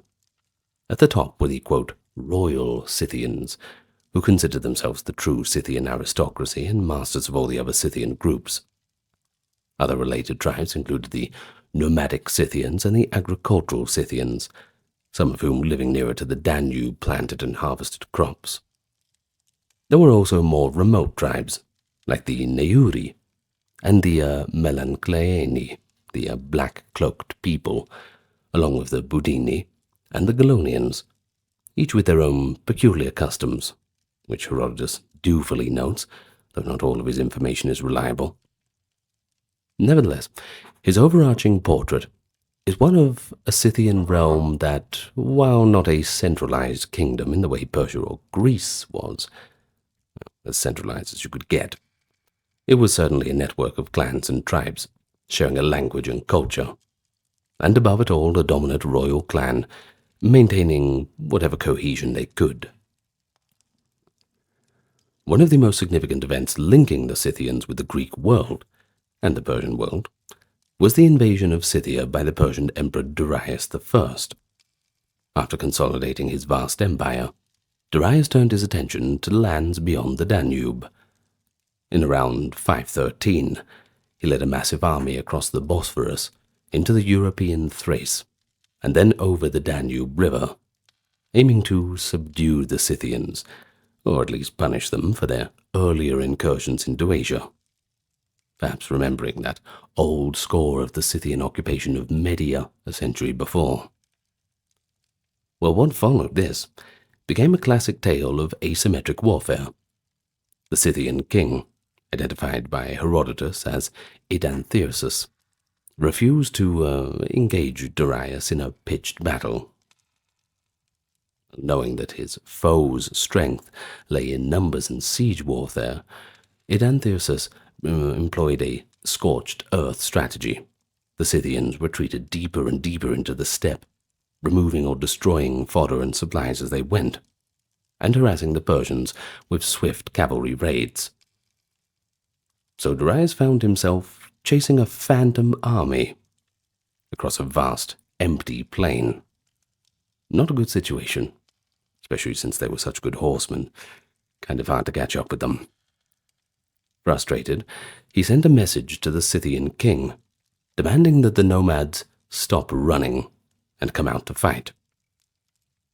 Idanthyrsus, in a bold and famous reply, told Darius that the Scythians had no cities or cultivated lands to defend, and thus no compulsion to stand and fight on anybody else's terms.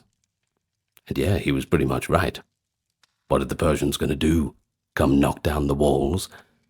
There were no walls.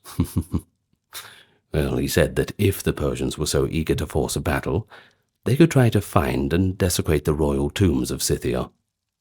Only then would the Scythians be compelled to face them directly. Until then, the Scythians would just do as they please. According to Herodotus, at one point, the Scythians even sent Darius a symbolic message in the form of a bird, a mouse, a frog, and 5 arrows. The Persians debated what it meant.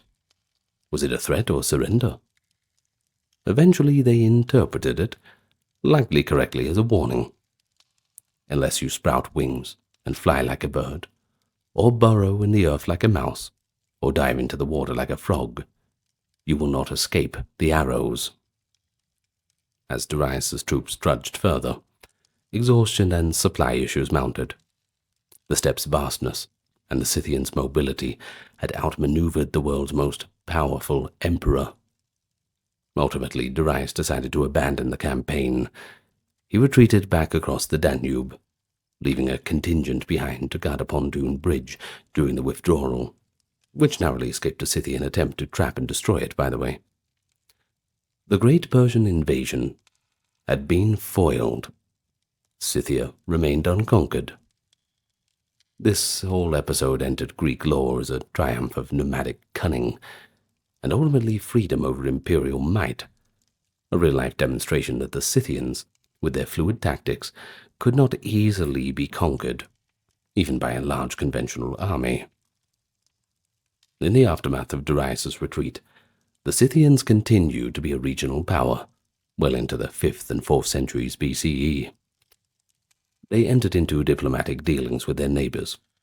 For example, there are records that the Scythian king Ariopathus, early 5th century, married a Greek woman from Histria and had alliances with Thracian kings. The balance of power in the region was dynamic. The Scythians could be allies or enemies to the Greek cities depending on circumstance. For the most part, the Greek colonies maintained a weary peace with the Scythian tribes, sometimes paying for protection or forming alliances through intermarriage. It was also during this classical period that Scythia's internal development reached its zenith. The archaeological record shows extraordinarily rich Scythian burials in the 5th and 4th centuries, reflecting accumulated wealth, and perhaps something of a stratified society with powerful aristocrats. The famous kurgans of Kul-Oba, Chertomilk, and Soloka in Ukraine, for instance, date to the 4th century and are filled with lavish grave goods. You've got gold vessels depicting Scythians in everyday scenes, weapons adorned with gold, cauldrons, even a few objects imported from Greece and Persia. These treasures show that the Scythian elite at this time enjoyed the fruits of both their own raids but also long-distance trade. However, the 4th century also brought new challenges, and would end up marking the decline of Scythian dominance. As we shall see, the rise of neighboring peoples and the advent of larger empires would eventually hem the Scythians in and see their power eroded. By the mid-4th century BCE, after hundreds of years of relative dominance on the Pontic steppe, the Scythians began to face serious competition and pressures on multiple fronts. Now, one source of pressure was the rise of a kindred nomadic people, the Sarmatians, coming from the east. The Sarmatians were an Iranian-speaking group, much like the Scythians in culture, but composed of different tribes. For example, names like the Roxolani, the Saramate, and later the Alans would be recorded for them. These tribes, initially living east of the Don River, began to move westward. Over time, the Sarmatians encroached on Scythian territory and influence, a process that seems to have begun in the late 4th or 3rd century BCE and accelerated quite a bit quicker thereafter. As they migrated into the Pontic region, some Sarmatian tribes even allied with local powers. For example, one group of Sarmatians was said to have joined forces with certain Greek city-states against the Scythians.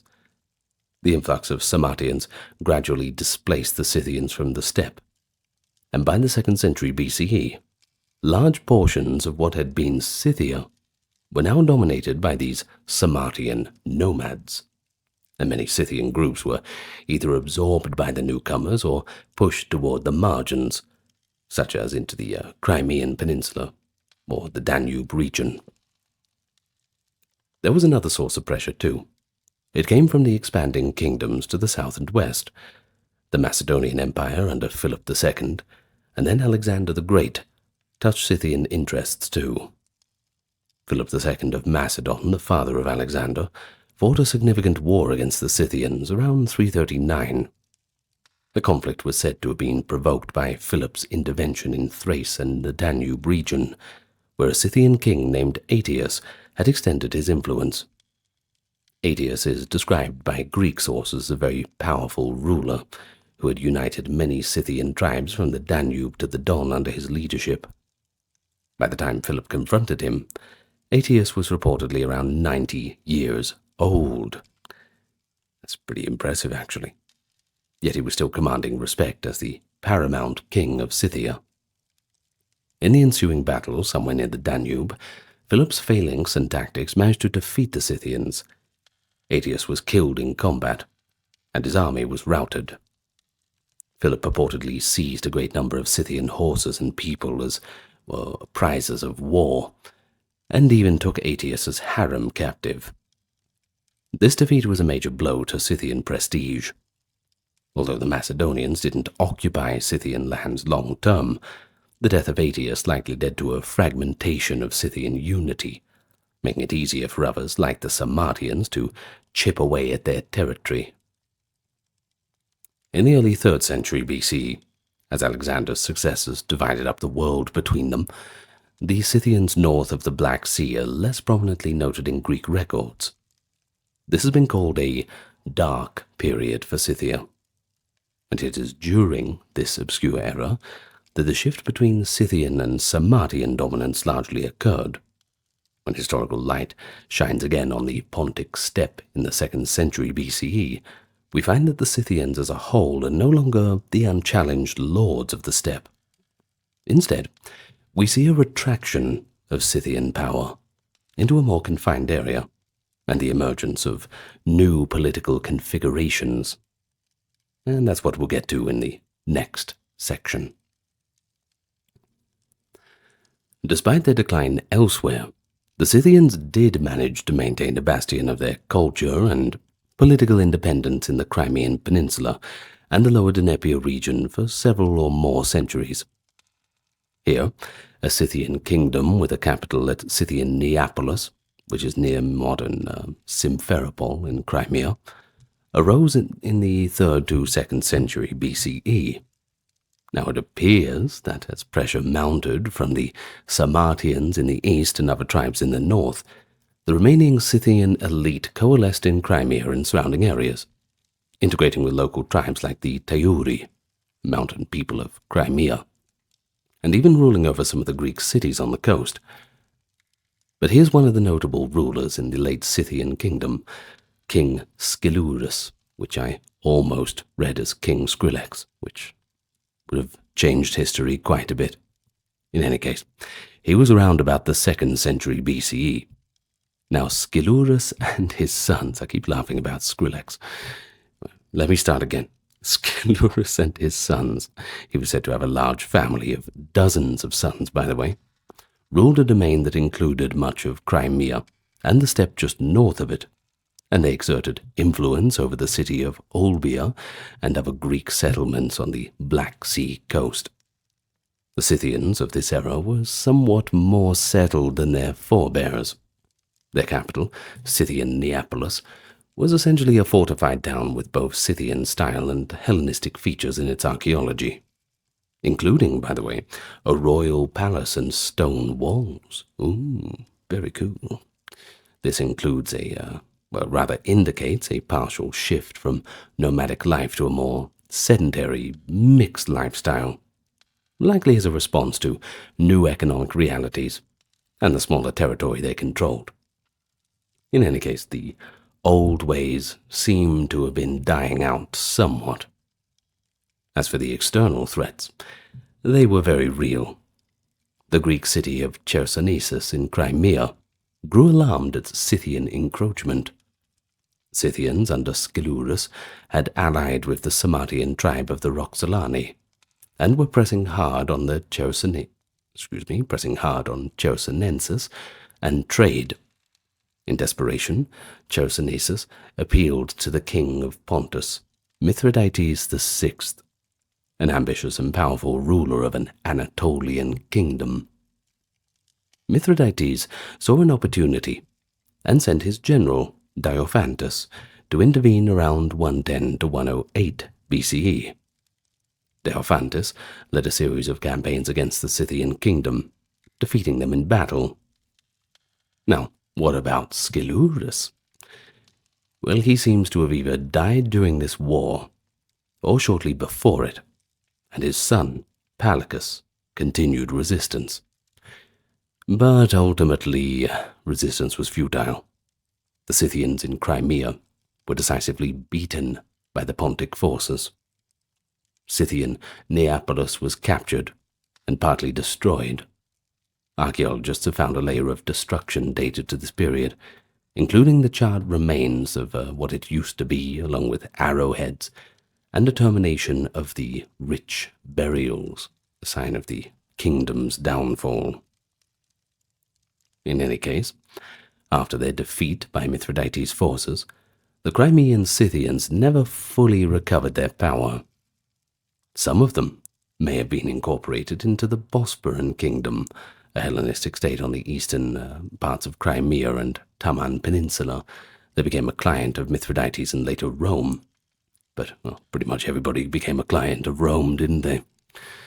Others retreated further into the Crimean hinterlands, and we don't really hear much about them. Their stories seem to just vanish. But there were still Scythian communities in Crimea and the lower Dnepr in the 1st century BCE, and into the early centuries CE. But they were increasingly marginalized.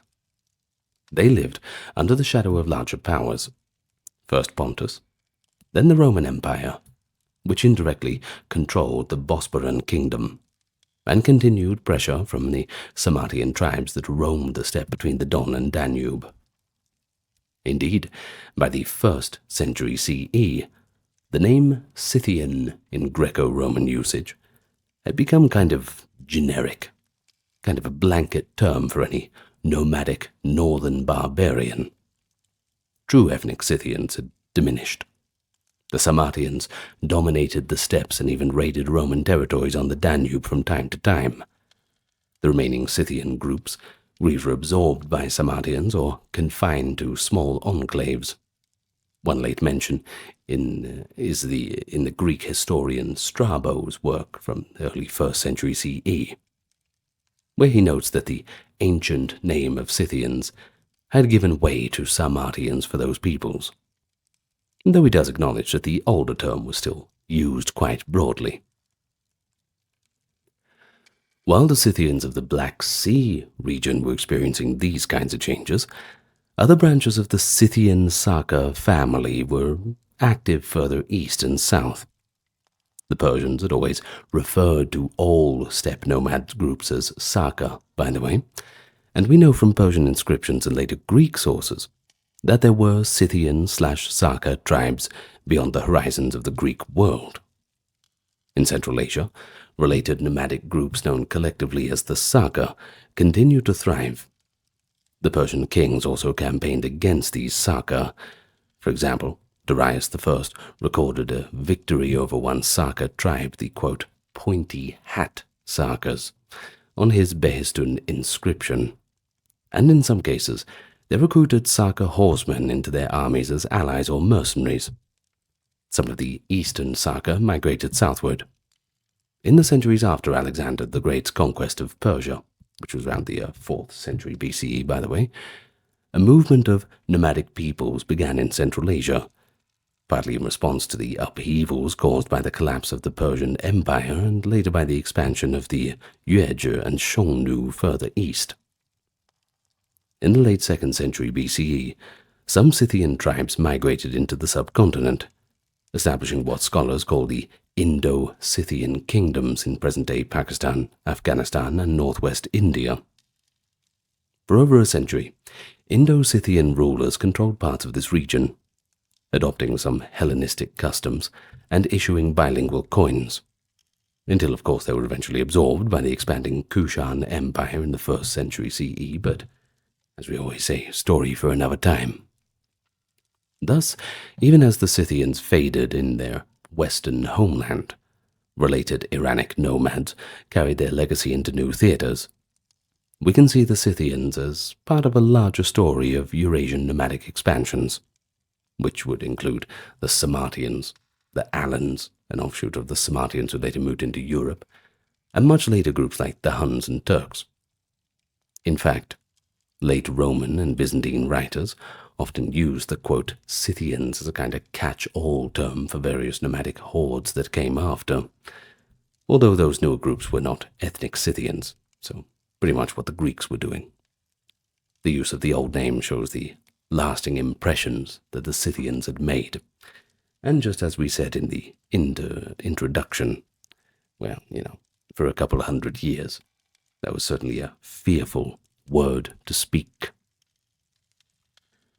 In any case, by the 2nd and 3rd century CE, what would be called Scythia had essentially ceased to exist, at least as a political entity. In the Black Sea region, the last vestiges of Scythian rule, such as the community in Scythian Neapolis, would disappear from the record.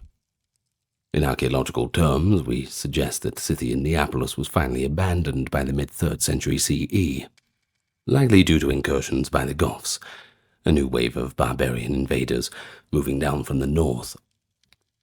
The Goths overran much of the Black Sea coastal area in the mid-200s, and they, along with their allied Germanic and Sarmatian groups, would have subsumed any remaining Scythian pockets.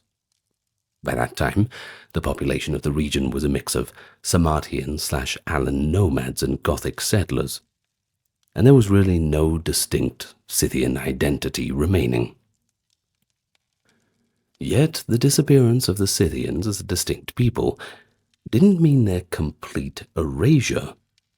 Culturally and genetically, they likely lived on in the groups that succeeded them. For instance, the Sarmatians who occupied their lands were they themselves Iranic nomads, not too different from the Scythians, and over time the distinction between Scythian and Sarmatian began to blur. Some historians consider the Ossetians of the Caucasus, whose language is an Eastern Iranian tongue, to be modern descendants of the Alans, and by extension, distinct cultural kin of the Scythians. Elements of Scythian art, especially the animal style, continue to influence the artistic traditions of later nomads. So when we examine the artifacts of Hunnic or early Turkic nomads, we see echoes of the Scythian animal motifs and jewelry styles. It suggests a continuity of steppe aesthetic across centuries. Moreover, the Scythians left an imprint on the imagination of the settled world. After their disappearance, the word Scythian lived on in literature as a byword. Medieval and Byzantine writers often used it for name for various steppe invaders. keeping the old Greek and Roman traditions alive, but also the memory of Scythia as a legendary land beyond that civilized world. But perhaps most tangibly, the legacy of the Scythians is preserved in the kurgans and their contents, which continue to be unearthed by archaeologists. Every excavation of a Scythian tomb adds another piece to the puzzle of their history. From the golden comb depicting a combat scene, we learn about their appearance and weaponry. From the remains of hemp seeds found in braziers inside tombs, we confirm Herodotus' tales that the Scythians inhaled hemp vapor in tent saunas as a ritual, an early form of using cannabis, as described by the astonished Greek observer. From the mummified bodies in the Altai, we see their physical tattoos and clothing, and that brings us face to face with individuals from over 2,400 years ago. The Scythians might have ridden off into the mists of history, but they were pioneers of a way of life that would recur again and again on the steppe. They showed how nomadic people could form powerful coalitions, threaten established kingdoms, and also engage in profitable exchanges, all across different cultural lines. Perhaps we can say they stand as one of the earliest known nomad empires in history, setting the stage for later peoples who would follow similar patterns. Scythian history spanned roughly 1,000 years. They emerged in the 8th to 7th centuries BCE, fierce nomads who could humble even the mightiest. And for centuries, they thrived as lords of the steppe, trading with the Greeks and the Persians, while fiercely guarding their independence. Over time, they succumbed to eternal strife and external pressures. By the 3rd century CE, the Scythians as a distinct people had largely vanished, absorbed by the New World. Yet the legacy endures. Of course, you're interested in it, right? If you've made it all the way to the end, I would make that assumption. So perhaps as well the archaeologists out there, if there are any listening, thank you very much for continuing to write the story of Scythia as you dig up their bones as respectfully as you can.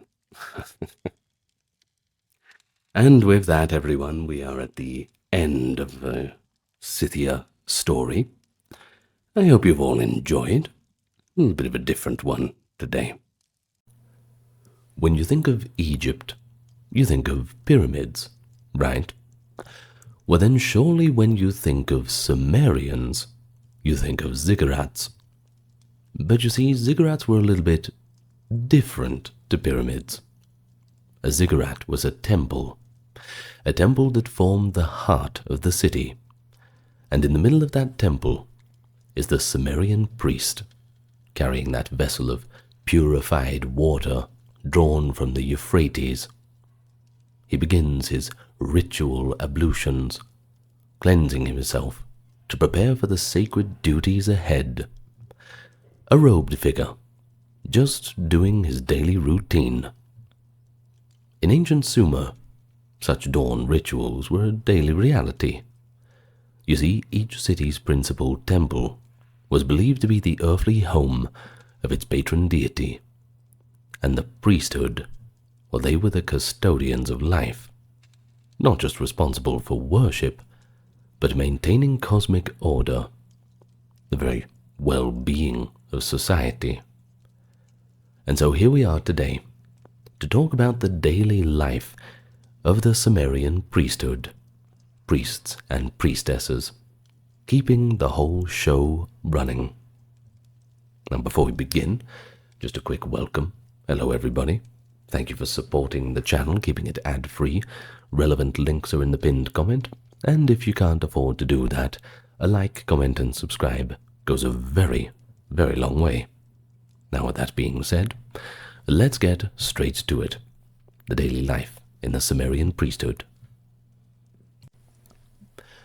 Well, of course, we have to explain what the temple in Sumer actually was, the workplace of the priesthood. You know, it was far more than just a place of worship. rather a nexus of economy, governance, and community. Each city-state, let's just think Uruk, Ur, Nippur, of course there's plenty more, but each one of them was considered to be owned by its patron god, with the priesthood simply administering the city's resources on the behalf of the deity. By the 3rd millennium BCE, Sumerian temples had evolved somewhat. There were large complexes that dominated the city skylines, often built atop high platforms. If you were approaching a Sumerian city from the distance, you would see this big ziggurat sticking out of the middle of it. Pretty easy to spot. And of course, anywhere in the city, well, you would have some kind of view of the ziggurat. And if you were on top of the ziggurat, you'd have a view of everything. So over centuries, as temples were rebuilt on the same sacred spots, they formed layered mounds, and this is what became the ziggurat, symbolically elevating the shrine toward the heavens little by little. Within the precincts sprawled courtyards, workshops, kitchens, storerooms, even bureaucratic offices, which fortunately for us we get a lot of our clay tablet primary evidence from them. Unfortunately not really the narrative stories of a daily life of a priest, but we certainly get a lot of receipts for things like trade and inventories, things like this. That's what we got to piece it together from. Now, our priest, in his normal capacity, after finishing his purification, might walk through a courtyard where bakers were already preparing the day's bread offerings, and where the other temple workers were busy with their tasks, whether they be gardeners, potters, or cattle tenders. In Sumer, temple staff and dependents formed a significant workforce, and the temple's grain silos and herds supplied rations to craftsmen, widows, and orphans. As a matter of fact, the temple often functioned as a vast household or estate of the god, managing land and distributing food, a model of an institutional economy that other civilizations would also adopt in time. It is quite telling to compare this scene with other ancient cultures, and, as we mentioned at the start, we do think of Egypt in terms of big monuments, but the ziggurats tend to unfairly be pushed aside. But let's understand this in contrast to the Egyptian system. In pharaonic Egypt, temples likewise owned huge tracts of land and were economic powerhouses by the new kingdom. The temple of Amun at Karnak, for instance, employed tens of thousands and amassed orchards, herds, and granaries on a massive scale. But of course the pyramids themselves are not the temple. This is a different kind of thing. Of course the temples would be around pyramids sometimes, but temples were more burial mounds in Egypt. Now, priests in Egypt, as in Sumer, oversaw these holdings, and temple bureaucrats kept meticulous records on paper, as their Mesopotamian counterparts did on clay tablets. Of course, the clay tablets tend to last quite a lot longer. Meanwhile, over in the Indus Valley civilization, from 2600 to 1900 BCE, the situation is a little bit more murky. The great cities of Mohenjo-daro and Harappa have yielded no clear remains of ziggurat-like temples. There are no towering shrines in the archaeological record, at least not akin to those of Sumer and Egypt. Instead, we find something else. We can find structures like the so-called Great Bath of Mohenjo-daro, suggesting that communal ritual, perhaps purification, bathing, took place. But this is without the obvious centralized temple economy that we see in Mesopotamia. This absence of monumental temples has led scholars to a few speculations, one being that Indus religious practice may have been more decentralized, possibly conducted in household shrines or open-air sanctuaries. Nevertheless, a famous Steatite statuette from Mohenjo-daro, the bearded priest king, figure with a patterned robe and a headband hints at an elite who combined ritual and secular authority. That artifact, only 6 inches tall, has become an icon of the Indus Valley civilization's spiritual life, even though we lack any written texts to explain his role, at least as of 2026. Fingers crossed we'll find something, The images of that priest-king resonate with what we know about early Sumer, where initially city rulers likely served as both the king and also the high priest, which blurs a bit of political and religious leadership. Back then there was no real separation of church and state. The church was the state, and the state was the church. So it appears that in the dawn of urban society, both in Mesopotamia and possibly in the Indus, leadership may have carried a priestly mantle, a pattern echoed later in cultures like the Maya across the ocean, and more immediately in nearby Anatolia and modern-day Iran. Within a Sumerian temple complex, daily life followed a structured rhythm, one that would be recognizable in other ancient temples. The early morning was devoted to opening the shrine, attending to the god's needs. Midday might bring administrative work, measurements of grain and recording of donations. Sometimes if there was a festival upcoming, you would do some preparation for that. And the temple would bustle with scribes and officials. By evening, additional offers and prayers closed out the day. The temple was also an educational center.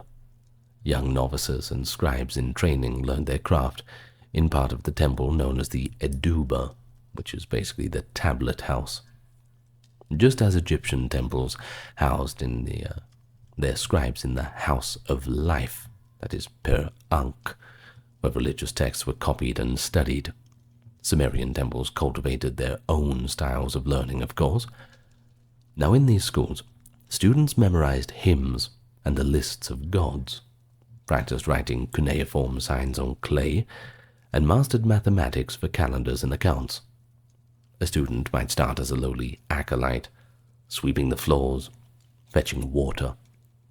But with a bit of hard work, and maybe some divine favor and talent, he could rise up to become a learned priest, adept in ritual and scholarship, both equally important. Now the fruits of such temple education are evident in the literary tablets that we have recovered from sites like Nippur. Myths, prayers, incantations, many of which were likely composed or preserved by priest scribes. Notably, the first author known by name in history, Enheduanna, was a Sumerian high priestess, daughter of Sargon of Akkad, by the way. She was the high priestess of the moon god Nana at Ur, who composed exalting temple hymns and poems in the 23rd century BCE. Her writings, which praised gods and recount her own devotional experiences, attest to the high level of literary culture nurtured within the temple walls. And so, as morning progressed, the priest would not be alone in his duties, at least not for long. The Sumerian priesthood was a specialized and stratified order. Texts and temple lists from Mesopotamia reveal a quite complex hierarchy of priests and priestesses, and each level had its own title and functions. At the pinnacle of a city's religious hierarchy stood the chief priest or priestess, called the En, a Sumerian word meaning lord or high priest. Well, intriguingly, the gender of the En often complemented the gender of the deity. For a city whose patron was a goddess, such as Inanna in Uruk, the high priest was typically male, whereas the city with a god, such as the moon god Nana in Ur, the high priestess was typically female. Now, remember that name, Enheduanna? That's got N in it. See how it all comes together. Well, in this way, En was conceived as the consort or chief servant of the deity, effectively the god's earthly spouse. These high priests and priestesses, whether male or female, underwent elaborate installation ceremonies and were held in immense prestige. They performed the most important sacrifices, led major festivals, and were believed to embody a living link to the will of the god. In later periods, kings often sought to control this sacred office.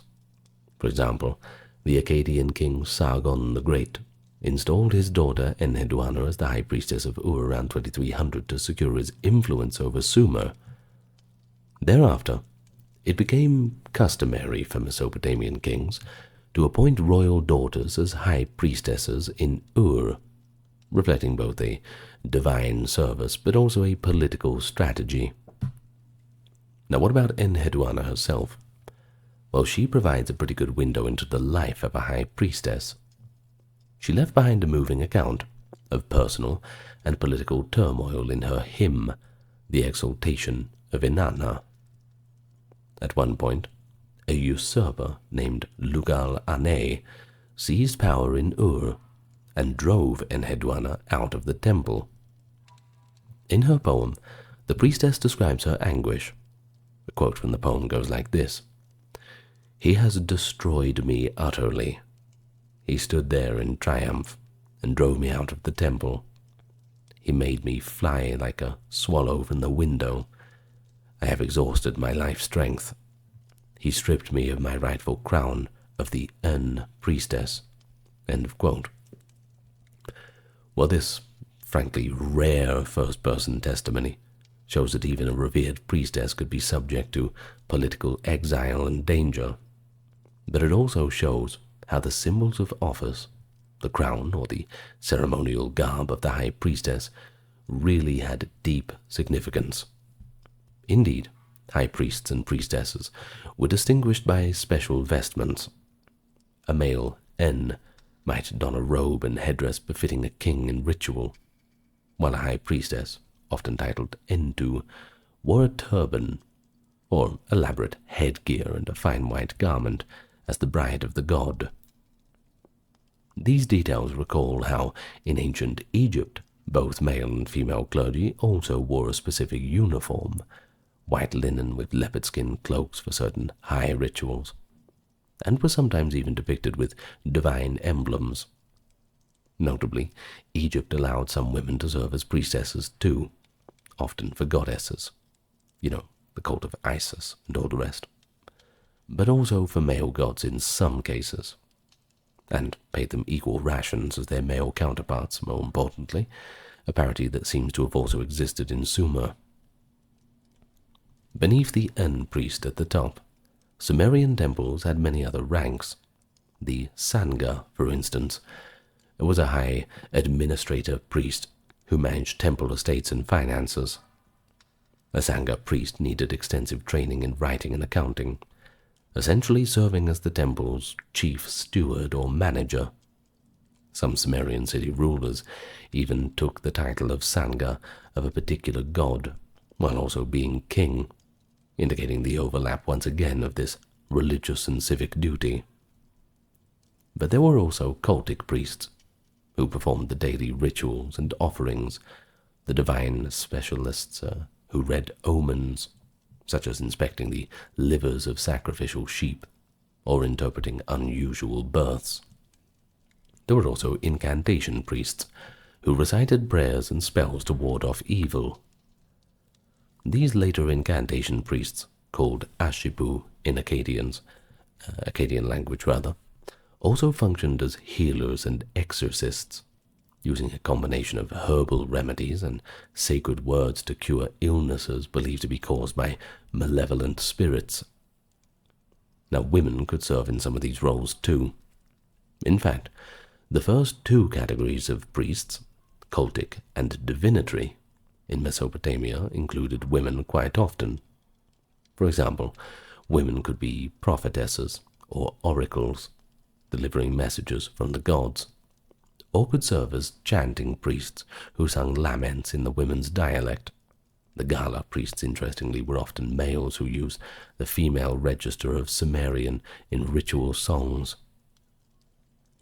Female clergy in Sumer also included the Shaitu or the Naditu, women dedicated to the temple service, who often lived in separate cloisters, especially in later Old Babylonian times.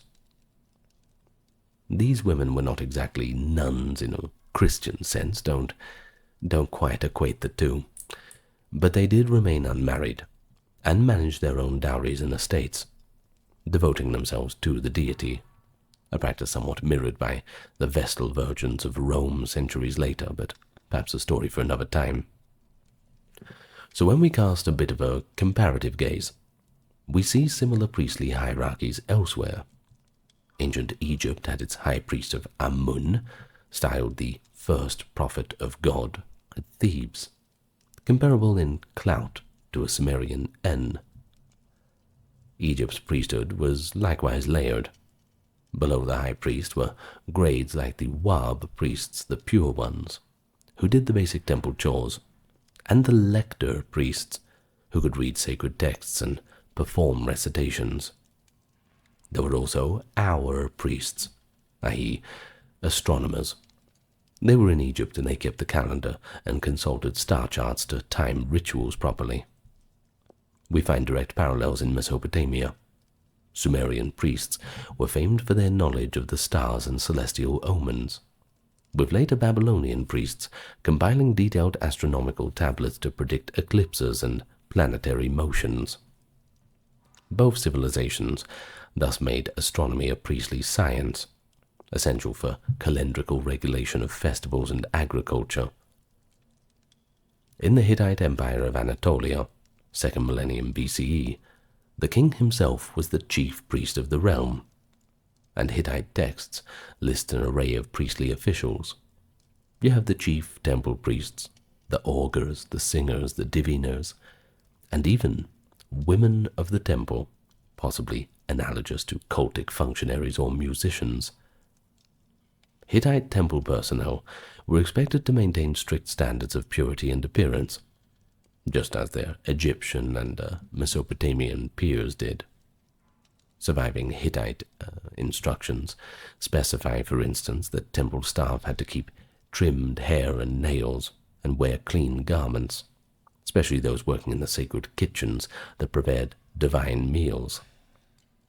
The Hittites also mandated that designated festivals and offerings be carried out at precise times, with the requisite animals and libations, a concept very much in line with the first Mesopotamian and later Israelite religious calendars. Now finally, consider the early Israelite priesthood, 1200 to 600 BCE, during the Tabernacle and First Temple periods. We again note some familiar patterns. The Israelite priests, the Kohanim, all male and drawn from a lineage of Aaron, were charged with daily sacrifices, incense burning, and the maintenance of the sanctuary. They were assisted by the Levites and organized into rotating courses. In fact, the Hebrew Bible records that priests were divided into 24 divisions called Mishmarot, who served in weekly rotations, an administrative system not too unlike the monthly rotation of Egyptian priests, who served 1 month in every 4. Each morning and evening, in Jerusalem's temple, a lamb was offered as a burnt offering. The menorah lamps were trimmed and refilled, and incense was burned on the inner altar. We hear an echo of this in Mesopotamia. Though specifics differ, the concept of daily burned offerings at sunrise and sunset to bookend the day was pretty common in the ancient Near Eastern religions. Sumerian priests, too, would offer regular sacrifices, livestock, grain, oil, beer, accompanied by hymns and prayers at appointed times. A Neo-Sumerian text from the city of Lagash, for example, describes offerings being made at morning, noon, and evening to various gods, ensuring that divine tables were never completely empty. The Israelites also shared with Mesopotamian and Hittite priests a concern for ritual purity. Israelite priests had to wash their hands and feet in a bronze basin before approaching the altar. We have this in Exodus 30:18-21. They also had to wear linen garments, abstain from alcohol on duty, and avoid contact with the dead, except for closest kin. These are reminiscent of the purity rules followed by Egyptian temple priests. Herodotus notes that the Egyptian clergy bathed in cold water multiple times a day and shaved their entire bodies to maintain this ritual cleanliness. In Mesopotamia, priests likewise had to be ritually pure, often symbolized by washing in holy water from the temple courtyard basin, the abzu as it was called, and don special sanctified clothing before entering the presence of the god. Thus across the ancient world, from Sumerian cities to Egyptian Nile temples, from Hittite Anatolia to the Israelite kingdoms, we observe a common thread of priestly offices and duties, each shaped by its own culture, but all centered on the notion of humans serving the gods through a sanctified and organized routine. So let's go back to that Sumerian temple at dawn, and we can follow the priest into the sacred inner chambers and witness the morning ritual that begins the day's service. After his personal purification, the priest would approach the doors of the cella, the inner sanctum, where the city's patron deity statue resides. Sumerian inscriptions and later Babylonian ritual texts like the Bit Rimki implied that priests performed a ceremony of opening the sanctuary. They would do this right at daybreak. Now this is not unlike the Egyptian ritual of drawing the bolt at dawn. And so one can imagine the priest, accompanied by his assistants, who are, of course, trying to learn from observance, murmuring a prayer as he unseals the heavy wooden door in that dim light. Inside, the holiest space, stands the cult statue, often a wooden figure gilded with gold and inlaid with lapis lazuli eyes, clad in fine garments. Now, if you don't know what lapis lazuli is, it's basically the Bronze Age luxury product. It's this bright blue stone, kind of like an ultramarine colored stone. Really pretty. Anyway, to the Sumerians, this statue was not a mere representation. You see, during the ritual, it was the god. You see, the statue itself was literally holding the spirit of the god, imbued with the divine life force through these complex consecration ceremonies. Each morning the statue had to be refreshed and fed. Mesopotamian priests would clean the deity's idol, dress it up in new clothes, and lay out fresh food and drink. Water drawn from the Euphrates or the Tigris, or perhaps a sacred well on temple grounds, was used to ritually wash the statue's face and hands, a reverent washing called ablution. The old garments, perhaps a nightcloth put on at the previous dusk, were removed, and the statue was anointed with perfumed oil. Then new clothing was draped on the god, rich linen or wool vestments, appropriate to the season or festival, often in colors symbolizing aspects of the deity. But only a select priest, maybe the high priest or a special officiant, could perform this very intimate service, as it was believed that to behold the god's unveiled form was a privilege of the purest clergy. You couldn't just rock up and start undressing the god. It's a little bit scandalous, isn't it? Well, this ceremony had a striking parallel in the Egyptian temple rituals.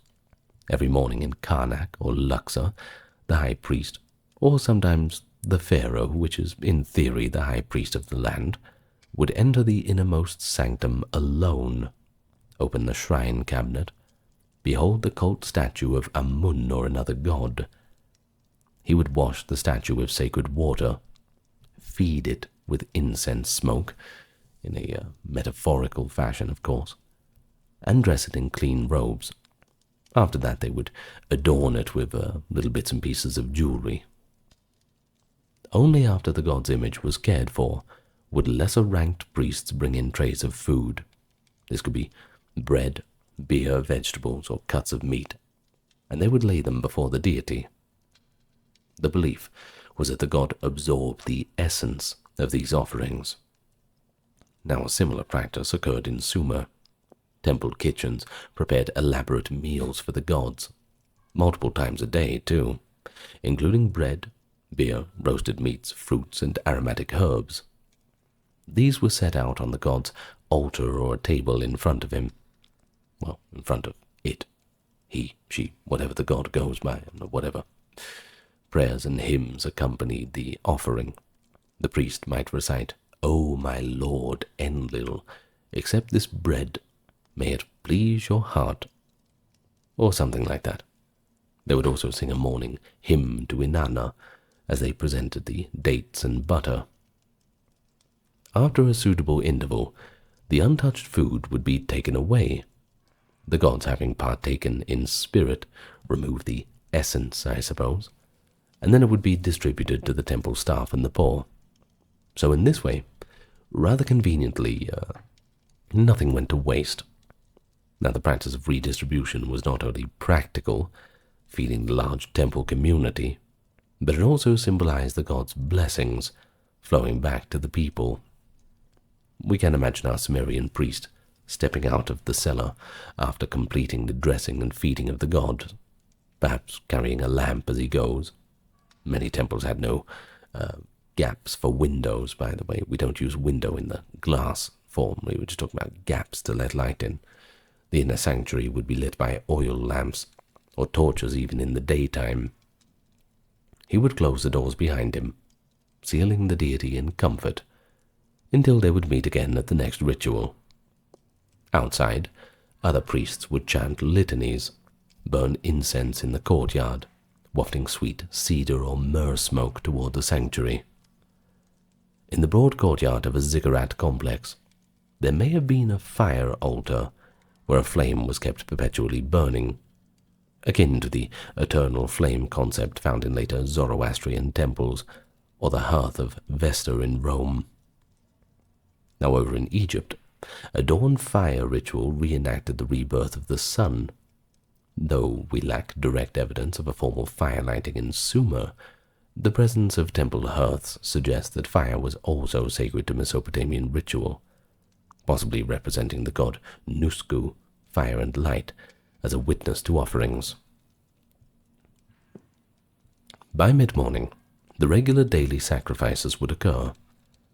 The priesthood, right on schedule, conducted the first round of sacrifices, likely soon after the sun had came up.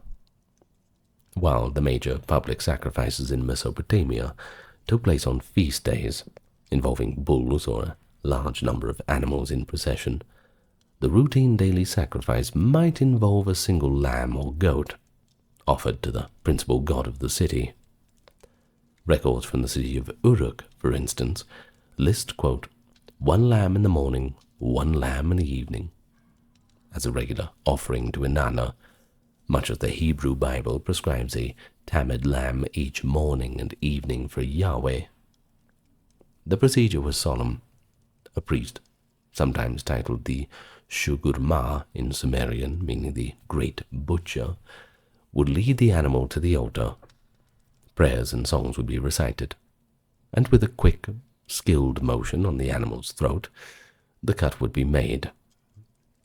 The blood would be collected in a bowl and poured out on the altar or into the ground as a libation to the gods of earth and the underworld. Portions of the meat might be burned on the altar fire, a burnt offering for the gods' pleasure in the aroma, while other portions were set aside for cooking and later consumption by priests. These acts mirrored those in the first temple of Jerusalem, where each morning a priest slaughtered a tamid lamb, splashed its blood on the altar, and burned choice pieces, with accompanying music by Levites. In the Sumerian temple, musicians would likewise be present. Temple singers and harpists played daily hymns on lyres and flutes to calm and please the deity during the offering. We know from hymn collections that certain songs were designated for morning, others for evening, indicating a kind of, liturgical schedule. And that's not unlike later monastic hours of prayer. With the morning offering completed, the temple settled into a quieter phase. The high priest might take this time to sit in the courtyard under a shaded awning to hear petitions from the populace. Common citizens were generally not allowed into the inner sanctum. The gods were served by the priests, you see, not by the congregation. However, people came to the temple gates with needs, a fisherman donating a portion of his catch in hopes of a good season, a family bringing a silver figurine as fulfillment of a vow, or maybe a desperate mother asking for the priests to pray for a sick child. Sumerian temples had gateways and public squares where such interactions would occur. Priests, or in larger temples, subordinate clergy known as journeying priests or temple administrators, would accept offerings and say blessings or perform minor rituals for these supplicants.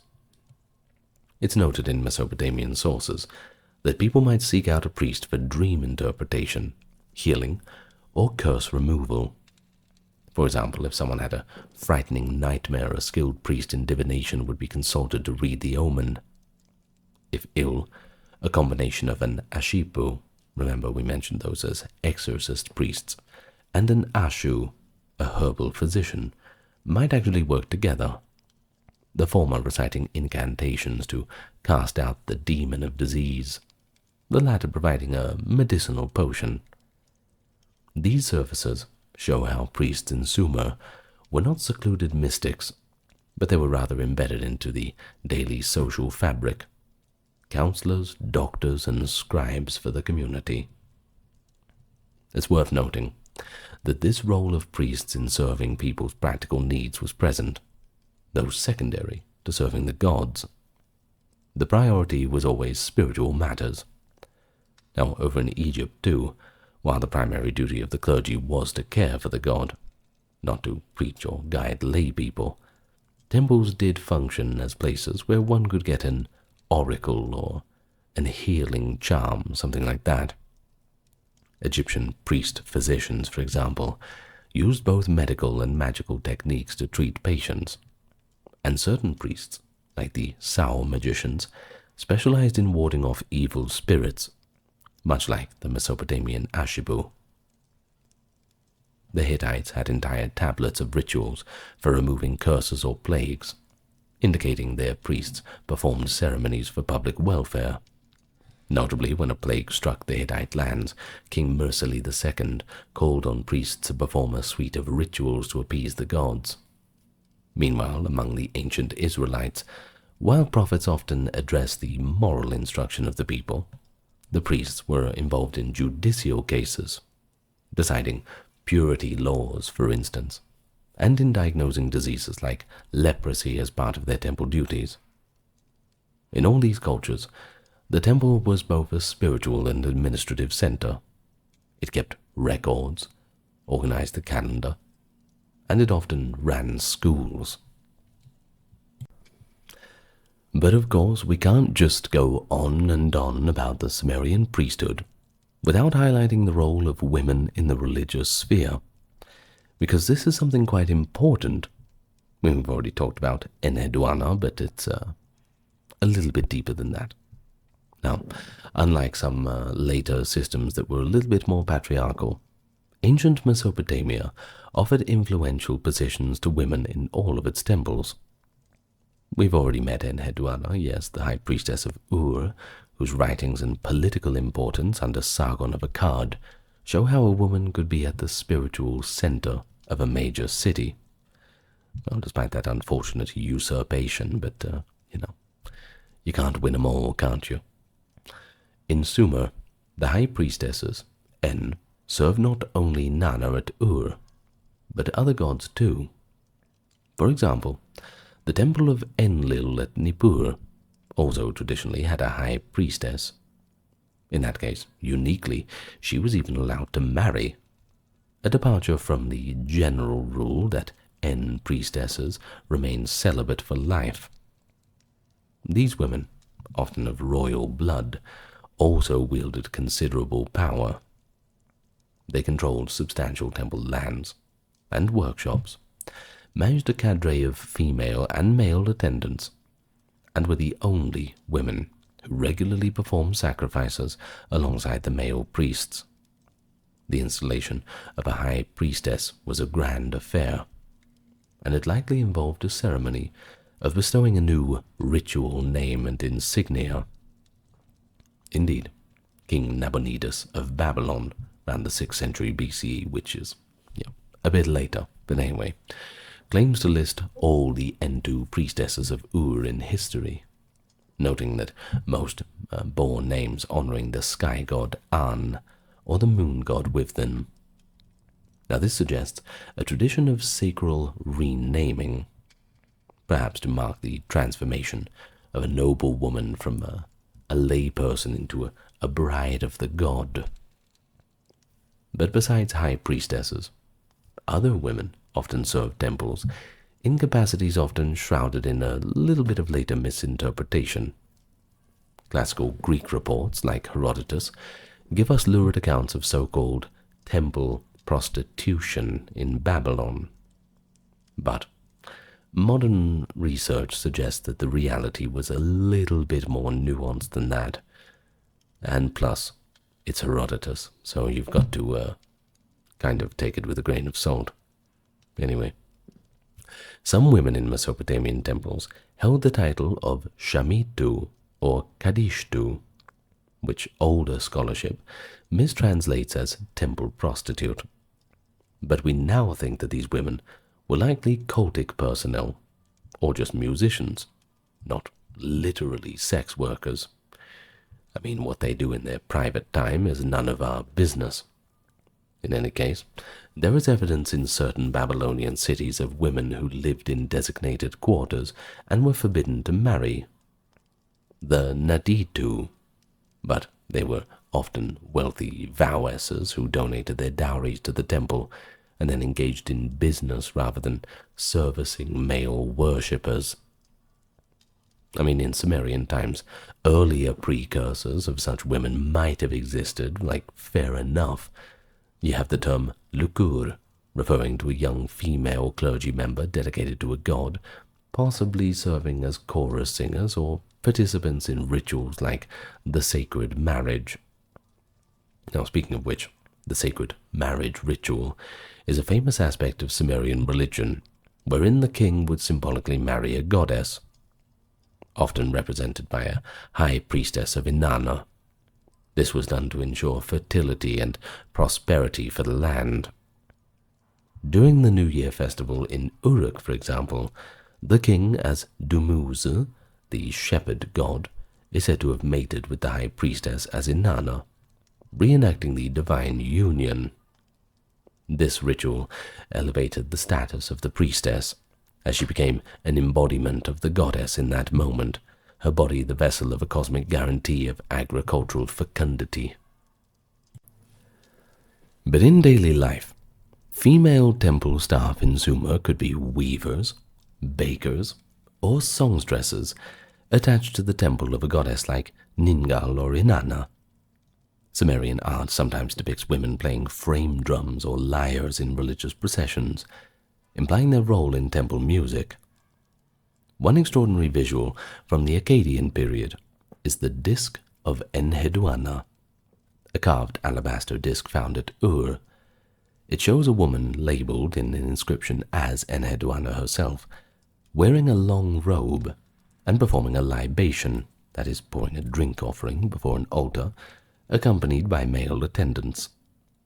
This artifact provides a rare contemporaneous image of a high priestess engaged in ritual, and that shows that women could and did perform sacrifices and public ceremonies.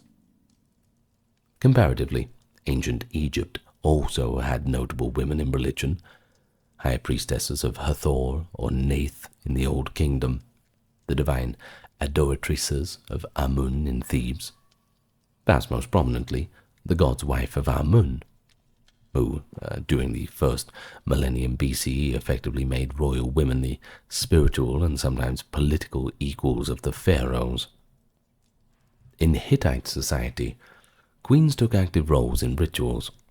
We know Queen Pudehepa, in 13th century BCE served as a priestess of the goddess Areniti and co-issued prayers and magical rites with King Hattusili. Meanwhile, the Israelite women did not serve as priests of Yahweh. The priesthood was strictly male. But interestingly, earlier Canaanite religion had priestesses, like those of Asherah or Astarte, and even in Israelite texts, there are mentions of women like Miriam or Deborah, who had prophetic or cultic roles among the people. The absence of official female priests in the Israelite kingdoms was more than the exception in one region. Most other neighboring cultures recognized some priestly functions for women. It wasn't really a big deal to them. Sumer's inclusion of women at high levels of temple service was therefore part of a broader Near Eastern pattern, not the exception, albeit one that each culture balanced differently according to its social structure and individual theology. The life of a high priestess, such as Enheduanna, combined elements of religious devotion, administrative acumen, and even a bit of personal drama. You see, Enheduanna's writings show a deep emotional bond with the goddess Inanna, calling her the mistress of heaven, and pouring out feelings of despair and hope during her time in exile. After pleading with the gods and likely with political allies, Enheduanna was eventually restored to her position, a testament to the resilience and influence that a priestess could wield. And so one imagines a triumphant scene of her re-entering the Giparu, that is the priestess's residence within the temple compound, where her attendant priestesses, perhaps 2 or 3 high-ranking women awaited, still tending that sacred flame and weaving the garments for the goddess, task they maintained in her absence. The solidarity of these women in the service of the divine feminine must have been a powerful force in temple culture. In later epics, we hear less of Sumerian high priestesses, at least as political trends sort of changed. I mean, you had things like the Assyrian and Persian conquest altering the Mesopotamian institutions, but still, echoes of their tradition persisted, even into the Hellenistic era, a time when Babylonian temples still had high priestesses called Entu, and when royalty across the Near East, including Ptolemaic queens like Cleopatra, would adopt the mantle of divine priestesses, just to bolster their authority a little bit. So if we look at our hypothetical Sumerian temple, by midday, the daily rites had been mostly done and dusted. The morning was where the bulk of the work was done, especially around dawn. As for the afternoon, that might involve other things, teaching or scholarly tasks for some priests, while others would handle the more secular side of the temple operations. So we might find a group of priest scribes hunched over clay tablets in a side room, perhaps tallying the morning's expenditure, however so many bushels of barley for bread, however many jugs of beer brewed or sheep delivered by a herdsman. Their records kept in cuneiform, well, they were the accounting backbone of the city. And of course that's where cuneiform came from, really. It was just invented as a practical record-keeping apparatus, and later on sort of extended into more complex written language. The earlier tablets we have, the more simple they are. But still, as we said, it's better than nothing, I can tell you that much. And indeed, it was likely the demands of the temple accounting and administration that really spurred on all writing around the world, really. Egypt would probably be the same, and the Hittites and all the rest. Now, the temples need to track offerings, inventories, and calendar events pretty much turned the priest into an archivist/bureaucrat, and this dual role gave them considerable influence in secular circles. Why? Well, mainly because a literate priest could draft contracts, read and copy royal decrees, and correspond with other temples. Many early Mesopotamian scribes whose names survive, such as the authors of wisdom texts or hymns, were probably priests or closely associated with temple schools. The afternoon could also be a time for divination and scholarship. Mesopotamian priests developed various methods to discern the god's will, forming an entire scholarly discipline. Some priests examined the livers of sacrificed sheep, a practice called extipacy, noting peculiar markings to interpret omens for the future. Others observed the patterns of smoke, the behavior of oil dropped into water, even the flights of birds. You could pretty much interpret any natural phenomenon as something spiritual. You just need a little bit of imagination, I suppose. Over centuries, they compiled their observations into massive omen compendia, like the series Enuma Anu Enlil, when the gods Anu and Enlil, that is, dealing with celestial omens. Now, our hypothetical Sumerian priest, living long before these texts were formalized in the first millennia, might still have a rudimentary list of omens. He would just have it memorized in his head, perhaps taught by an elder diviner. If a cow gives birth to twin calves, it means this. If an eclipse happens on the 15th day, it means that, and so on. By consulting these signs, priests provided guidance on whether the king should go to war or whether a certain day was auspicious for starting a new canal. In this capacity, they served as the intellectual elite of the society. We see an analogy in Egypt's our priests, who did astronomical observations to produce star calendars, or in the biblical description of Israelite high priests using the mysterious Urim and Thummim, sacred lots, to seek out divine decisions. Now both suggest a union of faith and perhaps an early science in priestly duties. Given their economic control, literacy, and the role of intermediaries of the gods, priests naturally accumulated power, and sometimes to the point of rivaling kings. In Sumer's early days, the temple was arguably the dominant institution. The latter emergence of kings, the secular Lugal, introduced a new dynamic. By the early dynastic period, that is around 2500 BCE, most cities had distinct kings. Yet even these rulers sought legitimation through the temple. Well, they took titles like Ensi, governor appointed by Enlil, or beloved of Inanna, suggesting that without priestly sanction, their rule lacked divine approval. Many Sumerian kings also became de facto priests. King Gudea of Lagash, around 2100 BCE, for example, is depicted in statues wearing the fringed robe of a priest in a prayerful pose after he rebuilt the great temple of Ningirsu. Gudea wrote that the gods spoke to him in a dream, instructing him on temple dimensions, implying that the king had a prophetic link to the divine, a claim likely coordinated with the priesthood's backing. However, the relationship was not always harmonious.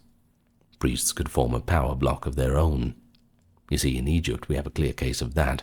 By the end of the New Kingdom, circa 1100 BC, the priests of Amun in Thebes had amassed so much wealth and local loyalty that they essentially ruled Upper Egypt, reducing the pharaoh to a figurehead. Temples from records of Ramesses III's time show the staggering holdings of Karnak's priesthood, hundreds of thousands of livestock, vast estates, and 81,000 personnel. This precipitated a political crisis, perhaps only a revolutionary like Akhenaten could attempt to solve. Well, he's an interesting character of his own, perhaps a story for another time. Now in Mesopotamia a similar tension is seen, but in a different form. The Akkadian king Naram-Sin the grandson of Sargon, famously declared himself a god, the first Mesopotamian king to do so, effectively elevating himself above the priesthood and demanding worship in his own right. This audacious move may have been response to, or a cause of, friction with the entrenched temple authorities, who traditionally mediated between people and the gods. By making himself divine, Naram-Sin tried to cut out the middleman, so to speak. It was pretty controversial, though. Later Babylonian chronicles cast Naram-Sin's self-deification as impious, blaming him for divine wrath that led to the Akkadian Empire's fall. And tellingly, after Akkad's collapse, subsequent Mesopotamian rulers were careful to style themselves as humble servants of the gods and patrons of temples, rather than gods on earth. Now, in Hittite Anatolia, the dynamic was slightly different because the king was automatically chief priest, and there wasn't a separate hereditary priestly class that could usurp power. Hittite texts, however, do seem to indicate certain families held priestly offices for generations, and that the royal family's piety or lack thereof could influence public opinion. The fall of the Hittite Empire, around the 12th century BCE, coincided with the upheavals where even the sanctity of temples were compromised by invaders and internal strife. But in general, Hittite priests did not pose a political challenge to their kings during their history. Now returning to Sumer in its later years, the priests of course remained key players, even under foreign rulers. When the Semitic Amorites took power in Mesopotamia, the Old Babylonian period around 1800, they adopted Sumerian religious customs and language in the temples. King Hammurabi, famous for his law code, portrays himself receiving the laws from Shamash, the sun god, an image likely orchestrated with the clergy's endorsement. Now, as a matter of fact, many centuries later, when Alexander the Great arrived in Babylon, the 4th century BCE, he made a point to consult the Babylonian priests and sponsor the restoration of the great temple of Marduk, respecting their old authority. So, the daily life of a Sumerian priest cannot be separated from the broader themes of ancient religion and society. Day by day, task by task, lighting lamps, the libations, teaching students, recording accounts, the priests of Sumer kept the engine of civilization running, believing that their service sustained the gods, who in turn would sustain the world. They were astronomers and accountants, musicians and butchers, judges and scribes. They mediated between the seen and the unseen, a role both exalted and at times perilous. Their traditions did not exist in a vacuum, however. Contemporaneous civilizations and those that followed show striking convergences in how priesthoods functioned, which is why we do need to mention them. But whether it is the Sumerian En walking to a god statue at dawn, or the Egyptian high priest unlocking a sanctuary, all engaged in a sacred drama of maintaining cosmic order, the cornerstone of daily life for centuries. Well, in closing, I think we can appreciate the young acolytes rising through the ranks and the devoted priestess penning poetry to a beloved goddess. It's all pretty good, stuff to imagine, I think. Well, through primary cuneiform sources and a few later accounts, we've reconstructed these anecdotes and routines with a little bit of leeway. In any case, it's a good bit of fun, I think. It allows us to step into the life of a Sumerian priest or priestess and witness a typical day. One that's a little bit mundane, but still quite profound. And by showing other cultures as well, I think we see that the impulse to serve the divine daily was a universal pillar of ancient civilization. Each culture gave that impulse its own flavor, but all recognized, as did the Sumerians, that the work of the priests was nothing less than the maintenance of the cosmos in a microcosm, a daily labor, all for the eternity of the gods. One idea of the ancient world that has never gone out of style is Stoicism. It began as a Hellenistic philosophy in ancient Greece, and it later flourished in the Roman world. So what's it all about? Well, effectively, it taught that virtue, reason, and self-control were the true keys to a good and tranquil life. But Stoicism was not abstract theory for cloistered scholars. It was a practical guide on how to live, a philosophy to be applied in daily struggles. Over the centuries, Stoicism guided people from all walks of life, from slaves to emperors. So today, we're going to talk a bit about the history and the practical aspects of Stoicism. We're going to trace it from its humble origins to its more prominent roles in Roman society. And perhaps we'll figure out what we're left with in the modern day and how we can apply such principles. So if you'll join me for the next hour, we can learn all about it. Of course, only if you want to. I am detached from such outcomes. Anyway, hello to any newcomers, and welcome back to those returning. This channel is completely ad-free, no interruptions, thanks to the generous donations, those who check out the merch store, and those on Patreon and YouTube memberships. If you can't do that, no problem. Just give us a like, subscribe, and a comment, so the algorithm pushes us out a little bit more. Anyway, let's begin with our video today. The first character we meet is Zeno of Citium. We have to go all the way back to the 3rd century BCE to Athens to find him. But he wasn't from there, he was actually a merchant from the island of Cyprus. His path to philosophy, as later recounted by the ancient biographers, reads like a strange twist of fate. You see, after surviving a shipwreck that destroyed his cargo, Zeno found himself in Athens around 300 BCE. It was there that he visited a bookshop, loose on that term, to pass the time and stumbled upon Xenophon's Memorabilia, a recollection of Socrates' conversations. Captivated by the portrayal of Socrates, a man who lived with wisdom and virtue, Zeno immediately asked the seller where he could meet a real-life philosopher just like him. And just then, the cynic philosopher, Crates, was walking outside. The bookseller pointed him out, and Zeno soon became his pupil. Under Crates of Thebes, Zeno got a crash course in the cynic way of life. Now, the cynics are a little bit different. They were a sect of ascetic philosophers who taught that virtue is the only good, and that one should live simply in agreement with nature, flouting all superficial social conventions. Crates himself was famous for giving up a fortune to live as a beggar/philosopher on the streets of Athens, using shocking public stunts to make points about philosophy. Zeno admired the ethical seriousness of cynicism, but struggled with its more extreme aspects.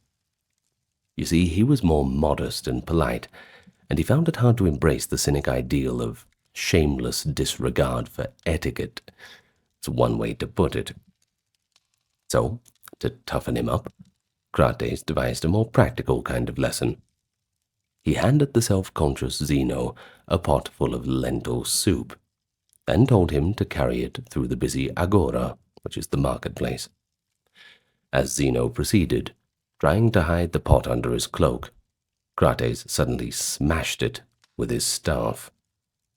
The soup went all the way down poor Zeno's legs. Mortified, he tried to run away. Crates called out after him, "Why run away, my little Phoenician? Nothing terrible has befallen you." This messy episode was a lesson in overcoming shame. You see, Zeno learned to be less concerned with others' laughter, and more focused on his own character. But despite such, hard-hitting mentorship, Zeno remained respectful of convention in some ways, a trait that would later distinguish his own approach to philosophy from the Cynics.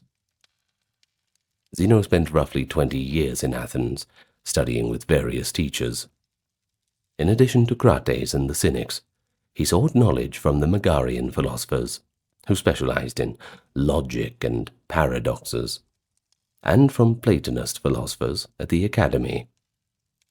By around 300, Zeno had begun to develop his own ideas.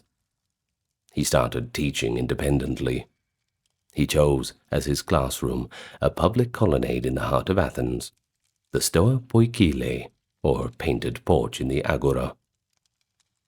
The Stoa Poikile was a long covered walkway adorned with famous murals of Greek victories, a lively public space where anybody could stop by and listen to what was going on.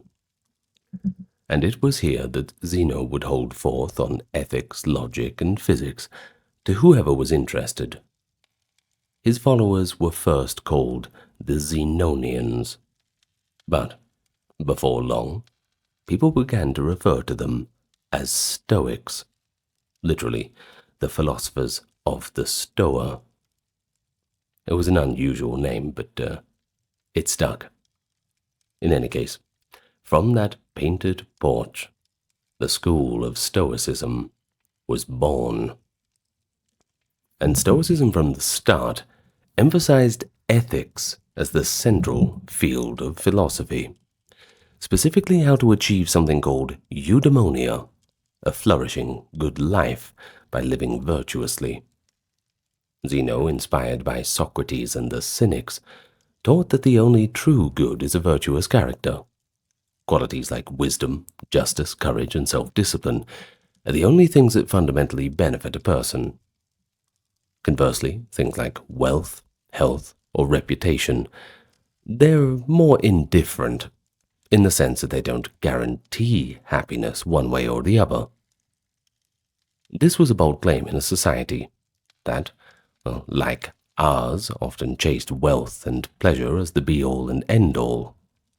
But Zeno argued that virtue alone is both necessary and sufficient for happiness. Everything else is just a little bit extra.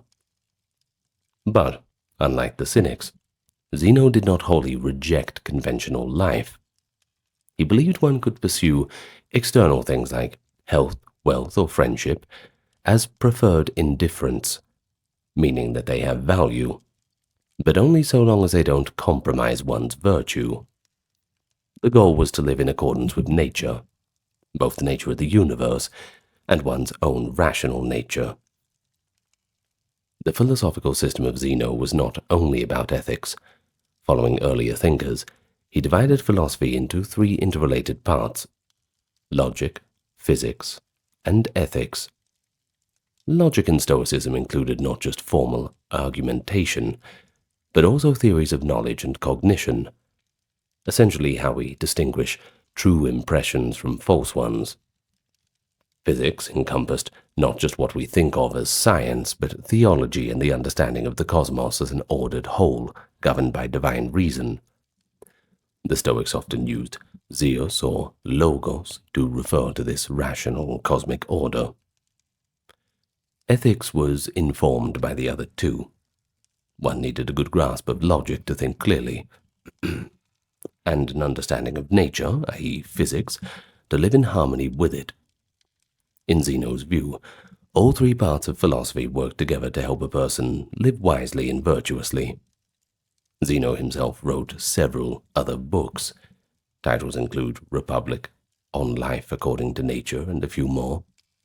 But unfortunately, the writings only survive in fragments, mostly quoted by later authors. Despite the paucity of surviving texts, we know that from later summaries that Zeno's teachings set a template that the later Stoics would follow. For example, Zeno introduced the idea of the kathekon, appropriate action, duties or proper functions one should fulfill in daily life, and he stressed that the universe is a single community in which all humans share in divine rationality. He also famously described the end goal as living in agreement, i.e. living consistently free of internal conflict. Later Stoics would add living in agreement with nature to that phrase, but the basic idea came from Zeno, a life in harmony with oneself and the wider world. Zeno became a respected figure in Athens. Though he was a foreigner, ethnically Phoenician from Kitium in Cyprus, his personal virtue earned the admiration of Athenians high and low. They even offered him honorary Athenian citizenship for his contributions, an offer which he declined, reportedly to avoid slighting his native people. He did, however, accept other honors. According to later accounts, the Athenians gave him a golden crown and a public tomb when he died, tributes to the impact of his moral teaching on their youth. After about 40 years of teaching, Zeno died around 262 BCE.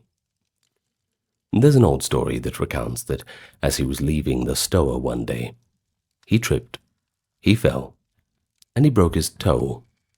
Seeing this as the natural summons of death, the aged Zeno quoted a line from a tragedy. "I come of my own accord. Why call me thus?" and calmly held his breath, ending his life then and there. Well, maybe it's true, maybe it isn't. It sounds a bit embellished, but in any case it portrays Zeno as so accepting of a fate that even a stubbed toe was taken as a cue that it was his time to depart from the mortals. The Athenians, grateful for all he had taught, inscribed on his grave their esteem for Zeno the Wise, comparing him in an epitaph to the legendary hero Cadmus, a Phoenician who brought the alphabet to Greece, as if to say, Zeno, though not Greek by birth, had given Greece something just as valuable: the wisdom of Stoicism. After the death of Zeno, the leadership of the Stoic school, also the position which was known as the scholarch, passed to his most devout student. That was Cleanthes of Assos. Cleanthes, circa 330 to 230 BC or thereabouts, had come to Athens as a penniless young man, literally a boxer by training, and become one of Zeno's ardent followers. To attend Zeno's lectures, Cleanthes labored by night as a water carrier for gardens and mills, and by day he studied philosophy. This tireless dedication earned him the nickname the well-water collector, and initially some of his peers mocked him for being slow or dim. They even nicknamed him the ass, as in donkey. Well, Cleanthes, however, embraced the nickname, saying that just like the donkey, he could carry whatever load of learning Zeno put upon him. His persistence paid off. On the death of Zeno in 262, Cleanthes was chosen to lead, and he did so for over 3 decades. But he was not a flashy innovator. Rather, he deeply absorbed Zeno's teachings and worked to preserve and develop them. In person, he was the model of Stoic fortitude and piety. There is a story that at one point the Athenian authorities, noting how Cleanthes spent all day studying with no obvious income, hauled him into court to account for how he was supporting himself, suspecting him of some kind of impropriety. Cleanthes demonstrated the calluses on his hands and produced witnesses to confirm his nighttime activities. Impressed, the judges awarded him with a sum of money for his industry. It was unexpected. Cleanthes, however, promptly refused this, saying he pursued philosophy for love, not for payment. Anecdotes like that spread his reputation as a true sage in training, one who lived his philosophy completely. In fact, one of Cleanthes' own nicknames among Stoics was Hupomanitikos, the man of endurance. Philosophically, Cleanthes is remembered for his contributions to Stoic physics and theology. He emphasized the idea inherited from Heraclitus that the universe is pervaded by a divine rational fire, a creative fire or spirit called a pneuma that orders all things. While Zeno had introduced this idea, Cleanthes developed it further. identifying this fiery reason explicitly with Zeus, the king of the traditional gods. To Cleanthes, Zeus was not a distant deity on Olympus, but the very creative reason in nature. Essentially, Cleanthes' Zeus is the logos, the rational principle that governs the cosmos. In one fragment, Cleanthes even suggested that the sun is the earthly representation of divine fire, an embodiment of God's guiding presence.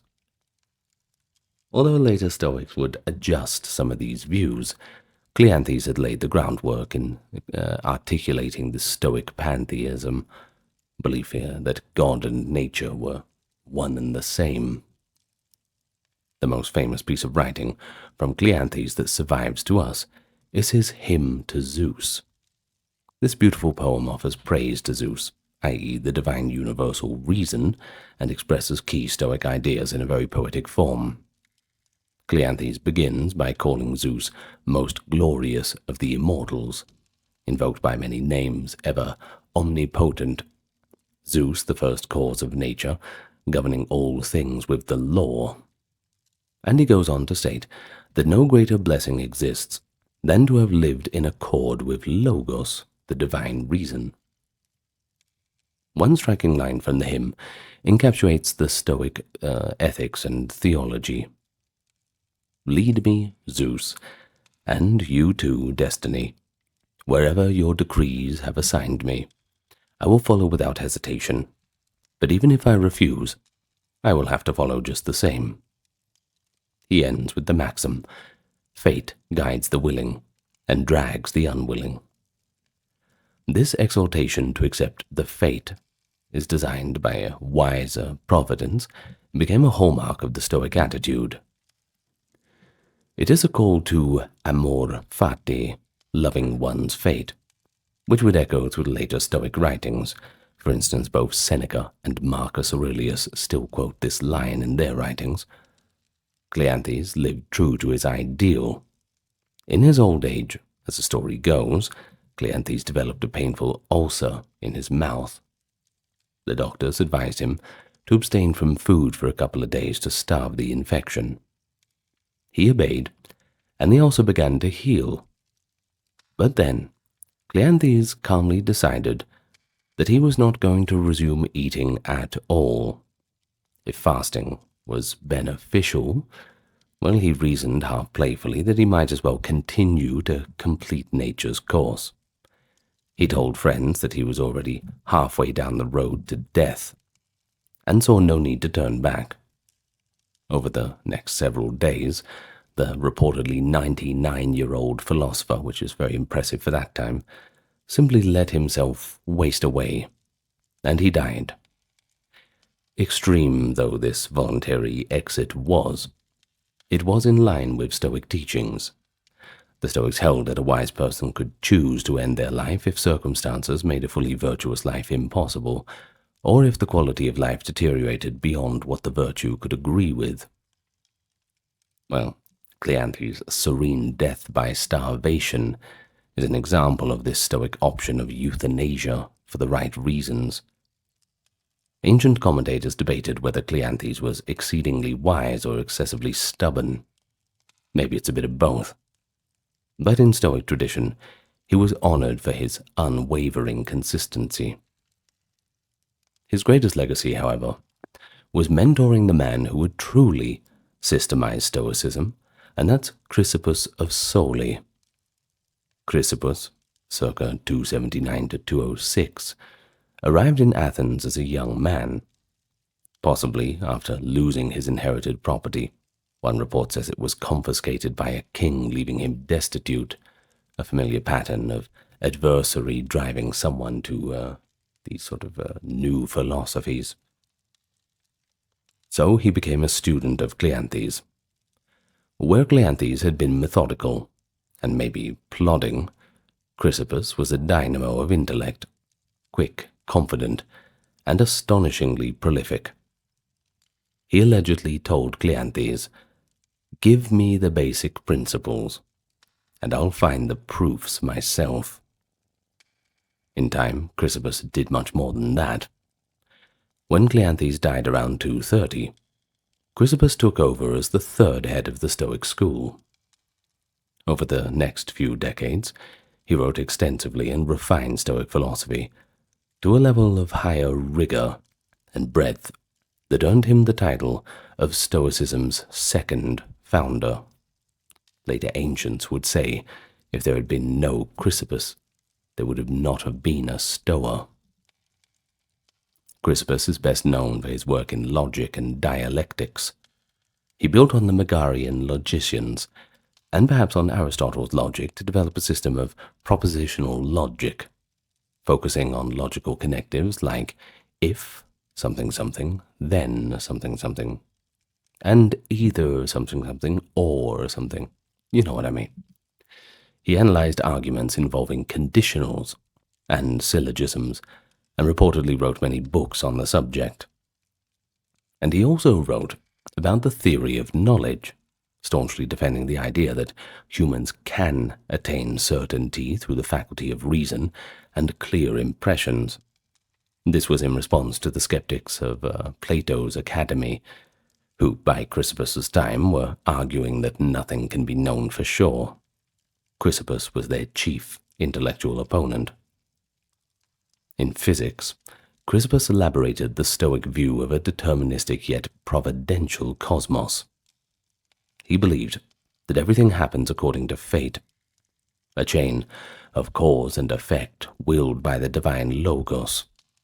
Yet he also sought to account for human freedom and responsibility within that fate. His solution was to argue that external events may be fated, but our responses are up to us and stem from our own character. An oft-cited analogy by a Stoic, perhaps Chrysippus, compares us to a dog tied to a moving cart. If the dog trots along willingly, he follows smoothly. If not, he gets dragged. Either way, the course is set. The only difference is the attitude. Chrysippus maintained that through our capacity for reason, we collaborate with fate by assenting to what happens and by doing our duty in the grand scheme. In the realm of ethics, Chrysippus reaffirmed the stark Stoic doctrine that virtue is the only good and vice is the only evil.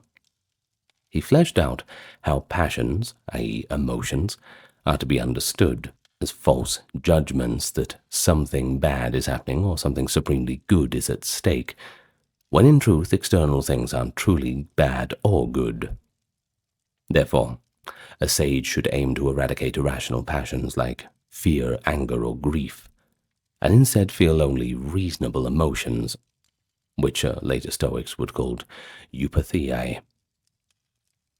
Well, for instance, feeling concern for others' well-being is natural and rational, but feeling crippling fear or rage is not. Chrysippus described the ideal Stoic apatheia, freedom from destructive passions, not as a lack of feeling, but as a state of a healthy mindset, where one's emotional responses are always guided by reason.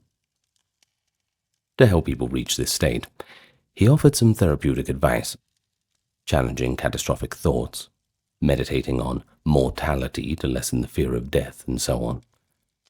In all of this, Chrysippus didn't shy away from debate. He often took opposing viewpoints head-on in his writings, sometimes even stating an opponent's case so well that critics accused him of filling his books with others' quotations more than his own words. Chrysippus was a prodigious writer. Ancient sources claim that he wrote over 705 books, likely meaning individual scrolls or treatises, but still pretty impressive. None of these survive intact, however, which is a great loss, considering how crucial he was to Stoicism. We have fragments and later reports that give us glimpses of his contributions.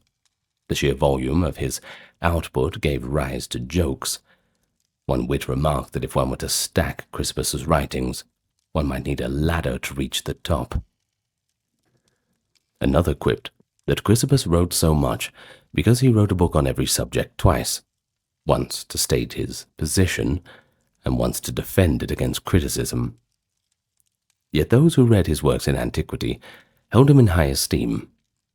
He was regarded as a subtle thinker who could untangle the knottiest logical puzzles, the liar paradox, the Sorites paradox, for example, and who solidified Stoicism into a formidable philosophy taught throughout the Hellenistic world. Chrysippus' death became the stuff of legend. Diogenes Laertius, the 3rd century biographer of philosophers, gives 2 accounts of how Chrysippus died, both around the age of 73.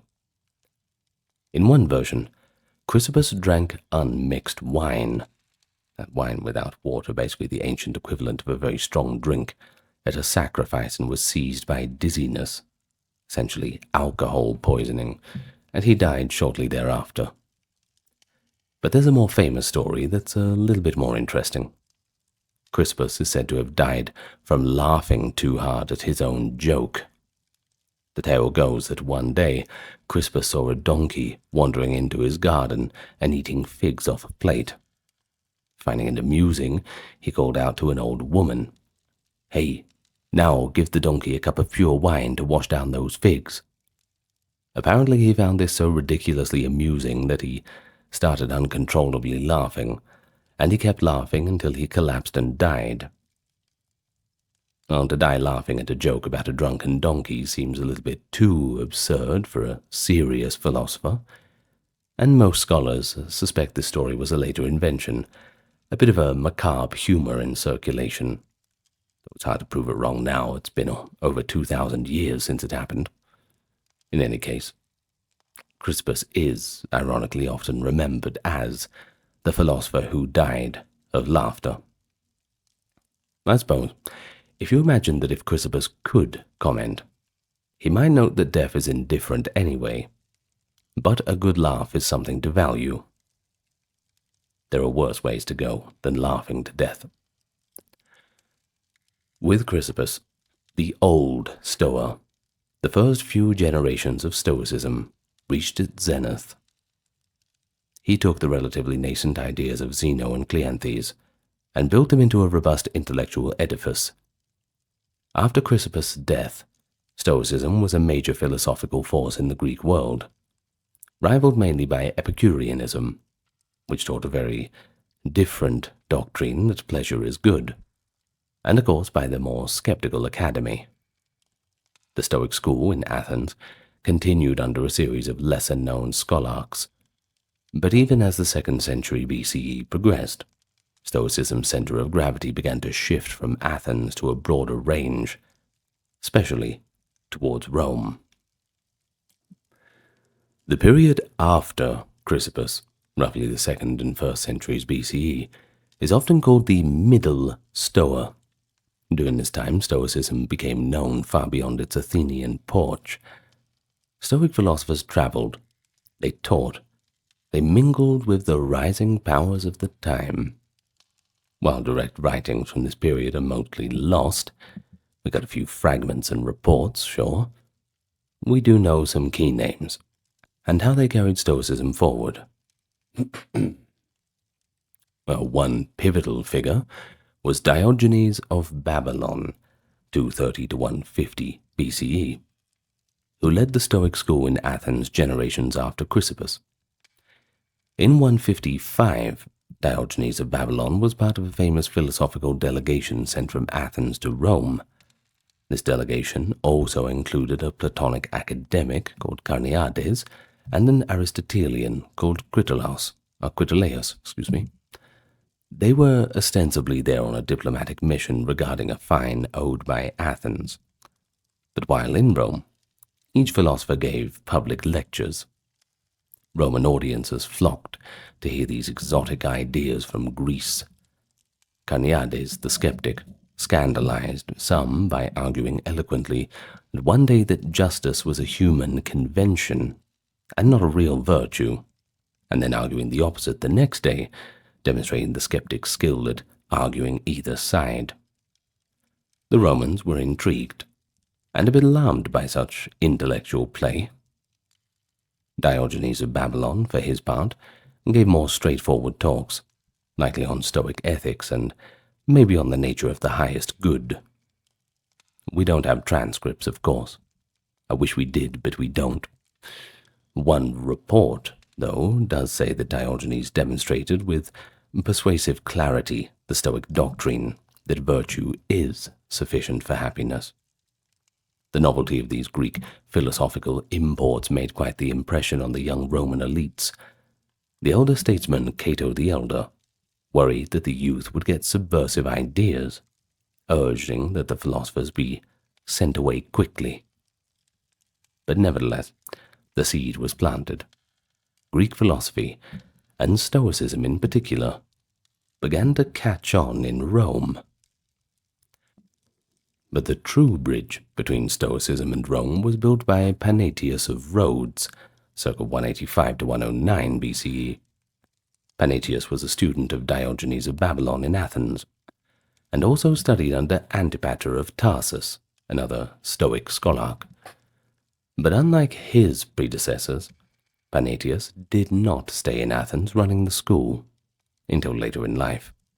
He traveled to Rome and became friends with some of the most powerful Romans of the day. Notably, he joined the circle of Scipio Aemilianus, the general who conquered Carthage, and his friend Gaius Laelius. These cultured Romans were keen to learn from Greek philosophers, and Panaetius became their intellectual companion. Through Panaetius, Stoicism took on a slightly different flavor, more mild and pragmatic, by most accounts suited to Roman tastes. He advised statesmen and even traveled with Scipio on diplomatic missions. After Scipio Aemilianus died, Panaetius eventually returned to Athens around 129, and he became the head of the Stoic school there. He was the last scholarch of the original Athenian Stoa, whose authority went unchallenged, hence sometimes called the last of the undisputed scholarchs.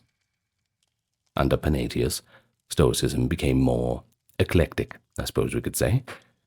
What I mean by this is he was willing to incorporate ideas from other philosophies or adjust Stoic doctrines in the light of the new considerations. He placed relatively greater emphasis on ethics as the part of philosophy most useful, fitting for advising Roman friends on how to live and govern, and he downplayed some of the more theoretical or rigid aspects of Stoic physics and logic. For example, Panaetius seems to have questioned or abandoned the classic Stoic belief that the cosmos undergoes a periodic conflagration and rebirth. He also was skeptical about certain forms of divination and astrology that the earlier Stoics had took quite seriously. Rather than meticulously defending Stoic doctrine in every detail, he freely modified it, an approach that some hardcore Stoics might have frowned upon, but which likely helped Stoicism integrate with Roman intellectual life. Panaetius' most famous work was On Duties, perikanthekonton in Greek, which explored what our specific duties are in different roles and situations, how to reconcile the useful with the honorable in daily life. Now that treatise did not survive. I know, it's just disappointment after disappointment, isn't it? But its ideas certainly influenced the Roman orator Cicero, who later modeled his own work On Duties de Officiis on Panaetius's, effectively transmitting Stoic ethics to a broader Roman audience, but this time in Latin. Thanks to Cicero, many of Panaetius's ideas, like classifying duties to oneself, family, country, etc., became foundational in Western moral thought. Another towering figure of the Middle Stoa was Posidonius of Apamea, 135 to 51 BCE. Posidonius was a student of Panaetius, but his career took a different turn, and, well, he went far and wide with it.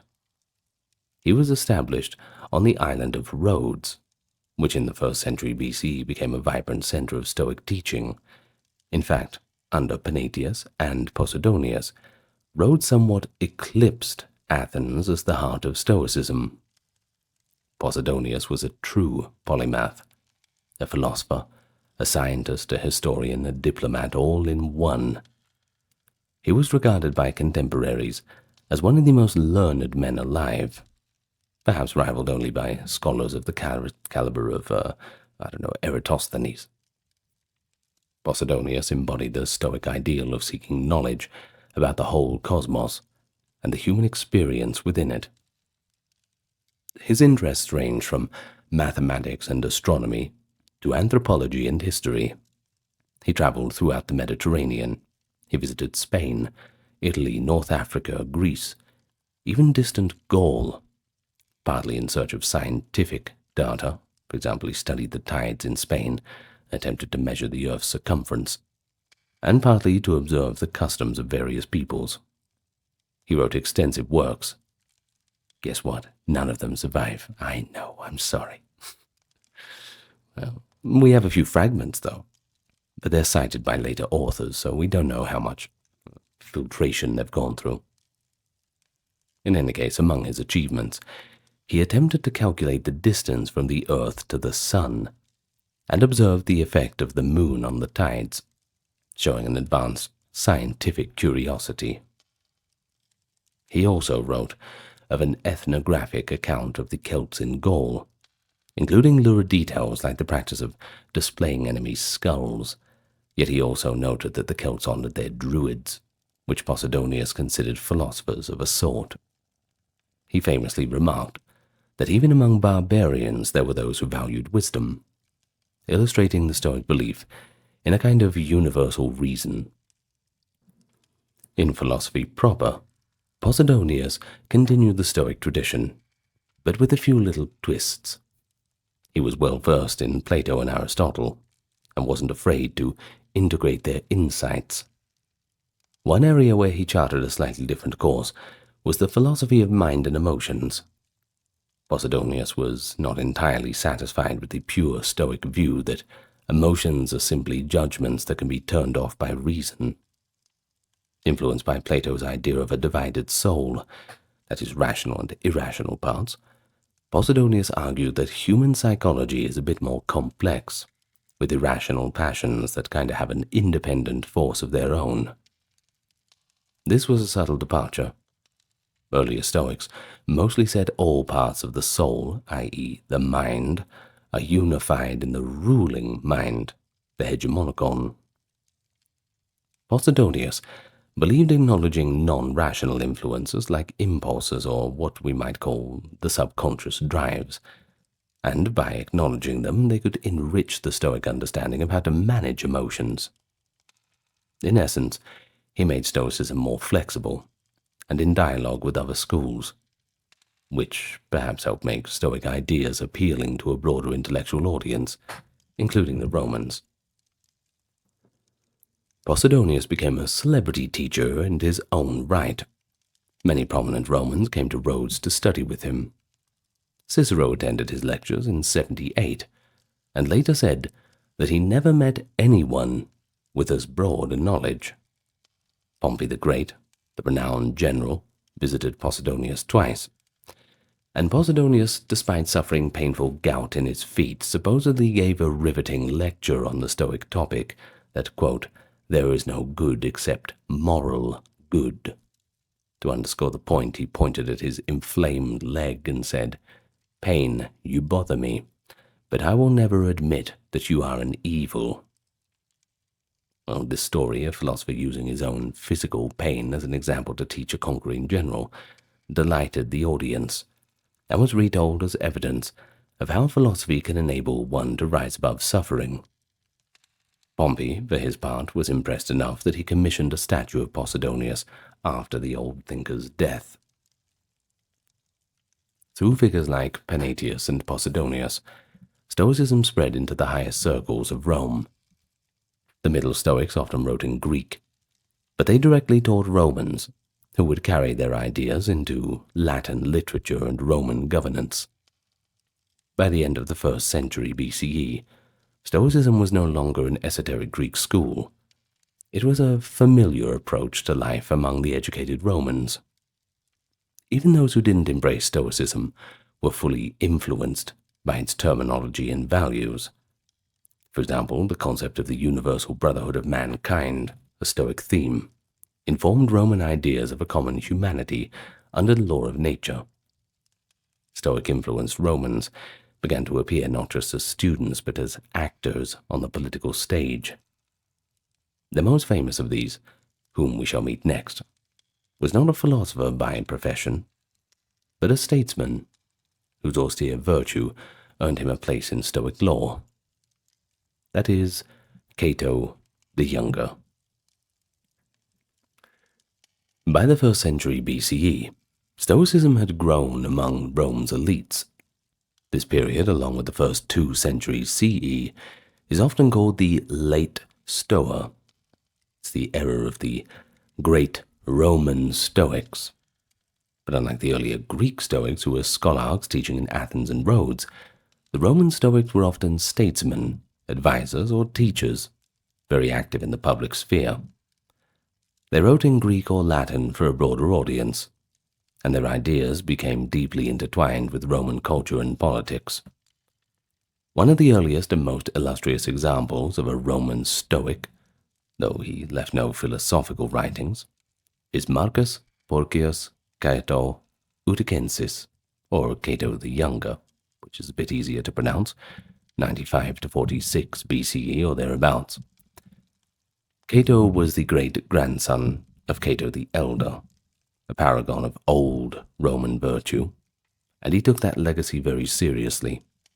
As a young man, Cato studied Stoic philosophy under a teacher named Antipater.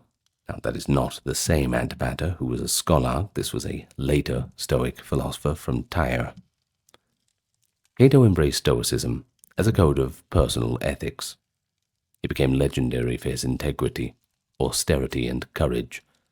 For instance, he dressed plainly, often going without the undertunic that fashionable Romans wore, and even walking barefoot in rough weather, to harden himself and signal his rejection of luxury. He was honest to a fault, and utterly fearless in speaking truth to power. In the last generation of the Roman Republic, Cato the Younger emerged as a staunch defender of republican liberty against the rising power of Julius Caesar. During the political tumult and civil war that ended the Republic, Cato consistently aligned with the side that he thought represented lawful and constitutional government, first with Pompey Magnus against Caesar. He gained fame earlier for his incorruptibility in various public offices, but his Stoic resolve shined brightest in adversity. After Caesar's forces defeated the Republican army in 46, Cato and a remnant took refuge in Utica, North Africa. Cato knew Caesar would eventually capture Utica and offer clemency. Caesar admired Cato in a grudging way and would have been pleased to parade him as a trophy. But Cato could not stomach living under what he saw as a tyrant's rule, nor could he compromise his principles by accepting Caesar's pardon. So he decided to take his own life in a controlled and characteristically philosophical way. According to Plutarch's famous account, on Cato's last night he dined cheerfully with friends, discussed philosophy, reportedly engaging in a discussion on the topic of the paradox of the soul's immortality, and then withdrew to his room with a copy of Plato's dialogue Phaedo, the account of Socrates' final conversation before he drank the hemlock, a treatise on the soul and death. Cato allegedly read the Phaedo twice into the late hours. Then, steeling himself with this example of Socratic calm, he drew his sword and stabbed himself. The wound was not immediately fatal, however. Physicians rushed in, despite Cato's resistance, and began to sew it up and treat him. As soon as he regained enough consciousness and saw that his mortal plan had been foiled, Cato pushed the doctors aside, tore open the wound. Some accounts even say he pulled out his own intestines, and thus ensured his end. A gruesome finale, that's for sure, and it secured his status as a martyr for liberty and principle. Later Stoics held up Cato as an exemplar of virtue, a man who literally preferred death to moral compromise. The poet Lucan in the 1st century CE declared that in the Civil War, quote, Cato was the only free man in Rome. Even opponents of Cato acknowledged his unyielding integrity.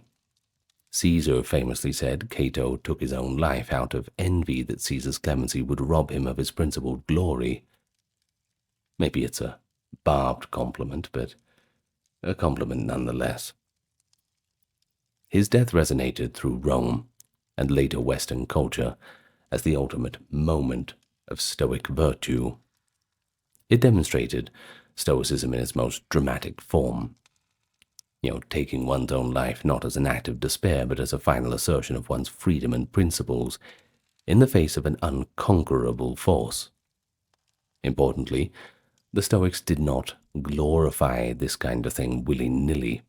They insisted it should only be done rationally, in circumstances where it was the reasonable action for a virtuous life. Cato's case, in their eyes, met that criterion. Seneca, who would later write about this as the, last liberty of a wise man, often cited Cato's example. So let's move to the imperial era, where Stoicism continued to inspire statesmen, sometimes putting them at odds with emperors. Unlike the early emperors like Tiberius, Claudius, and Nero, a number of Roman aristocrats who were influenced by Stoic teachings became noted for their principled stands. This phenomenon, where political opposition clothed itself in Stoic ethical language, has been dubbed the Stoic opposition. Stoic philosophy gave a kind of moral backbone to senators who resisted tyranny. We've seen it in Cato against Caesar, and in the 1st century CE it happened again, in figures like Thrasea Paetus and Helvidius Priscus. Thrasea Paetus was a senator under Nero who, disgusted by the emperor's crimes, simply just stopped showing up to Senate meetings, a silent protest that spoke volumes. In the year 66, Nero's regime forced Thrasea to take his own life for this tacit dissent. Helvidius Priscus, Thrasea's son-in-law and another devotee of Stoic ideals, was an outspoken critic of the next emperor Vespasian, and he too was executed for his audacity to value principle over safety. These men were admired by later Stoics as secular martyrs of virtue. Their story showed that Stoicism could embolden an individual to stand firm, even when the consequence was death. And indeed, a line attributed to Stoic philosophers was, quote, "A good man will resist an evil system with all his might, even if it means his death." To the emperors, this was a dangerous idealism. To Stoics, it was just the call of duty. Amid these fraught environments, there were also Stoics who sought to steer or educate those in power rather than defy them outright. The prime example is Lucius Annaeus Seneca, known as Seneca the Younger, 4 BCE to 65 CE. Seneca was born in Cordova, Spain, but raised in Rome in a wealthy family. He studied rhetoric and philosophy, encountering Stoicism early on, particularly the teachings of the Stoic Attalus. Seneca had a brilliant career as a statesman and writer, but it was a roller coaster. At one point, the Emperor Claudius exiled him to Corsica on a trumped-up adultery charge. Seneca spent some years in exile, during which he wrote a Consolation on the Shortness of Life and other essays. Thanks to influence from Emperor Claudius's wife Agrippina, Seneca was eventually recalled to Rome, and he became a tutor to Agrippina's son, who would become the Emperor Nero. When Nero ascended the throne in 54, Seneca became one of the emperor's closest advisors and the de facto chief minister of the Roman Empire, alongside the Praetorian prefect Burrus. For a time it seemed that Stoic wisdom might guide an emperor. In Nero's first years, likely under Seneca's counsel, the regime was marked by relative prudence and clemency. Historians call it Nero's good quinquennium. During these years, Seneca wrote some of his most famous works, often dressing them up as advice to Nero or friends. For instance, he penned On Mercy, De Clementia, as an open letter praising the virtue of leniency in a ruler, clearly a piece aimed at molding Nero's behavior by praise or gentle guidance. He also wrote On Anger, De Ira, addressing how a wise person, implicitly a wise ruler, should control anger, the most destructive passion, and eschew cruelty. Underlying these works was a distinctly Stoic idea, that the ruler should govern not by fear or caprice, but by reason and for the common good, treating even potential enemies with humanity. It was a counter-narrative to the usual autocratic tendencies. Seneca's most enduring philosophical writings are those that he intended for a wider audience, or at least not specifically for Nero. Between roughly 62 and 65 CE, Seneca composed a series of letters now known as Epistulae Morales ad Lucilium, or Moral Letters to Lucilius. These 124 letters, addressed to a friend, Lucilius Jr., a provincial governor, are effectively mini-essays on how to live a virtuous Stoic life amid the problems of the real world. They cover topics from dealing with fear and grief to managing time and wealth, to the importance of continual self-improvement. Seneca's style in the letters is accessible, personal, and brimming with quotable wisdom. For example, he advises Lucilius, "We suffer more often in our imagination than in reality," or "Associate with people who are likely to improve you," and "No man is crushed by misfortune unless he has first been deceived by prosperity." He even quotes earlier Stoics like Cleanthes. Indeed, our knowledge of Cleanthes' line, "Fate leads the willing and drags the unwilling," comes from Seneca's letter 107. Through these letters, Seneca acts as a kind of life coach, blending Stoic doctrine with practical advice drawn from his own experience at the slippery top of Roman politics. Seneca also wrote several other essays and dialogues on specific themes: on the shortness of life, arguing life is long if used wisely; on the tranquility of mind, how to achieve a balanced, unperturbed mind; on providence, attempting to explain why misfortunes happen to good people from a Stoic viewpoint of cosmic order, and a few more. In all of these, the themes are consistently Stoic. Virtue matters more than circumstance. Our mind shapes our experience. Anger and greed destroy us from within. And philosophy is a medicine for the soul. He had a talent for packaging Stoicism in memorable epigrams and anecdotes, which later generations, from early Christian monks to Renaissance scholars, found immensely digestible. Yet Seneca's unique position, a Stoic philosopher who was also one of the wealthiest and most politically entangled men in Rome, invited a bit of controversy. Even in his own time, people murmured about the irony of Seneca preaching simple living and inner freedom, while owning palatial villas and being privy to Nero's court intrigues. People were wondering, is Seneca a hypocrite? The question has long lingered through the ages. Some contemporaries thought Seneca too accommodating of Nero's excesses. For example, when Nero had his own mother killed. I know that's a bit excessive, isn't it? Seneca wrote the official Senate letter whitewashing the matricide, which is obviously not good. It's possible he did so out of self-preservation, but, well, that doesn't really line up with the ethics, doesn't it? It tainted his moral authority. But in his defense, and he does address this in his writings, He argued that wealth and high position are not inherently evil. They are just indifferent, and what matters is how one uses them. He maintained that he remained detached from his great wealth, ready to give it up at a moment's notice. He effectively claims that he has money, but he's not bound to it. He points to figures like Scipio and Laelius, who were more wealthy, yet virtuous, a precedent that a Stoic can live in a palace and still scorn luxury at heart.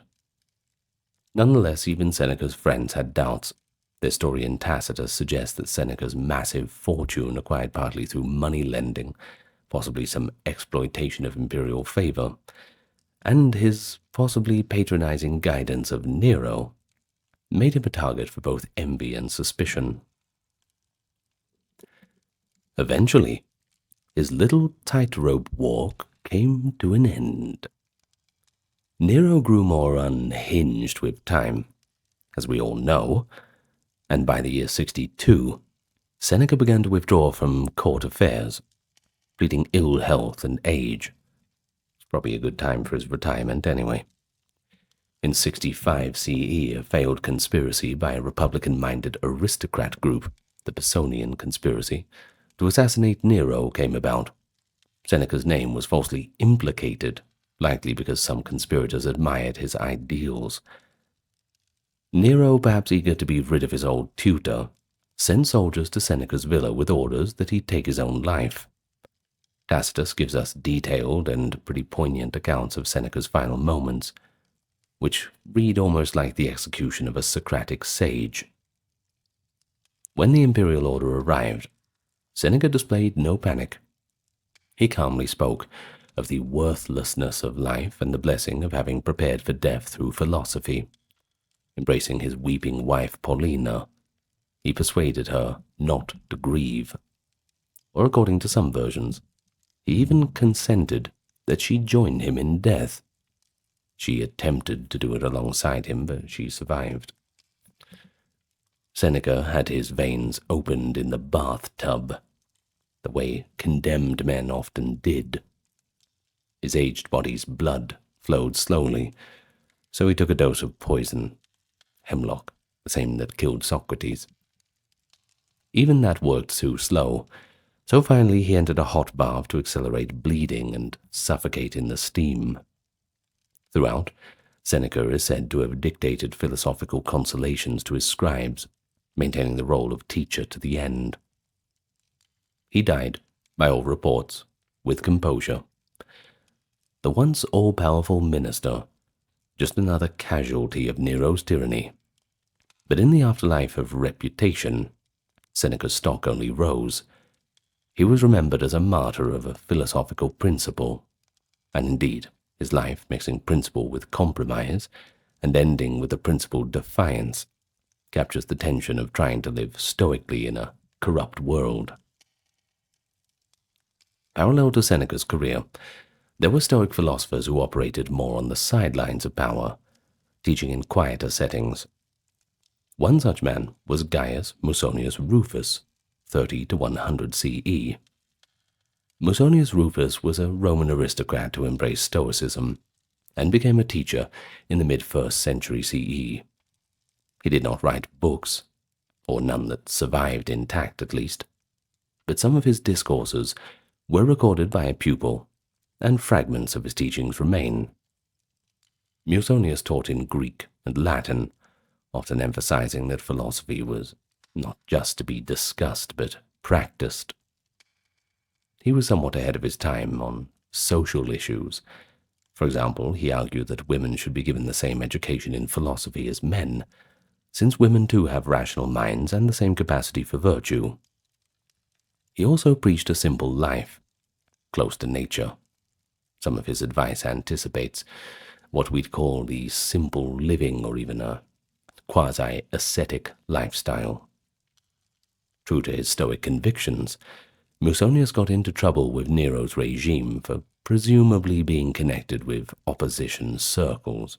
See, he was the teacher of Rubelius Plautus, a nobleman seen as a threat by Nero. Well, Musonius was exiled to the far-flung Aegean island of Gyaros. Later, under the more benevolent Emperor Vespasian, he was allowed to return home, only to be exiled again when he offended Vespasian. A little complicated. The story goes that Vespasian, who expelled philosophers from Rome, briefly quipped, "You exile me, philosopher Musonius, since I have exiled you." Despite such hardships, Musonius remained serenely committed to teaching Stoicism as a way of life. He gave practical lessons, for instance, recommending exercises in enduring cold, heat, and modest food as training for the soul. For Musonius, every situation was an opportunity to practice virtue. Exile was just a chance to demonstrate that a Stoic's happiness doesn't depend on location.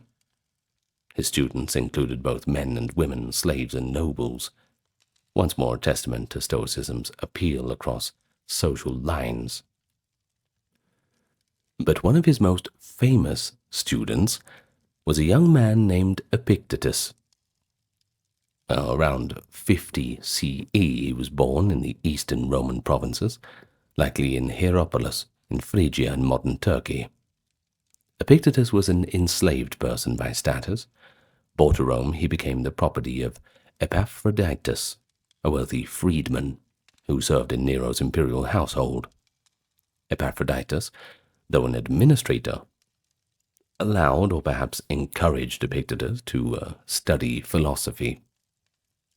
It wasn't uncommon for educated slaves to receive training, by the way, that made them more useful.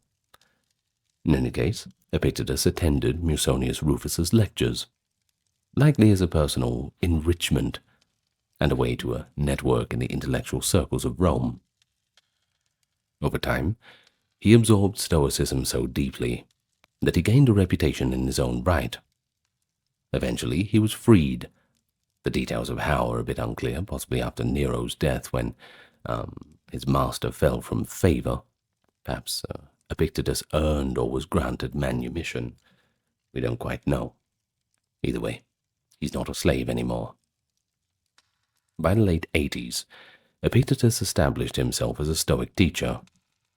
When Emperor Domitian in 89 CE expelled philosophers from Rome, Epictetus resettled in Nicopolis, a city in Epirus of northwestern Greece. There, in a more quiet, provincial setting, he founded a school of philosophy that attracted many young Romans and Greeks who sought guidance. Epictetus did not write down his philosophy, but one of his devoted students, Arrian of Nicomedia, who later became a prominent historian and a Roman administrator, took careful notes. These notes have come to us as the Discourses of Epictetus, originally 8 books, of which 4 survive, and a short summary handbook called the Enchiridion. Through Arrian's record, Epictetus' voice rings out with a unique combination of wit, toughness, and compassion. If Seneca's tone was that of a gentle, elder statesman dispensing wisdom with literary polish, Epictetus' tone was more like a street-smart drill instructor, even a stern yet caring mentor. Now this makes sense. Given his background and life of hardship, he valued moral toughness and clarity above all. The central principle of his teachings, arguably the most famous idea in Stoicism thanks to his articulation, is that some things are up to us and some things are not. In his very first lesson, Discourses 1.1, he lays out, quote, "Within our power, our opinion, aim, desire, aversion. In a word, whatever are our own actions, not within our power, our body, property, reputation, office. In a word, whatever are not our own actions." This dichotomy of control is the cornerstone of Stoic practice for Epictetus. It means focus your efforts and concern on what you can control, your own thoughts, values, and actions, and don't waste your time on everything else. Following this rule, he promises, leads to freedom and tranquility. He had a knack for memorable analogies to drive home Stoic points. He said, "Life is a banquet. If something is passed to you, take a modest portion. If it passes you by, don't grab for it. If it hasn't reached you yet, patiently wait for your turn. Enjoy what comes without clinging to it, and you'll avoid frustration and heartache. Or another. You are like an actor in a play that the gods have written. Your role in life, whether short or long, dramatic or humble, isn't for you to choose, but how well you play that role is up to you. If you were assigned to be a beggar, play it well. If a king, play that well. Don't demand to be the director of the play. Just be an excellent part in it. Well, these metaphors all show the acceptance of what is not in our control and the excellence in what is. Another famous anecdote illustrates his stoic resilience, though the source is not Epictetus himself, but later writers, Origen and others. It is said that when Epictetus was a slave, his master, Epaphroditus, was at times a little bit abusive. On one occasion, Epaphroditus was twisting Epictetus's leg, either out of anger or cruelty. But Epictetus, instead of crying out as most would, calmly warned his master, "If you continue, you will break my leg." Well, sure enough, the leg bone snapped. Epictetus, without fury or despair, simply remarked, "Did I not tell you that you would break it?" Well, the story might be embellished, but it certainly aligns with his teachings. Physical harm is an external. It does not touch the true self, i.e. the rational mind, unless we allow it to, that is. Indeed, Epictetus's own body was apparently crippled from either this incident or some other cause. He is described as having a lame leg for the rest of his life. Yet he never displays pity for himself or bitterness. In his view, a person's will is the only true possession that cannot be forced from them. Everything else, including one's own body, is ultimately on loan from fate. He lived a life of simplicity in Nicopolis. He had no great wealth. Lucian of Samosata, a satirist, once sneered that Epictetus owned nothing but a pallet bed, a straw mat, and a single iron lamp, which a thief stole, leaving Epictetus to joke that the thief had done him a favor by removing an attachment. He reportedly replaced it with a cheaper lamp thereafter, but still. He taught many students who would go back to Rome or elsewhere carrying these lessons. And one such student, perhaps the most famous indirect pupil, was Marcus Aurelius, who, though he likely never met Epictetus, as he was 14 when Epictetus died, he certainly read his discourses, copied and circulated after Arrian wrote them, and was deeply influenced by them. So, before we shift to Marcus, it is worth highlighting that Epictetus's legacy in Stoicism was to shift the emphasis even more toward the practical and mental aspects of philosophy. Ethics was always central to Stoicism, but Epictetus made it almost everything. He didn't talk much about the physics of the Epireisos or the intricate logic of the Chrysippus. His focus was on the day-to-day moral teachings rather than the tiny details, how to keep one's will in accordance with nature and so on. Later Stoics, including Marcus, would take this to heart. And indeed, the Stoicism we often think of today, focused on mindset and virtue, less concerned with cosmological theories, that is largely the Stoicism that Epictetus taught.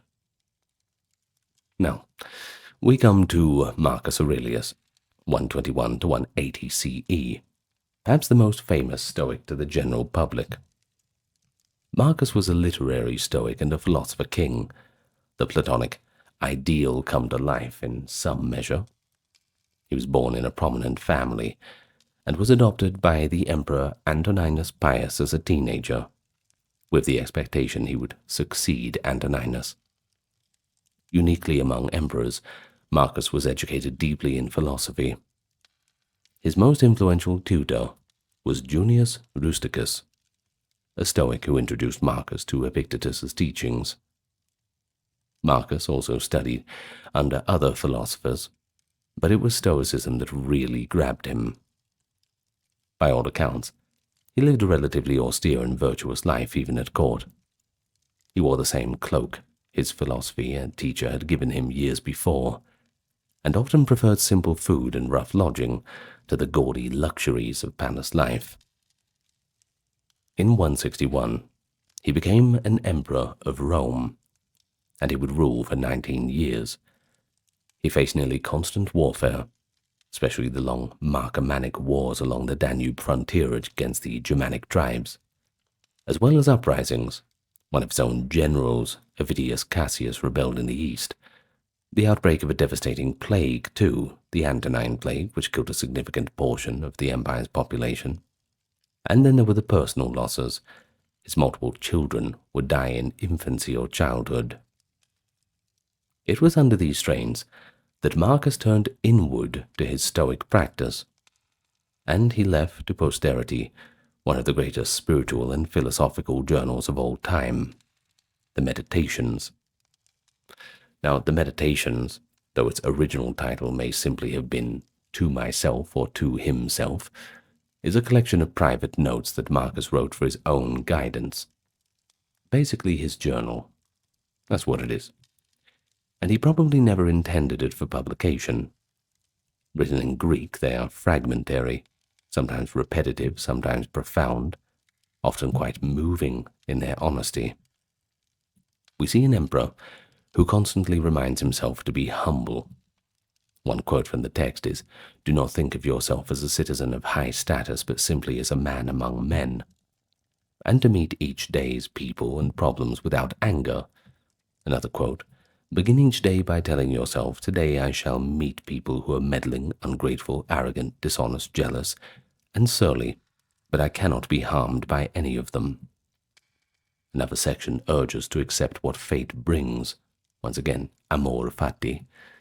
Quote, Love only what happens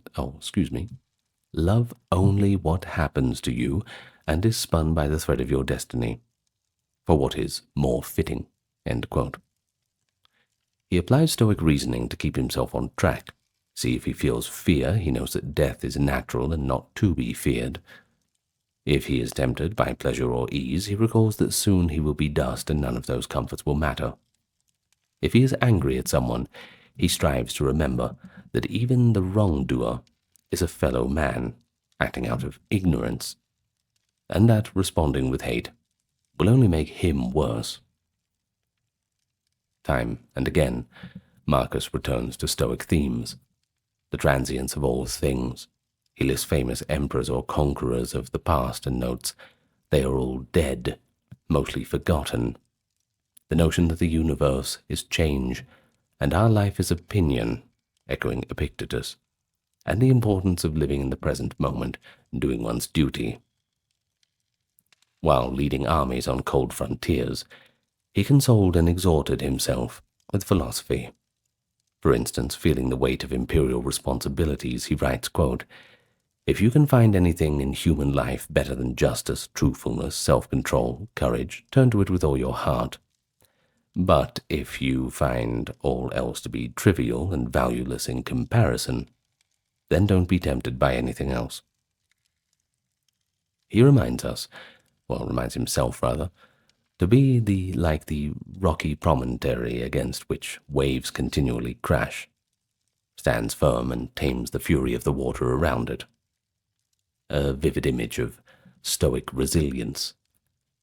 He even gently chides himself for needing these pep talks.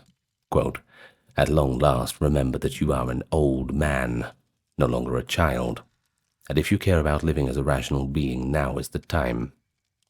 For in you, it's no longer to be seen whether you truly philosophize or not. You are either a good man or you are not." He died in 180 CE, likely in his camp in modern-day Vienna, worn out by years of campaigning and illness.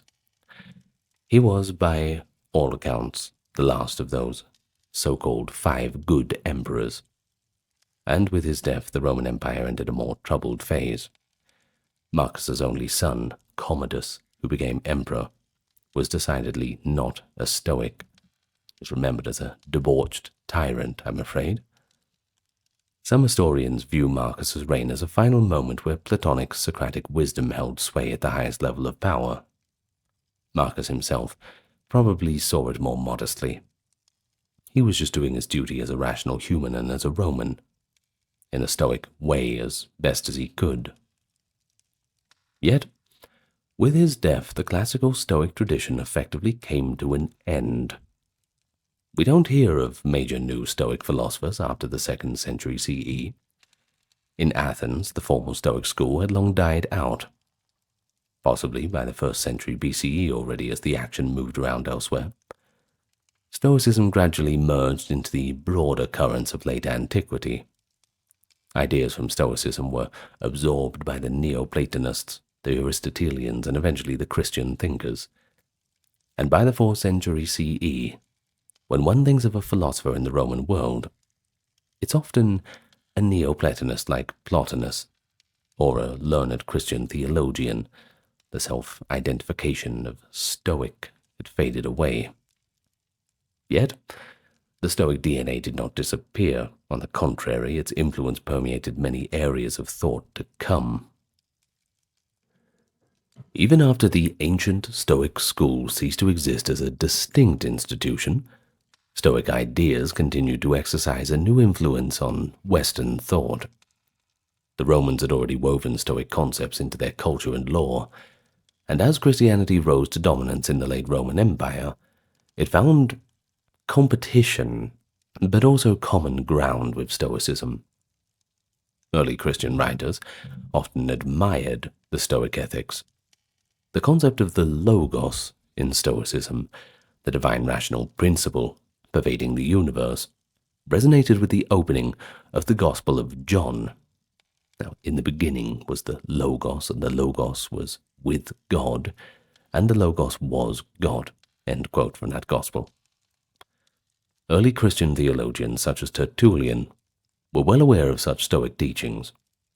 Tertullian even called Seneca often one of us due to his high moral tone. There was a legend, almost certainly fictitious, that Seneca corresponded with St. Paul, a sign of how Christians wished to link their new faith with the prestige of Stoic wisdom. A bit of a rumor, though. Stoic emphasis on virtue, inner freedom, and the brotherhood of humankind meshed with Christian ethics of love and the equality of souls. St. Paul's idea that, quote, there is neither Jew nor Greek, slave nor free, male nor female, in Christ has a Stoic parallel in the notion that all are equally endowed with reason. Of course, there were profound differences.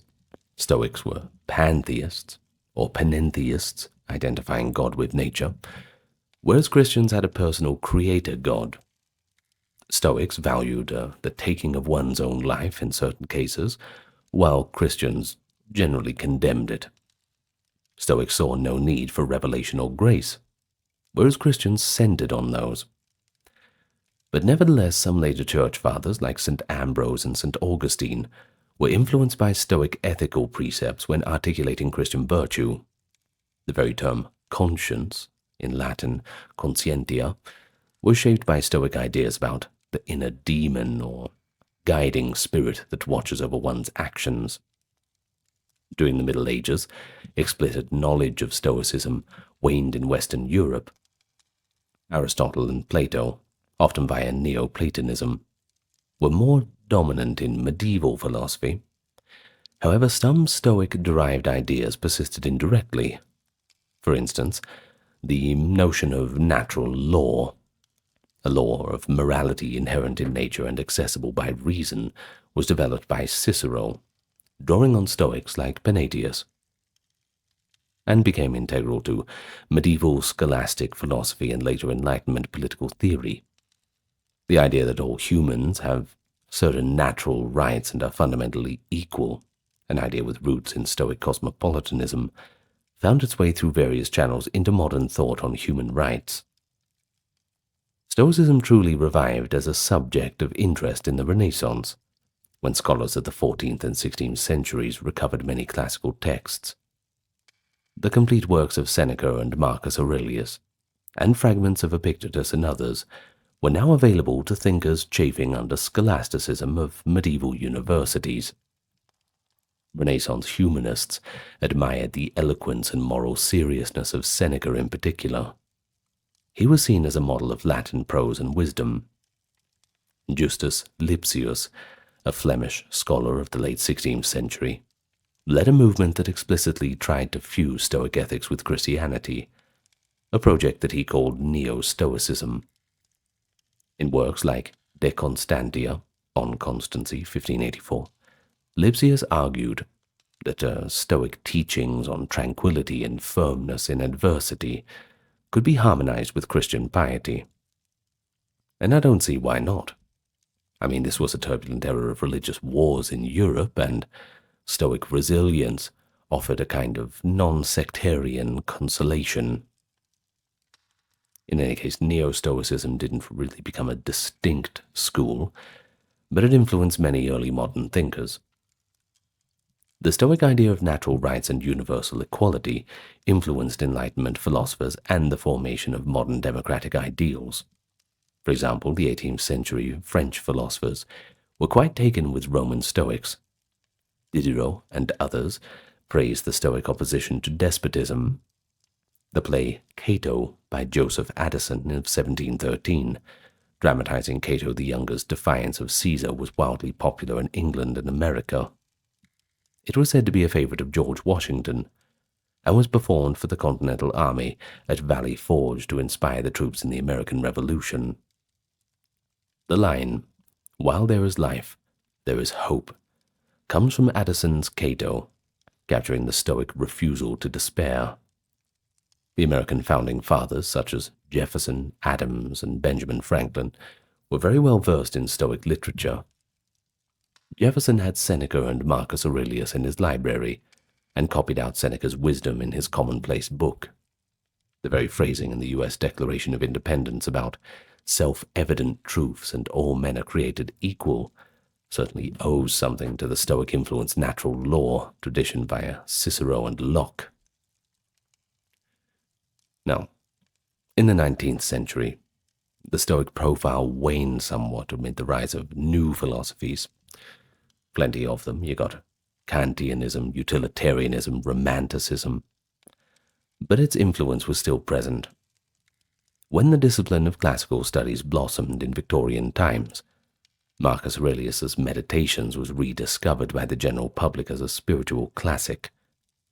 Matthew Arnold called Marcus, quote, "the most beautiful figure in history." Emperor Marcus, that image of a philosopher king, became a kind of cultural icon for high-minded leadership, influencing figures as diverse as the Prussian King Frederick the Great and the Chinese reformer Liang Qichao, who held up Marcus as an ideal blend between strength and virtue. But closer to our own time, there's been another revival, often dubbed modern Stoicism. In the late 20th and 21st century, people from cognitive psychologists to self-help gurus and entrepreneurs have turned back to Stoic texts for guidance on resilience and virtue in a chaotic world. Best-selling authors and popular speakers have drawn on Stoic ideas. For instance, the dichotomy of control from Epictetus is a stable concept in stress management and therapy.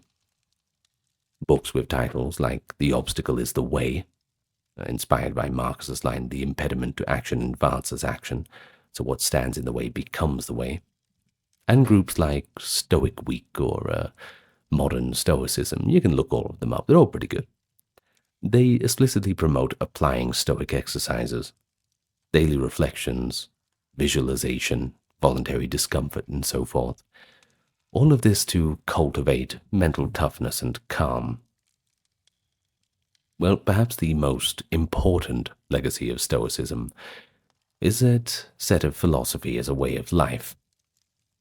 The Stoics insisted that philosophy isn't just something to argue about in classrooms, but rather something to be lived, day in and day out. They turned abstract ideas into concrete practices for daily conduct and mental habit. And they walked the talk. Their lives, as much as their doctrines, became texts for posterity. That Stoic idea, the ideal of the wise person, unshaken by misfortune, morally upright, and at peace with themselves and the universe, it remains a compelling image of human potential. It is an ideal that perhaps none of us will fully reach. But as the Stoics would remind us, the mere striving toward wisdom and virtue is itself worthy and a rewarding way of life. So, just do your best out there, everybody. Brilliant, yet reckless. A heroic general, yet a suspected traitor. A beloved celebrity, and a reviled exile. Alcibiades. Few figures in ancient history inspire as much fascination as him. The comic poet Aristophanes captured Athens' conflicted feelings for Alcibiades. It yearns for him, and hates him too, but wants him back. He was born into wealth and nobility, endowed with dazzling good looks and exceptional charisma. A man seemed destined for greatness. And indeed, the Roman biographer Cornelius Nepos wrote that nature bestowed on Alcibiades every advantage, producing a man remarkable in both vices and virtues. And that is his story, one between vice and virtue. He's complicated, old Alcibiades. That's why the video's a bit longer. But he's a very interesting character. In any case, if you want a very deep understanding of who he was, well, you've come to the right place. I am your host, and welcome to the channel. Thank you to everybody supporting, keeping us ad-free. Links to the Patreon, merch store, YouTube memberships, and donations are in the description if you are inclined. If not, that's fine. Just give it a like, comment, and subscribe, and tell your friends about us. Anyway, let's begin, right from the start. The story starts in 450 BCE, when Alcibiades was born into two of the city's grandest families. He claimed descent on his father's side from Eurysakes, the son of the hero Ajax, and through his mother he belonged to the famed Alcmaeonid clan. Raised in privilege, he became an orphan in childbirth when his father fell in battle, and the boy's guardians included none other than the great statesman Pericles, a family relative. In his youth, Alcibiades was entrusted to the best tutors and received a first-class education. Most notably, he attracted the attention of the philosopher Socrates, who took the handsome and quick-witted Alcibiades under his wing. Ancient writers record that Socrates formed an almost fatherly attachment to the boy, hoping to guide his tremendous talents towards something more virtuous. The feeling was mutual. Alcibiades admired Socrates deeply, and their bond was strengthened on the battlefield. At the Battle of Potidæa in 432, Socrates reportedly saved the young boy's life, carrying the wounded youth to safety. A few years later, at the Battle of Delium, it was Alcibiades who helped rescue Socrates from danger on horseback. This mentor-protege relationship became legendary in Athens. Plato would later immortalize it in his work Symposium, where Alcibiades lavishly praises Socrates' character. Despite Socrates' influence, however, Alcibiades' own character proved to be mercurial and self-willed. He wasn't going to have anybody tell him what to do, you see. From a young age, Alcibiades displayed extraordinary self-confidence, but also a craving for attention. Dozens of anecdotes survive, illustrating his bold and eccentric behavior. As a boy, he was strikingly handsome, a quality that made him a darling of Athenian society, and even a minor speech impediment, a slight lisp, somehow added to the charm. He could also be quite unruly. Plato recounts that while wrestling as a child, Alcibiades resorted to biting his opponent's hands to escape a hold. When scolded that, "You bite like a woman, Alcibiades," he retorted, "No, like a lion."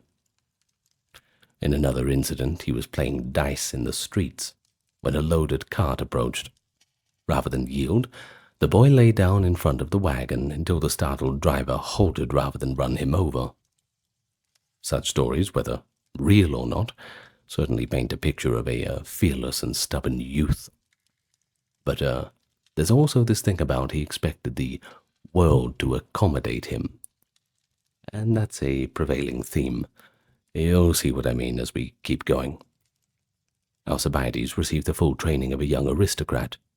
He was taught oratory, athletics, music, though in one famous episode he rejected learning the flute, calling it an undignified instrument that distorted one's face.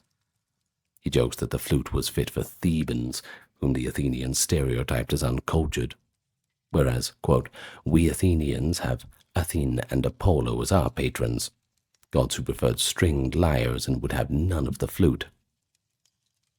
By such reasoning, Alcibiades convinced all his schoolfellows to drop their flute practice as well. Even in youth, he set trends that challenged the norms. I bet the boss of the flute store was quite annoyed at that one. Flute sales plummeting. But he also at this time developed a reputation for wild extravagance. As a teenager, he became the ward of the wealthy politician Hipponicus, and he soon did the unthinkable. He struck his guardian with a punch, supposedly as a prank and wager with friends. Scandalized Athenians murmured at this offense against a respected elder. Yet Alcibiades managed to repair the situation with characteristic audacity. Yet, the very next morning, he went to Hipponicus's house, removed his fine cloak, and offered to be beaten to atone for the misdeed. Charmed by this apology, Hipponicus not only forgave him, but later gave Alcibiades his daughter Hipparete in marriage. Hipparete became Alcibiades' wife, bringing him a rich dowry, and in time 2 children were born. But domestic tranquility was not Alcibiades' forte.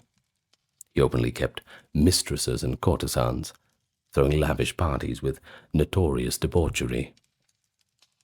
Eventually, Hipparete, though by all accounts she was a modest and loving wife, still grew so distressed by his infidelities that she moved back with her brother and filed for divorce.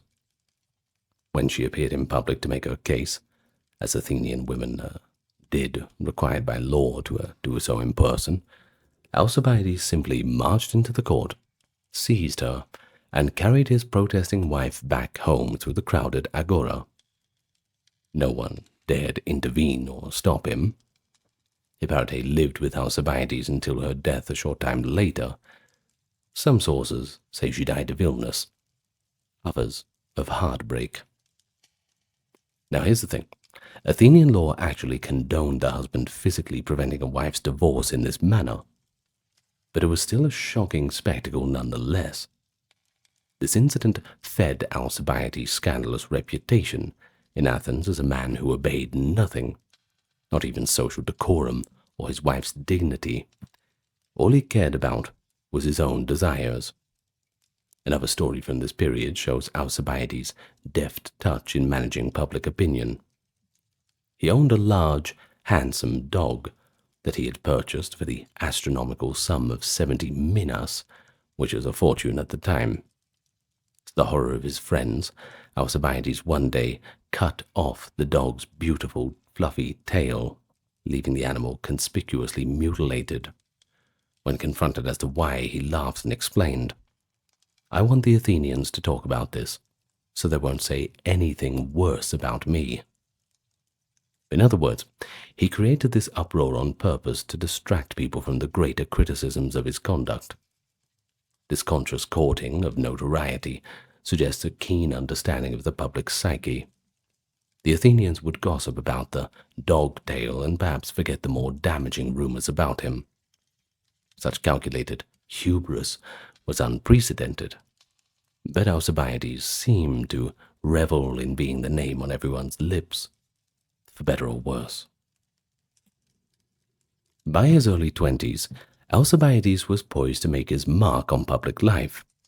He had distinguished himself in combat during the early years of the Peloponnesian War, and could claim considerable military experience for his age. In 420, just after Athens and Sparta agreed to pause hostilities, the Peace of Nicias, Alcibiades was elected a strategos, a general for the first time. His family connections and war record opened great doors to public service, as Plutarch observes, but it was Alcibiades' personal qualities, his persuasive speech and sheer force of personality that truly propelled him upward. Even rival orators acknowledged his powerful charisma in assembly debates.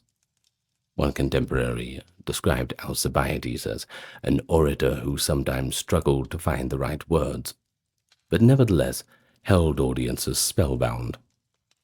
He could rally support seemingly at will.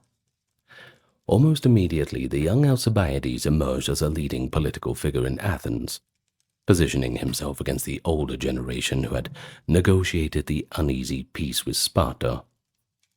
Foremost among those elder statesmen was Nicias, the general who crafted the peace treaty in 421.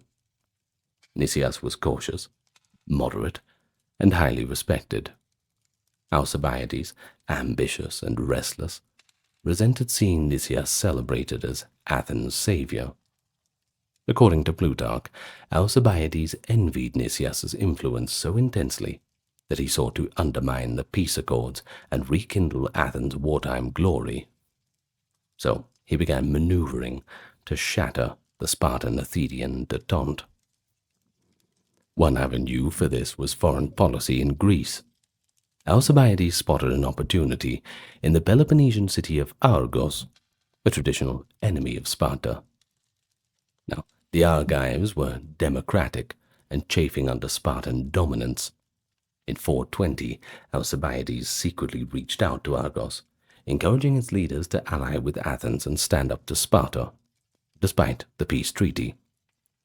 He portrayed Athens as ready to abandon the accord and support Argos in a new anti-Spartan coalition. At the same time, he seized upon the Spartan missteps.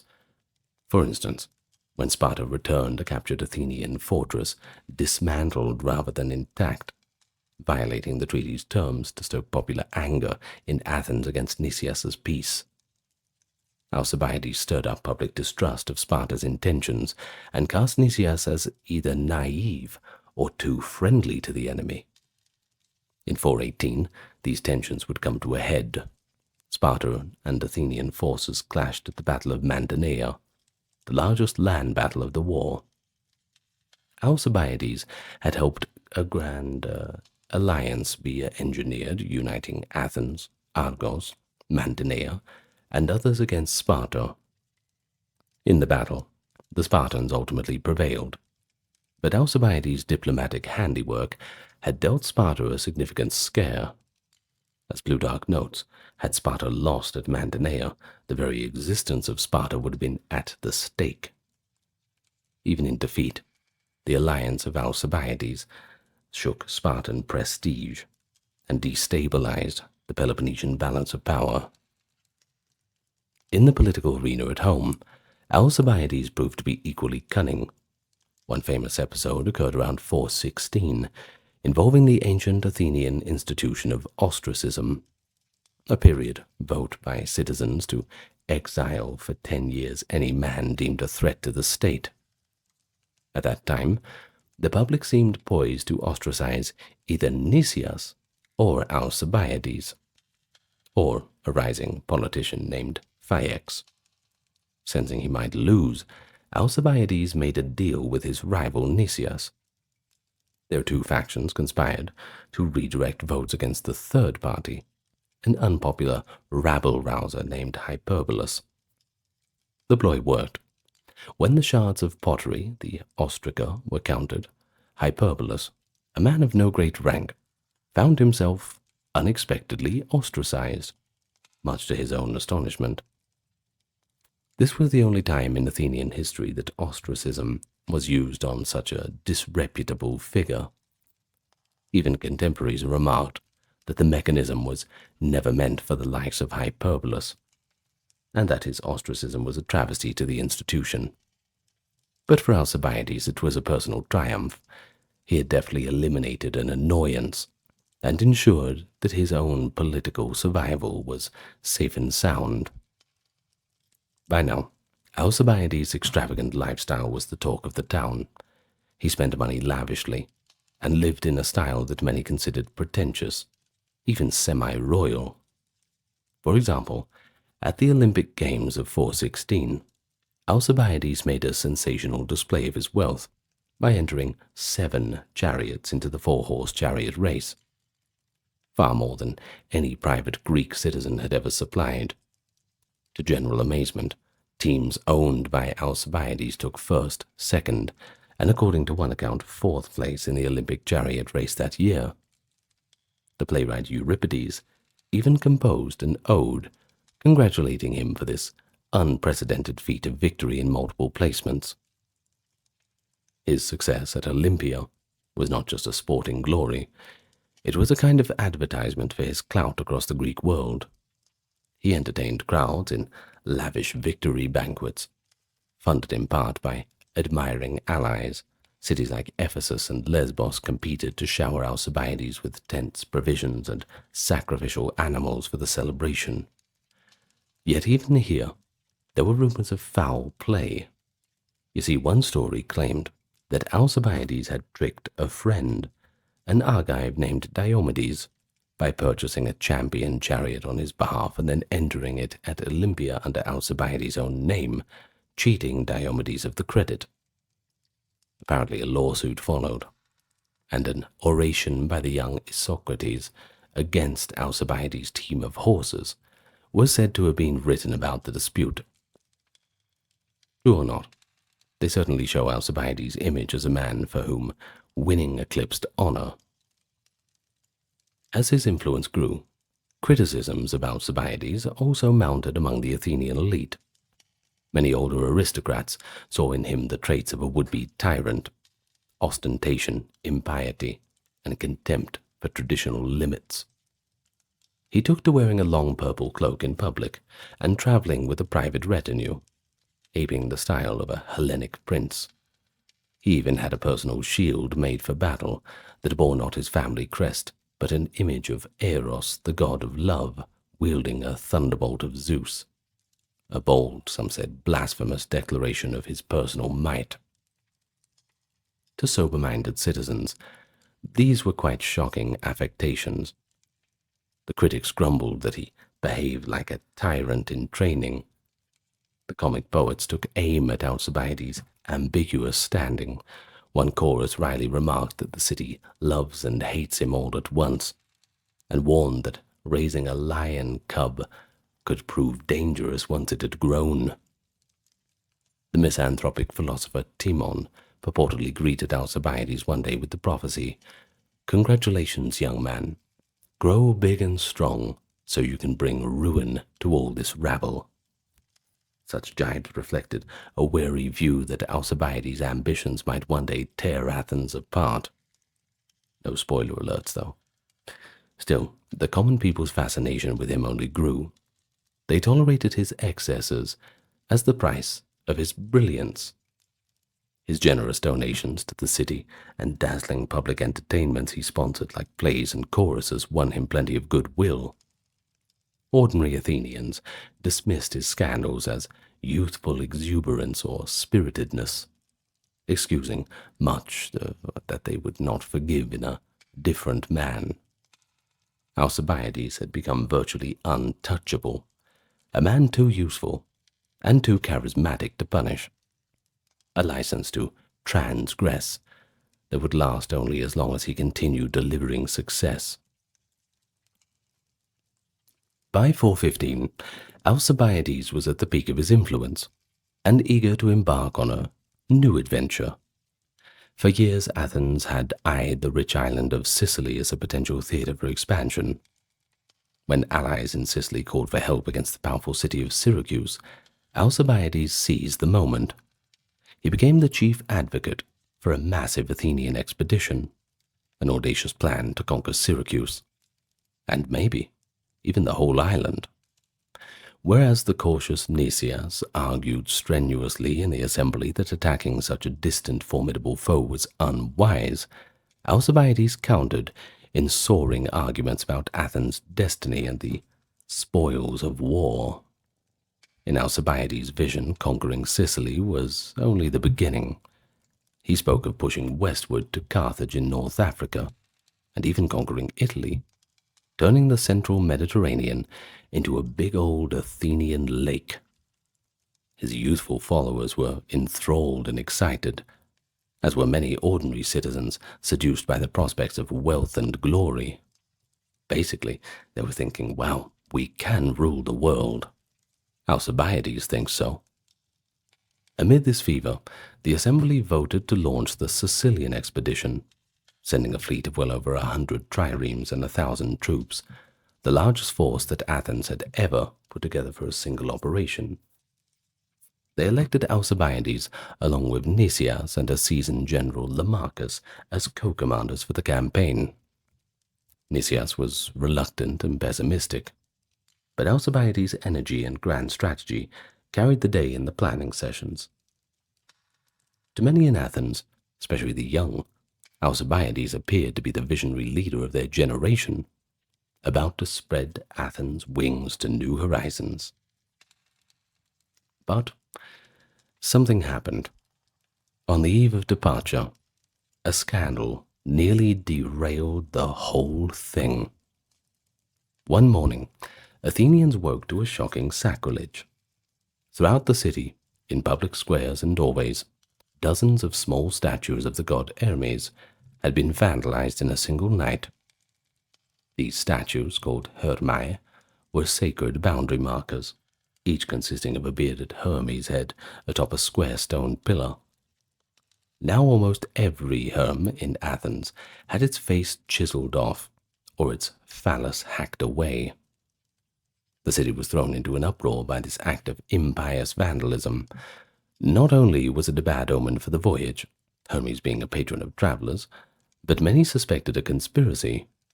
Defacing so many religious images simultaneously suggested a coordinated group plot, perhaps to demoralize the populace or even to destabilize the democracy. A reward was offered for information on the culprits, and a special inquiry convened. Almost immediately, suspicion fell upon Alcibiades and his circle. It might seem absurd, though, right? Why would the expedition's champion sabotage his own endeavor? But Alcibiades' enemies seized on the moment. They whispered that such a daring, synchronized crime against the gods was exactly the sort of thing that Alcibiades and his friends might do during a drunken revel. Indeed, other allegations of impiety surfaced. Several months earlier, a rowdy party of young aristocrats had allegedly staged a parody of the Eleusinian mysteries in a private house, complete with someone acting as the Hierophant, the high priest, and others as initiates. Rumor had it that Alcibiades was involved in that blasphemous charade. Now, in the hysteria over the mutilated Hermae, those two sacrileges were conflated as part of a presumed subversive plot. Political foes of Alcibiades argue that both the Herm statue's outrage and the mock mysteries were symptoms of a conspiracy to overthrow the democracy, and that nothing so outrageous could have happened without the hand of Alcibiades. They cited his well-known, undemocratic lifestyle, as they called it, evidence of his treasoned tendencies. Athens buzzed with a nervous fear, and the atmosphere verged on paranoia. Informers and accusers crawled out of the woodwork with wild tales. In this fevered climate, an official indictment was brought against Alcibiades for impiety, specifically for the mock mysteries. A prominent citizen, Thessalus, son of Cimon, lodged the formal charge that Alcibiades had profaned the sacred rites and mimicked the mysteries in a drunken gathering. Alcibiades strenuously denied any wrongdoing and immediately volunteered to stand before trial so that his name could be cleared. He knew that the rank-and-file soldiers and sailors eagerly supported him. Many of the 1,000 Argive hoplites and other allies in the fleet swore that they were sailing only because of their confidence in Alcibiades. If he was gone, well, the entire morale of the expedition would collapse. Facing the assembly, he emphatically demanded an instant inquiry. If guilty, he would accept execution. If innocent, he wished to lead the army without a cloud of suspicion.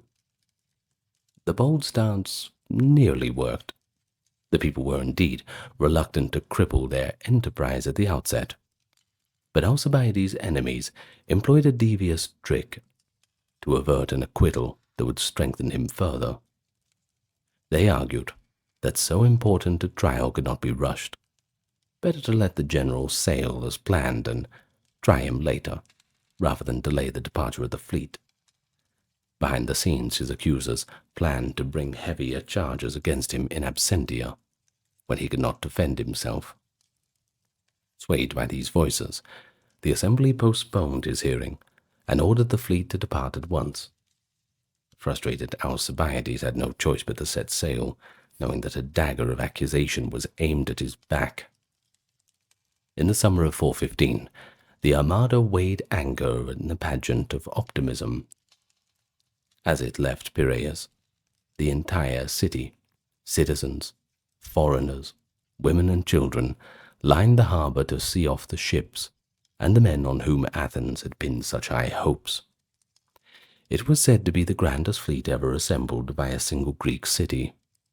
Alcibiades, Nicias, and Lamachus each commanded a part of the force. After regrouping in Italy, they began operations in Sicily. Alcibiades' strategic plan was to win over the local allies and strike Syracuse swiftly. He succeeded in his first diplomatic move by persuading the city of Catana to join the Athenians.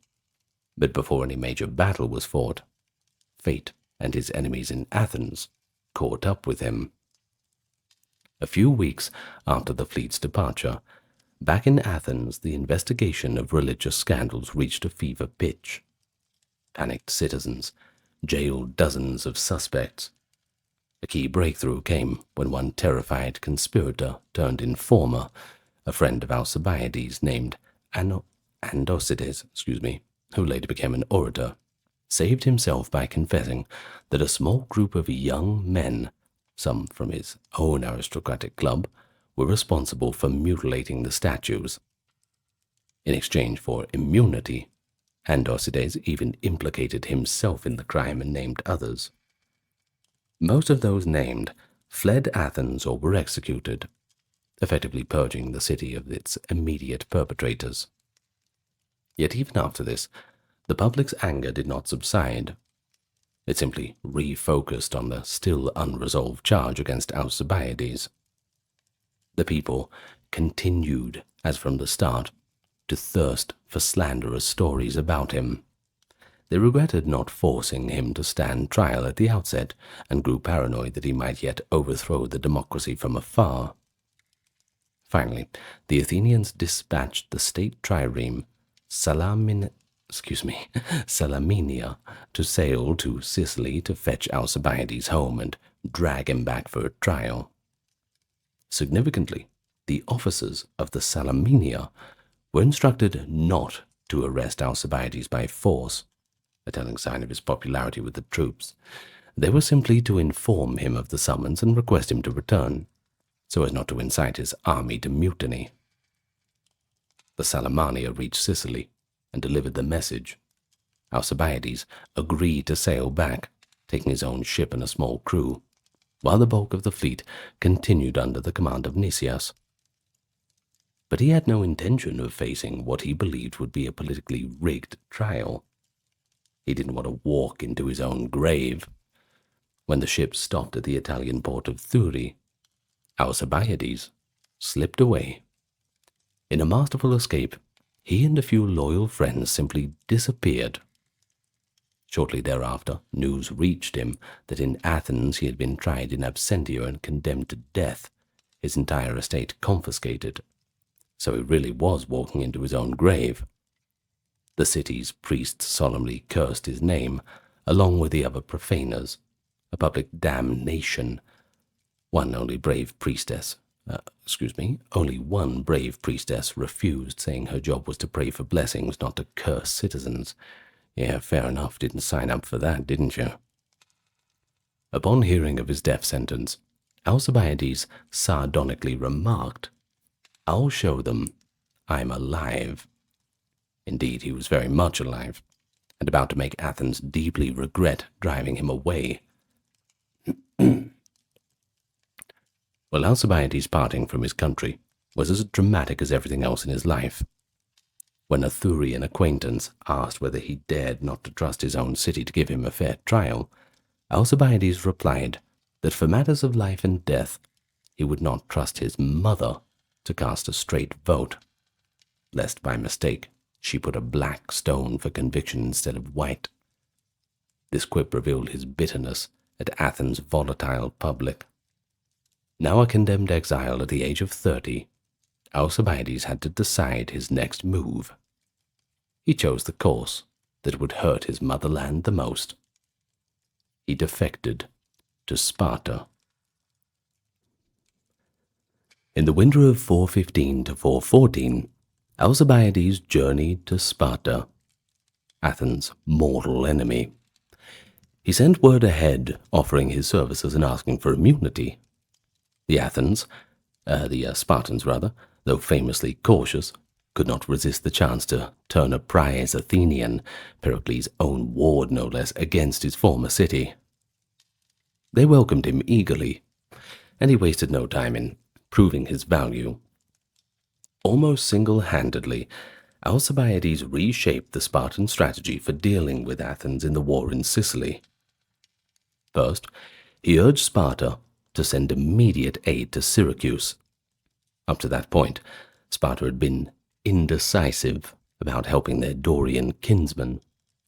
Alcibiades convinced the Spartan authorities to act decisively, dispatch a general of ability to rally the Syracusans, and organize a resistance to the Athenian invasion.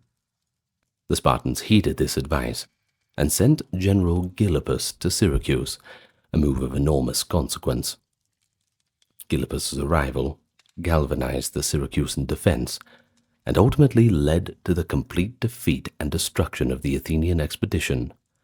This coup de grace was made possible in no small part by Alcibiades' counsel. Second, Alcibiades advised the Spartans to break the peace of Nicias outright and renew full war on Athens at home. He recommended an aggressive strategy in Greece, while Athens' forces were tied up overseas. In particular, and most faithfully, he urged Sparta to occupy a fortified position in Attica itself. He identified a strategic hill in northeastern Attica, a place called Decelea, from which the Spartans could harry the Athenians year-round and cut them off from their countryside. This was a masterstroke of insight, essentially turning the Peloponnesian War into a permanent presence on Athenian soil. The Spartan king Agis and his council adopted the plan. In early 413, a Spartan garrison fortified Decelea, only about 14 miles from Athens, and from that vantage point, they raided and blockaded the Athenians continuously. The results were devastating. Athens was deprived of access to its rural estates and silver mines, and thousands of Athenian farm slaves escaped to the Spartan lines. The occupation of Decelea inflicted economic and psychological ruin on Athens for the remainder of the war. Thucydides later remarked that Decelea was the single worst blow that Athens suffered. It was effectively placed under the siege year-round. This idea, more than any other, was Alcibiades' greatest gift to Sparta, and it was a gift that kept on giving to Athens' misery. Having so witheringly demonstrated his strategic brilliance and his vengefulness toward his homeland, Alcibiades settled into Spartan life. Ever adaptable, he made a show of embracing Spartan austerity. The once luxurious Athenian aristocrat, now cut his hair short, donned the simple rough cloak of a Spartan, took his meals of coarse barley bread and black broth in the public mess hall, and exercised vigorously with the troops. To see Alcibiades living like a perfect Spartan caused a general astonishment. He, who had once perfumed himself with exotic oils and worn flowing purple robes, now went unwashed and barefoot in the Spartan manner. Plutarch marvels that Alcibiades possessed a chameleon-like ability to assimilate and adapt himself, be it to the ascetic discipline of Sparta, or the indulgent luxury of Ionia, or the sophisticate culture of Persia. A contemporary quip observed that the only color a chameleon cannot turn is white, whereas Alcibiades could mimic anything when it suited him. In Sparta, he played the role of the ideal Lacedaemonian, so convincingly that people joked that Lycurgus must have trained him. Yet behind this carefully cultivated facade, he remained the same old opportunist. A Greek epigram cited by Plutarch hints that while Alcibiades appeared outwardly as disciplined as Achilles, judging by what he actually felt and did, one might have cried, "'Tis the self-same woman still," end quote, i.e. he had the same heart of a flamboyant trickster, despite his new Spartan costume. Now, sure enough, even in Sparta, Alcibiades could not resist creating a scandal. Sometime during his residence, perhaps around 412, he managed to seduce Timea, the wife of King Agis II. I mean, he could have chosen someone else, certainly. Had to go for the high-priority target, right? I mean, the king's wife, come on. Well, the young queen became openly infatuated with him.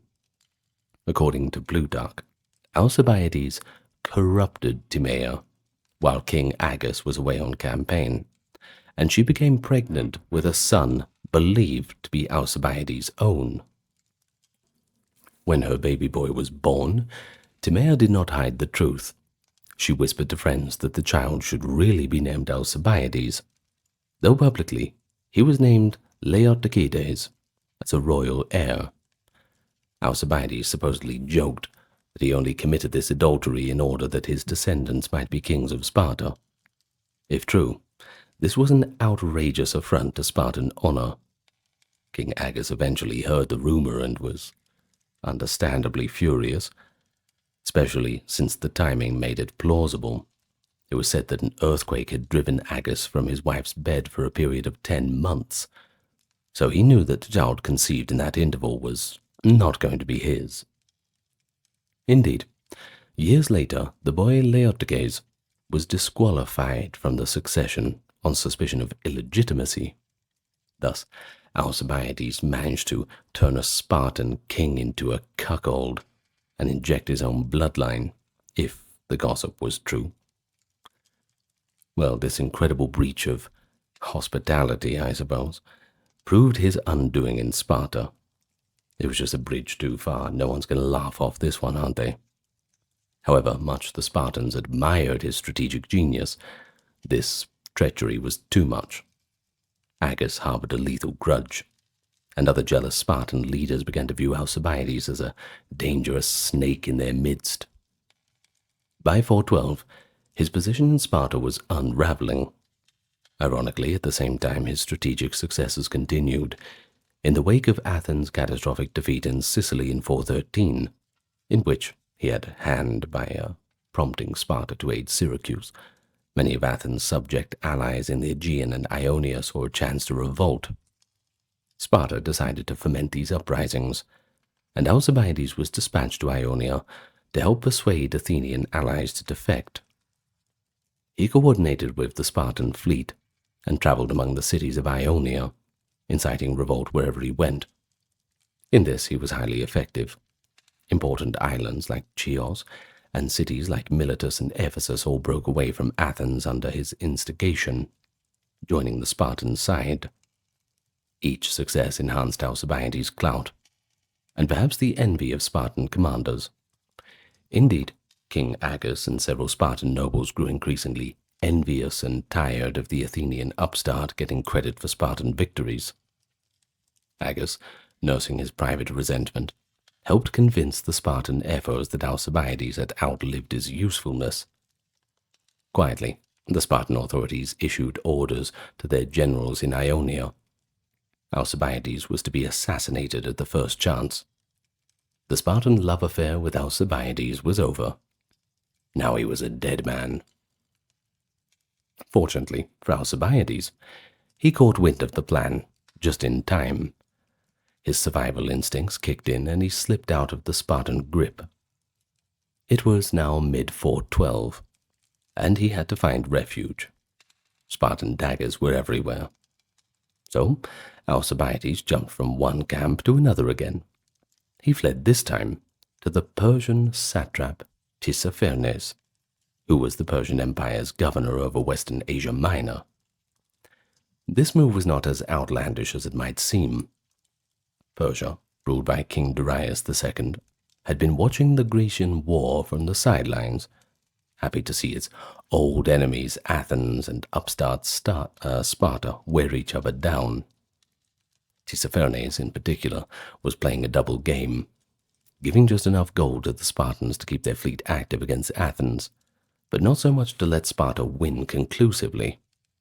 When Alcibiades arrived offering his services, Tissaphernes welcomed him. The Persian was reportedly charmed by Alcibiades' cleverness. No disposition could resist Alcibiades' winning daily companionship, writes Plutarch. The two became fast friends and co-conspirators. Alcibiades quickly became Tissaphernes' chief advisor on Greek affairs. He encouraged the satrap to continue his policy of measured support, give the Peloponnesians just enough minimal aid, just enough to keep that war going, but never enough for a decisive victory. Wear both Athens and Sparta out, and then Persia can safely dominate Greece. That was Alcibiades' advice, and it aligned perfectly with the Persian interests, too. Tissaphernes appreciated this counsel, and his personal admiration for Alcibiades grew, so great that he reportedly named his most beautiful pleasure park after Alcibiades. Such an honor was extraordinary, a sign of how disarmingly persuasive Alcibiades could be, even to a foreign aristocrat known for his own cunning. Thus, by late 412, Alcibiades had reinvented himself again, now as a quasi-diplomat at the Persian court, living in luxury and pulling the strings behind the scenes. For Athens, ironically, this turn of events offered a glimmer of hope. The Athenians were reeling from the Sicilian disaster and a wave of revolts. The situation was dire, to say the least. But they took note that Alcibiades, of all people, was now influencing Tissaphernes and seemingly holding back full Persian aid to Sparta. Some began to whisper, could the exiled Alcibiades be brought back to save the city he once betrayed? Even though they had condemned him, many Athenians began to regret it, seeing how effectively he was in thwarting Spartan efforts in Asia. Alcibiades himself started to entertain the possibility of returning home. However, he knew he could not simply show up in democratic Athens and expect forgiveness. Too many enemies there. His path to restoration would have to be through political upheaval, and what he did next showed the same audacity and calculating genius that defined his whole career. By early 411, Alcibiades held a unique position. He had the ear of Tissaphernes, and thus significant influence over Persian resources in the war. The Athenian fleet, now based on the island of Samos, were very aware of this. From Samos, the exiled democratic leaders and the remnants of Athens' navy were doing their best to contain Sparta in the eastern Aegean. Alcibiades opened a secret line of communications with Athenian officers at Samos. He dangled an alluring proposition. Basically, if Athens would welcome him back and make certain political changes, he claimed he could bring over Tissaphernes, and by extension the Persian king's wealth, to the Athenian side. In effect, Alcibiades offered to broker a Persian-Athenian alliance that could turn the tide of the war. But hang on, there was a catch. Athens must abandon its democracy and be governed by the best man, i.e., an oligarchy, who would be more to his and Persia's liking. Alcibiades did not trust the Athenian common people, you see, who had cast him out. He preferred to strike a bargain with a smaller circle of aristocrats who could ensure his peaceful recall. Many in the Athenian fleet were willing to consider this dramatic proposal. They knew Athens was desperate for Persian financial support. If that hinged on recalling Alcibiades and curbing democratic excess, well, so be it. One general at Samos, Thrasybulus, not to be confused with the later democratic hero with the same name, this was Thrasybulus, son of Lycus, became a key advocate for Alcibiades' plan. However, another Samian general, Phrynichus, distrusted Alcibiades' motives. Phrynichus suspected that Alcibiades cared only for his own return to power and would discard any oligarchs as easily as he did the Democrats. In fact, Phrynichus was so alarmed that he attempted a treason of his own. He secretly informed the Spartan naval commander that Alcibiades was manipulating both sides. But this intrigue backfired comically. The Spartan admiral Astyochus promptly betrayed Phrynichus' letter to Alcibiades and Tissaphernes. Astyochus feared displeasing the Persian more than anything. Alcibiades then exposed Phrynichus to the Athenian camp as a traitor, prompting Phrynichus to panic, to double down by actually attempting to betray the Athenian fleet to the Spartans for real. Well, that plot too was foiled, and Phrynichus was later assassinated on the Athenian side by those who suspected his treachery. It's a bit of cloak and dagger, isn't it? Well, the outcome of Alcibiades' scheming was that the overthrow of Athenian democracy in summer of 411 BCE was done and dusted. At Samos, Alcibiades' partisans, led by Thrasybulus and another officer named Peisander, coordinated with sympathetic aristocrat blocs in Athens. Peisander returned to Athens and rallied the oligarchic clubs, arguing that only by taking the affairs of the state into their own hands and recalling Alcibiades could Athens secure Persian support. In Athens, amid an atmosphere of crisis, an assembly was intimidated, and a group of oligarchs seized power, establishing the Council of 400 to govern. They claimed to represent a broader body of 5,000, but in reality it was just the 400 conspirators. Power rested upon them. And this was a radical regime change, because you see, Athens had been a democracy for almost a century, and suddenly, in 411, it was ruled by this narrow junta. The new oligarchy, however, did not immediately recall Alcibiades or fulfill his hopes. Once they were in power, the leading oligarchs, many of whom were aristocratic stock that disliked Alcibiades personally, pursued their own agenda. They never secured Persian aid. Alcibiades' promise proved empty, perhaps by his own design or because Tissaphernes was never fully committed. In fact, Tissaphernes strung the Spartans and Athenians along, breadcrumbing them without delivering decisive help to another. Well, which in retrospect seems to have been his plan all along, I suppose. Possibly encouraged by Alcibiades too. The 400 in Athens, though, they soon ran into trouble. They lost the trust of the fleet and failed to win any significant advantage. Within a few months, this oligarchic experiment collapsed.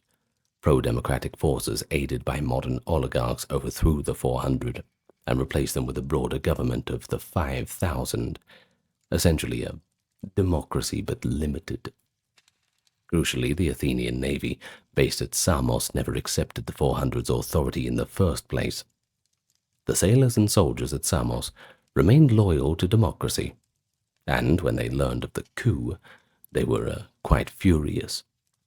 They even considered sailing home to attack the oligarchs in Athens. In this heated moment, they turned to Alcibiades as their champion. The forces at Samos formally elected Alcibiades as one of their generals and implored him to lead them to Piraeus to topple the tyrants. It was a remarkable turn. The very citizens who back in Athens had cursed Alcibiades' name now begged for him to return as a liberator. For Alcibiades this was a vindication, but also a real test of leadership. He found himself effectively commander-in-chief for a rebel Athenian fleet with a mandate to restore the democracy. It's one way to make yourself a hero again. So he rose to the occasion, with a bit of uncharacteristic caution. He realized that an all-out civil war between the fleet and the oligarchs would only weaken Athens further and invite Spartan conquest. So he resisted the impetuous calls to sail upon Athens. In what Plutarch calls an instance of genuine statesmanship, Alcibiades opposed the blind fury of the democratic crews and patiently convinced them to refrain from a reckless assault. He argued that if they abandoned their posts in Ionia, the Spartans would overrun Athens' remaining allies and even the Hellespont, leaving the city utterly vulnerable. His personal pleas, going soldier to soldier, imploring and even coercing them to stay focused on the external enemy, prevented a potential fatal folly. In this, at last, Alcibiades can be credited with helping to save Athens from destroying itself. Even those who disliked him later admitted that he had been the manifest salvation of the city in this particular crisis. With the immediate spectre of civil war averted, Alcibiades next took action to bolster Athens' strategic position. He promised the fleet that he would secure Persian support, or at least neutralize the Persian threat. Soon after, he traveled personally to meet Tissaphernes' representatives and to intercept the rumored Phoenician fleet, one of about 150 Persian ships that the Persian king was supposedly sending aid to Sparta. At a harbor in Aspendus, Alcibiades managed either to delay or dissuade Tissaphernes from bringing the Phoenician squadron into Greek waters. The Phoenician ships never joined the Spartan cause, a fact for which both sides give Alcibiades credit. The Spartans bitterly believed Alcibiades had instructed the barbarian to let out the Hellenes to destroy one another. His words, not mine. Well, rather than give either side a knockout blow. By 410, the extreme oligarchs were gone. The democracy was largely restored, and Athens had won back the goodwill of its compatriots. Alcibiades, too, I suppose. The Athenians officially rescinded his exile and invited him to come home. But Alcibiades, knowing his fellow citizens' fickleness, preferred to return not as a supplicant but as a conquering hero. He therefore delayed his homecoming, and instead concentrated on delivering military victories that would force Athens to welcome him with open arms. And in this endeavor, he succeeded brilliantly. With renewed authority as an Athenian general, Alcibiades led the navy to a series of stunning successes between 410 and 408. Shortly after the fall of the 400, Sparta dispatched its fleet under Admiral Mindarus to the Hellespont, hoping to sever Athens' vital grain supply route. Alcibiades pursued them with determination. The two sides met in a hard-fought naval battle off Abydos in 411. At a critical moment in that battle, Alcibiades, who had been absent gathering funds, returned with a squadron of 18 triremes. Initially, both friend and foe were uncertain of which side these ships were on. The Peloponnesians briefly cheered, thinking reinforcements had arrived for them, while the Athenians grew anxious. But Alcibiades quickly raised Athenian colors on the ship, and the morale shift was dramatic. He charged straight at the Spartan fleet, turning the tide of battle. The Athenians routed the enemy and captured 30 of their ships beached on the shore nearby. A trophy of victory was erected to commemorate this pivotal win. This battle of Abydos restored Athenian control of the Hellespont and demonstrated that their navy, under able leadership, was still a force to be reckoned with. Emboldened by success, Alcibiades decided to show himself to Tissaphernes in a flush of victory. He travelled inland to Sardis to meet with the satrap and give him gifts, perhaps boast that he could defeat the Spartans even without full Persian help. But things did not go as planned. Tissaphernes, under suspicion from his own Persian superiors for his ambiguous dealings, saw an opportunity to prove his loyalty. As soon as Alcibiades arrived, Tissaphernes had him arrested and thrown into custody. This sudden betrayal might have spelled doom, but Alcibiades' luck held. After about a month in confinement, he managed a daring escape from Sardis, bribing or tricking his guards. He fled to the coastal city of Clazomene and rejoined the Athenian forces. Ever resourceful, he even spun his captivity to his advantage. He spread word that Tissaphernes had secretly let him go, a claim which further undermined the Persians' credibility with the Spartans. Free again, Alcibiades immediately set about planning the next blow against Sparta. In the spring of 410, the Spartan admiral Mindarus, now reinforced by the Persian satrap Pharnabazus in the Hellespontic region, regrouped at the city of Cyzicus on the Sea of Marmara. Alcibiades, alongside his colleagues Thrasybulus and Theramenes, determined to strike the Spartan fleet there. In a masterful operation, he coordinated a combined land-sea assault. First, he boosted his men's resolve by frankly telling them that victory was essential. Athens was bankrupt, and unless they captured enemy resources at Cyzicus, the army could not be paid. Well, that's interesting. With his troops grimly determined, he moved under cover of a sudden thunderstorm, which concealed the Athenian approach. Alcibiades then executed a clever feint. He advanced with only a fraction of his ships, luring the Spartans out by appearing weak. Once the enemy fleet took the bait and engaged in his contingent, the rest of the Athenian ships emerged and surrounded them. A fierce battle on the water and shores ensued. Alcibiades personally led a landing party of Athenian marines, crashing into the Spartan crews as they fled to land. In the fighting, Mindarus the Spartan admiral was killed, and Pharnabazus' Persian troops were driven off. The result was a complete Athenian victory. Every Spartan ship captured or sunk, and the Athenian fleet took control of Cyzicus. The Spartans at home received a terse dispatch about the disaster that read in full, quote, "Our ships are lost. Mindarus is gone. Our men are starving. We know not what to do." End quote. Well, that's not very reassuring, isn't it? Well, this triumph at the Battle of Cyzicus was a high watermark in Alcibiades' military career. Alcibiades followed this up with further successes in the Hellespont region. He re-established Athenian control over cities that had revolted. At the city of Seleumbria, for example, he pulled off a daring coup. A faction inside Seleumbria was ready to betray it to him, but an accident forced them to signal earlier than planned.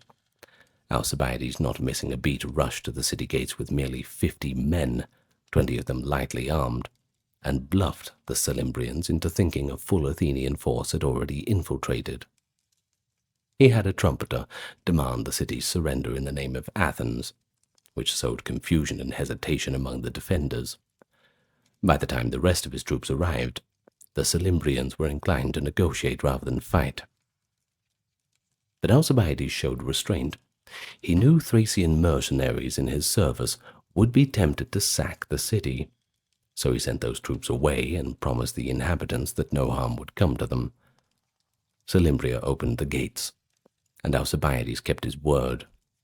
He took only a sum of money and installed a new garrison, but there was no massacre, nor was there any looting.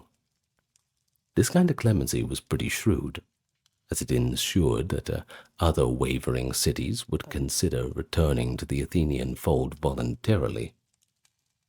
Alcibiades then joined forces with other Athenian commanders to besiege Chalcedon, a rebel city on the Bosphorus. During that siege in 409, he won a battle against a Spartan garrison and Persian relief troops led by Pharnabazus, further burnishing his record. Finally, in 408, he co-led the siege of Byzantium, the key gateway between the Black Sea and the Aegean. Through a combination of blockade and covert contacts with sympathizers inside Byzantium, Alcibiades orchestrated yet another dramatic capture. He feigned departure with his fleet, sailing off by day as if in retreat, only to return under cover of night. While the Spartan and allied garrison rushed to repel an Athenian assault at the harbor, Alcibiades and his men scaled the walls from the landward side with the help of turncoats on the inside. A bloody fight raged in the streets, but in the end the Athenians won. Some 300 enemy soldiers were taken prisoner. Notably, Alcibiades honored the terms he had offered to the traitors. The local Byzantines were neither killed nor exiled after the city's fall. When one of the inside conspirators, an officer named Anaxilaus, was later charged by Sparta with treachery, he defended himself by saying he saved Byzantium from starvation and ruin at the hands of foreigners, and merely returned the city to its real friends. Surprisingly, the Spartans acquitted him, seeing the logic in it. With Byzantine and Bosphorus secured, the Athens once again controlled the vital grain route from the Black Sea. In the span of about 3 years, Alcibiades had helped reverse the catastrophic fortunes of 413. Athens' empire, though weakened, had been partly restored in the northwest Aegean. The Spartan navy, after Cyzicus, avoided major engagements, and it was a stunning comeback. Everyone knew who to credit. Alcibiades now felt it safe to return to his native city in triumph. In 407, Alcibiades set sail for Athens, for the first time in nearly 8 years. He took care to choreograph his return as a spectacle worthy of his achievements. His fleet of Attic triremes was arrayed in grand procession. They carried the spoils of war, captured enemy weapons, armor, and other booty, displayed prominently on the deck. More than 200 captured enemy ships' prows were towed behind as trophies, vivid proof of the number of ships he had sunk or seized. According to later embellishments, the oarsmen rowed to the music of a flute played by a renowned musician, and a famous tragic actor gave the cadence orders, or while Alcibiades' flagship sailed under a luxurious purple sail. Plutarch and others doubt some of the details as exaggerations. It's unlikely that Alcibiades would have flaunted Persian-like pomp at the very moment that he sought reconciliation at home. But the essence is clear. He wanted his return to be seen as a glorious homecoming. And a glorious reception he certainly received. As his trireme entered Piraeus harbor, Alcibiades hesitated on deck, unsure of how people would respond to him.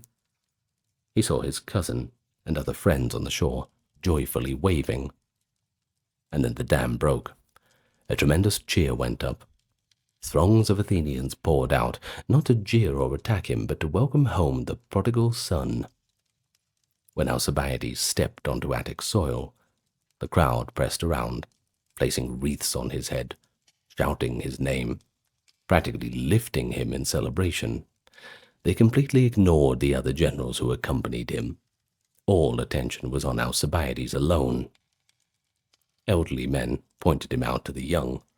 many remembering the brilliant youth they had exiled and marveled at his return now. Tears mingled with smiles. People recalled with regret that had Alcibiades been leading them, perhaps the Sicilian catastrophe would have been avoided and their earlier misfortunes averted. But now here he was, having raised the city up from her lowly plight and given them victory again. The collective catharsis was extraordinary.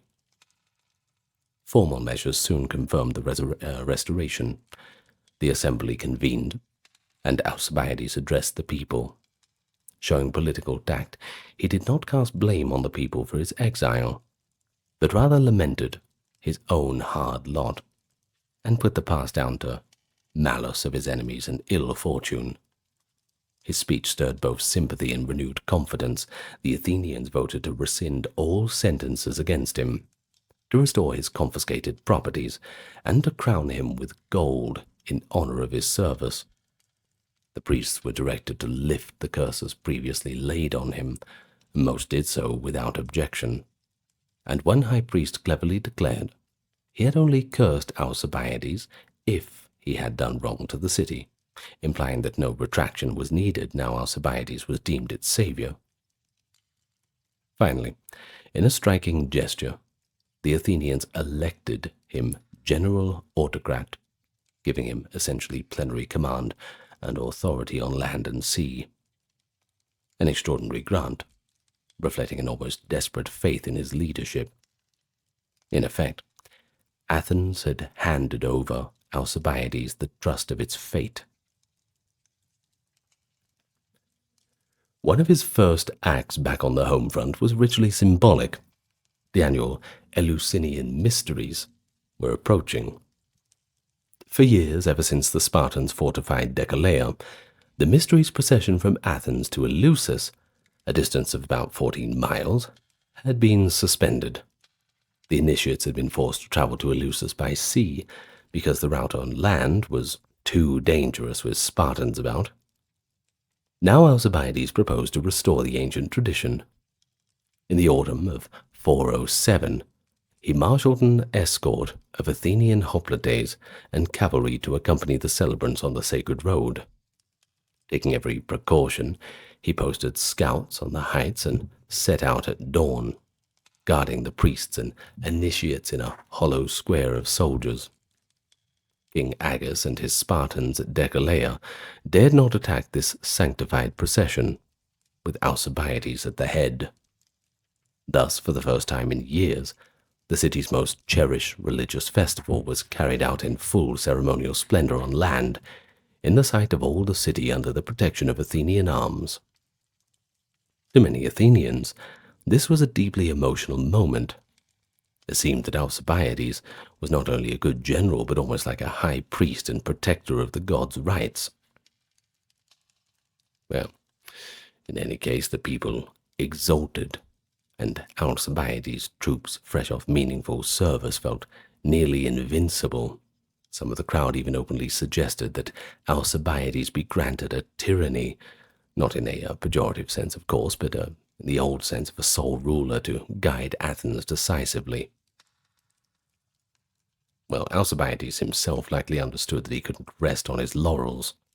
Sparta was down, but they were not out, and Persian support for the enemy was growing through Prince Cyrus, who had arrived to bolster the Spartan war effort.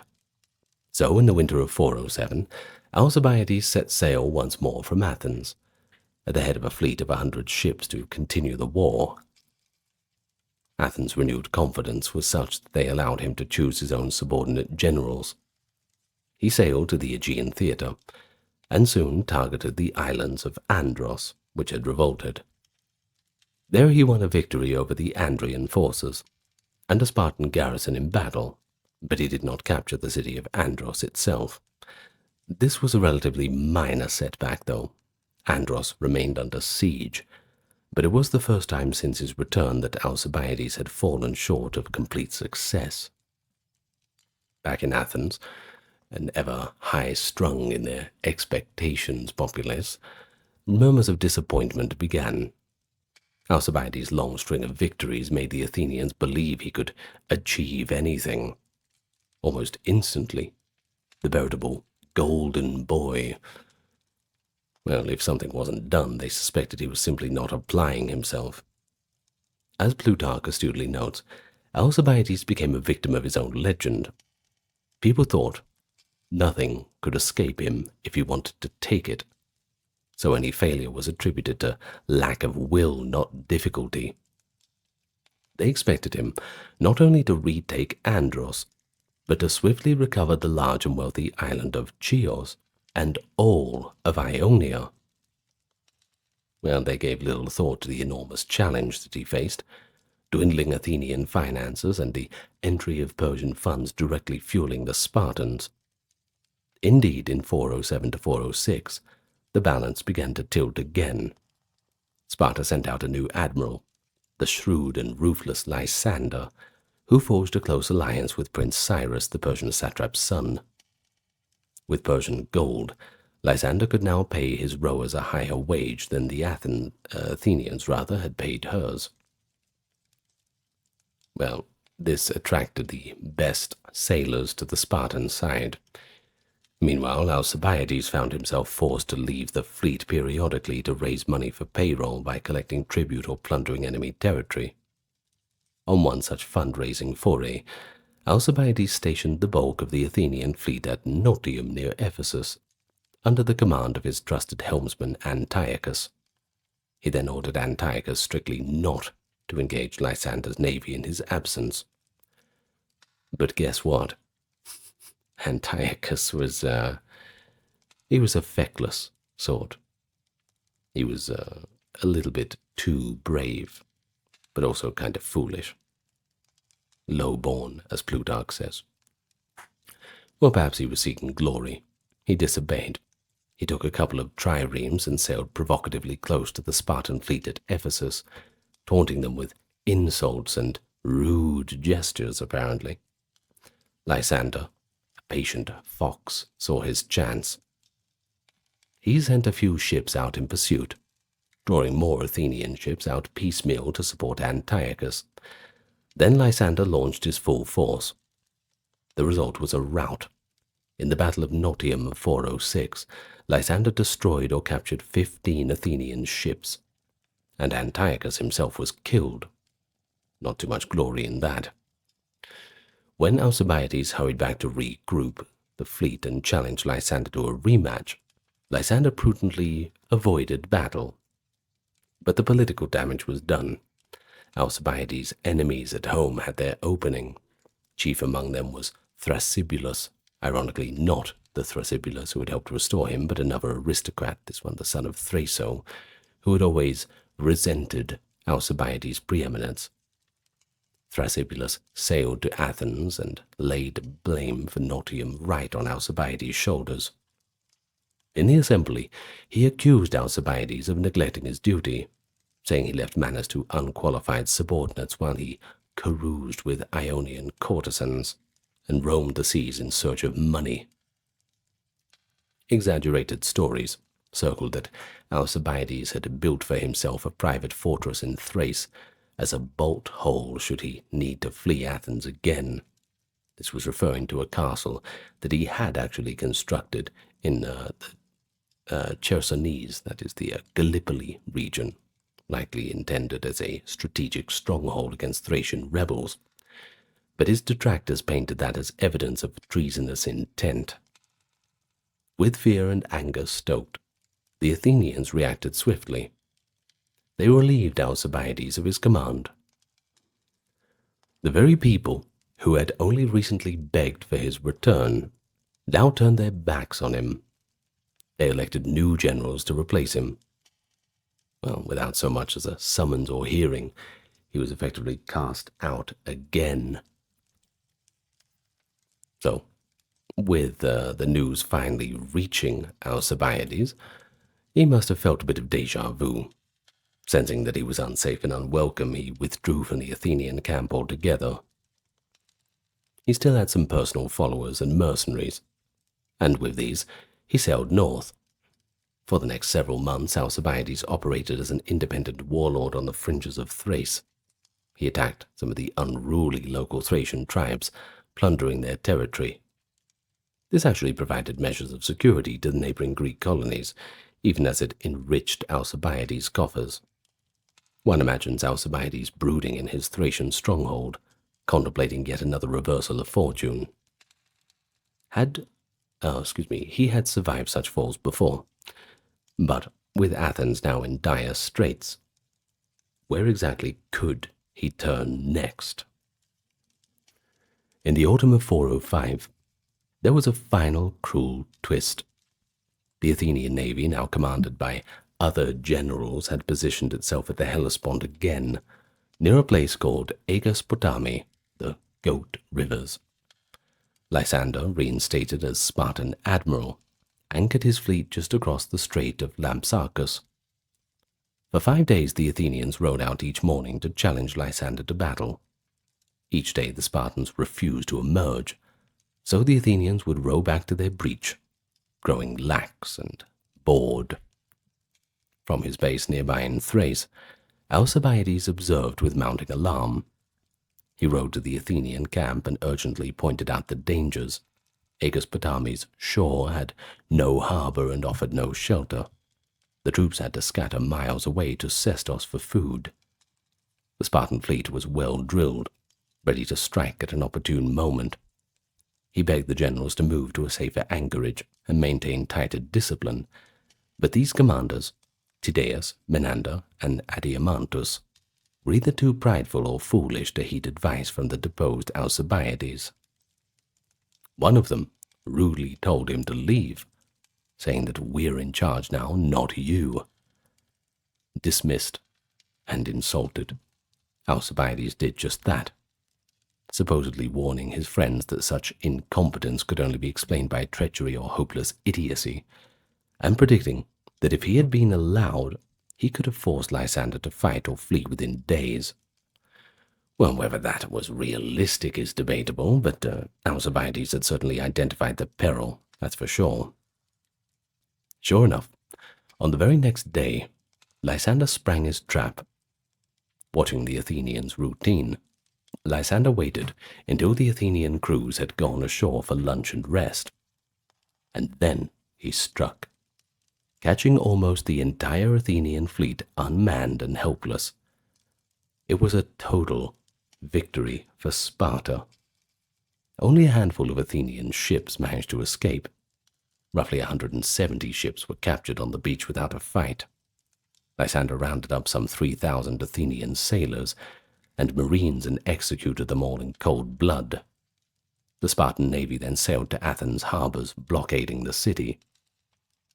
With its fleets annihilated, its walls surrounded, and its food supply cut off, Athens capitulated in 404. The long walls were torn down to the sound of Spartan flutes, and the Peloponnesian War, after 27 grueling years, was over. The Spartans had won. Alcibiades, watching these grim events from afar, knew his last hope of returning to Athens was gone. The city fell under the control of Sparta and an oligarchic regime of the 30 tyrants.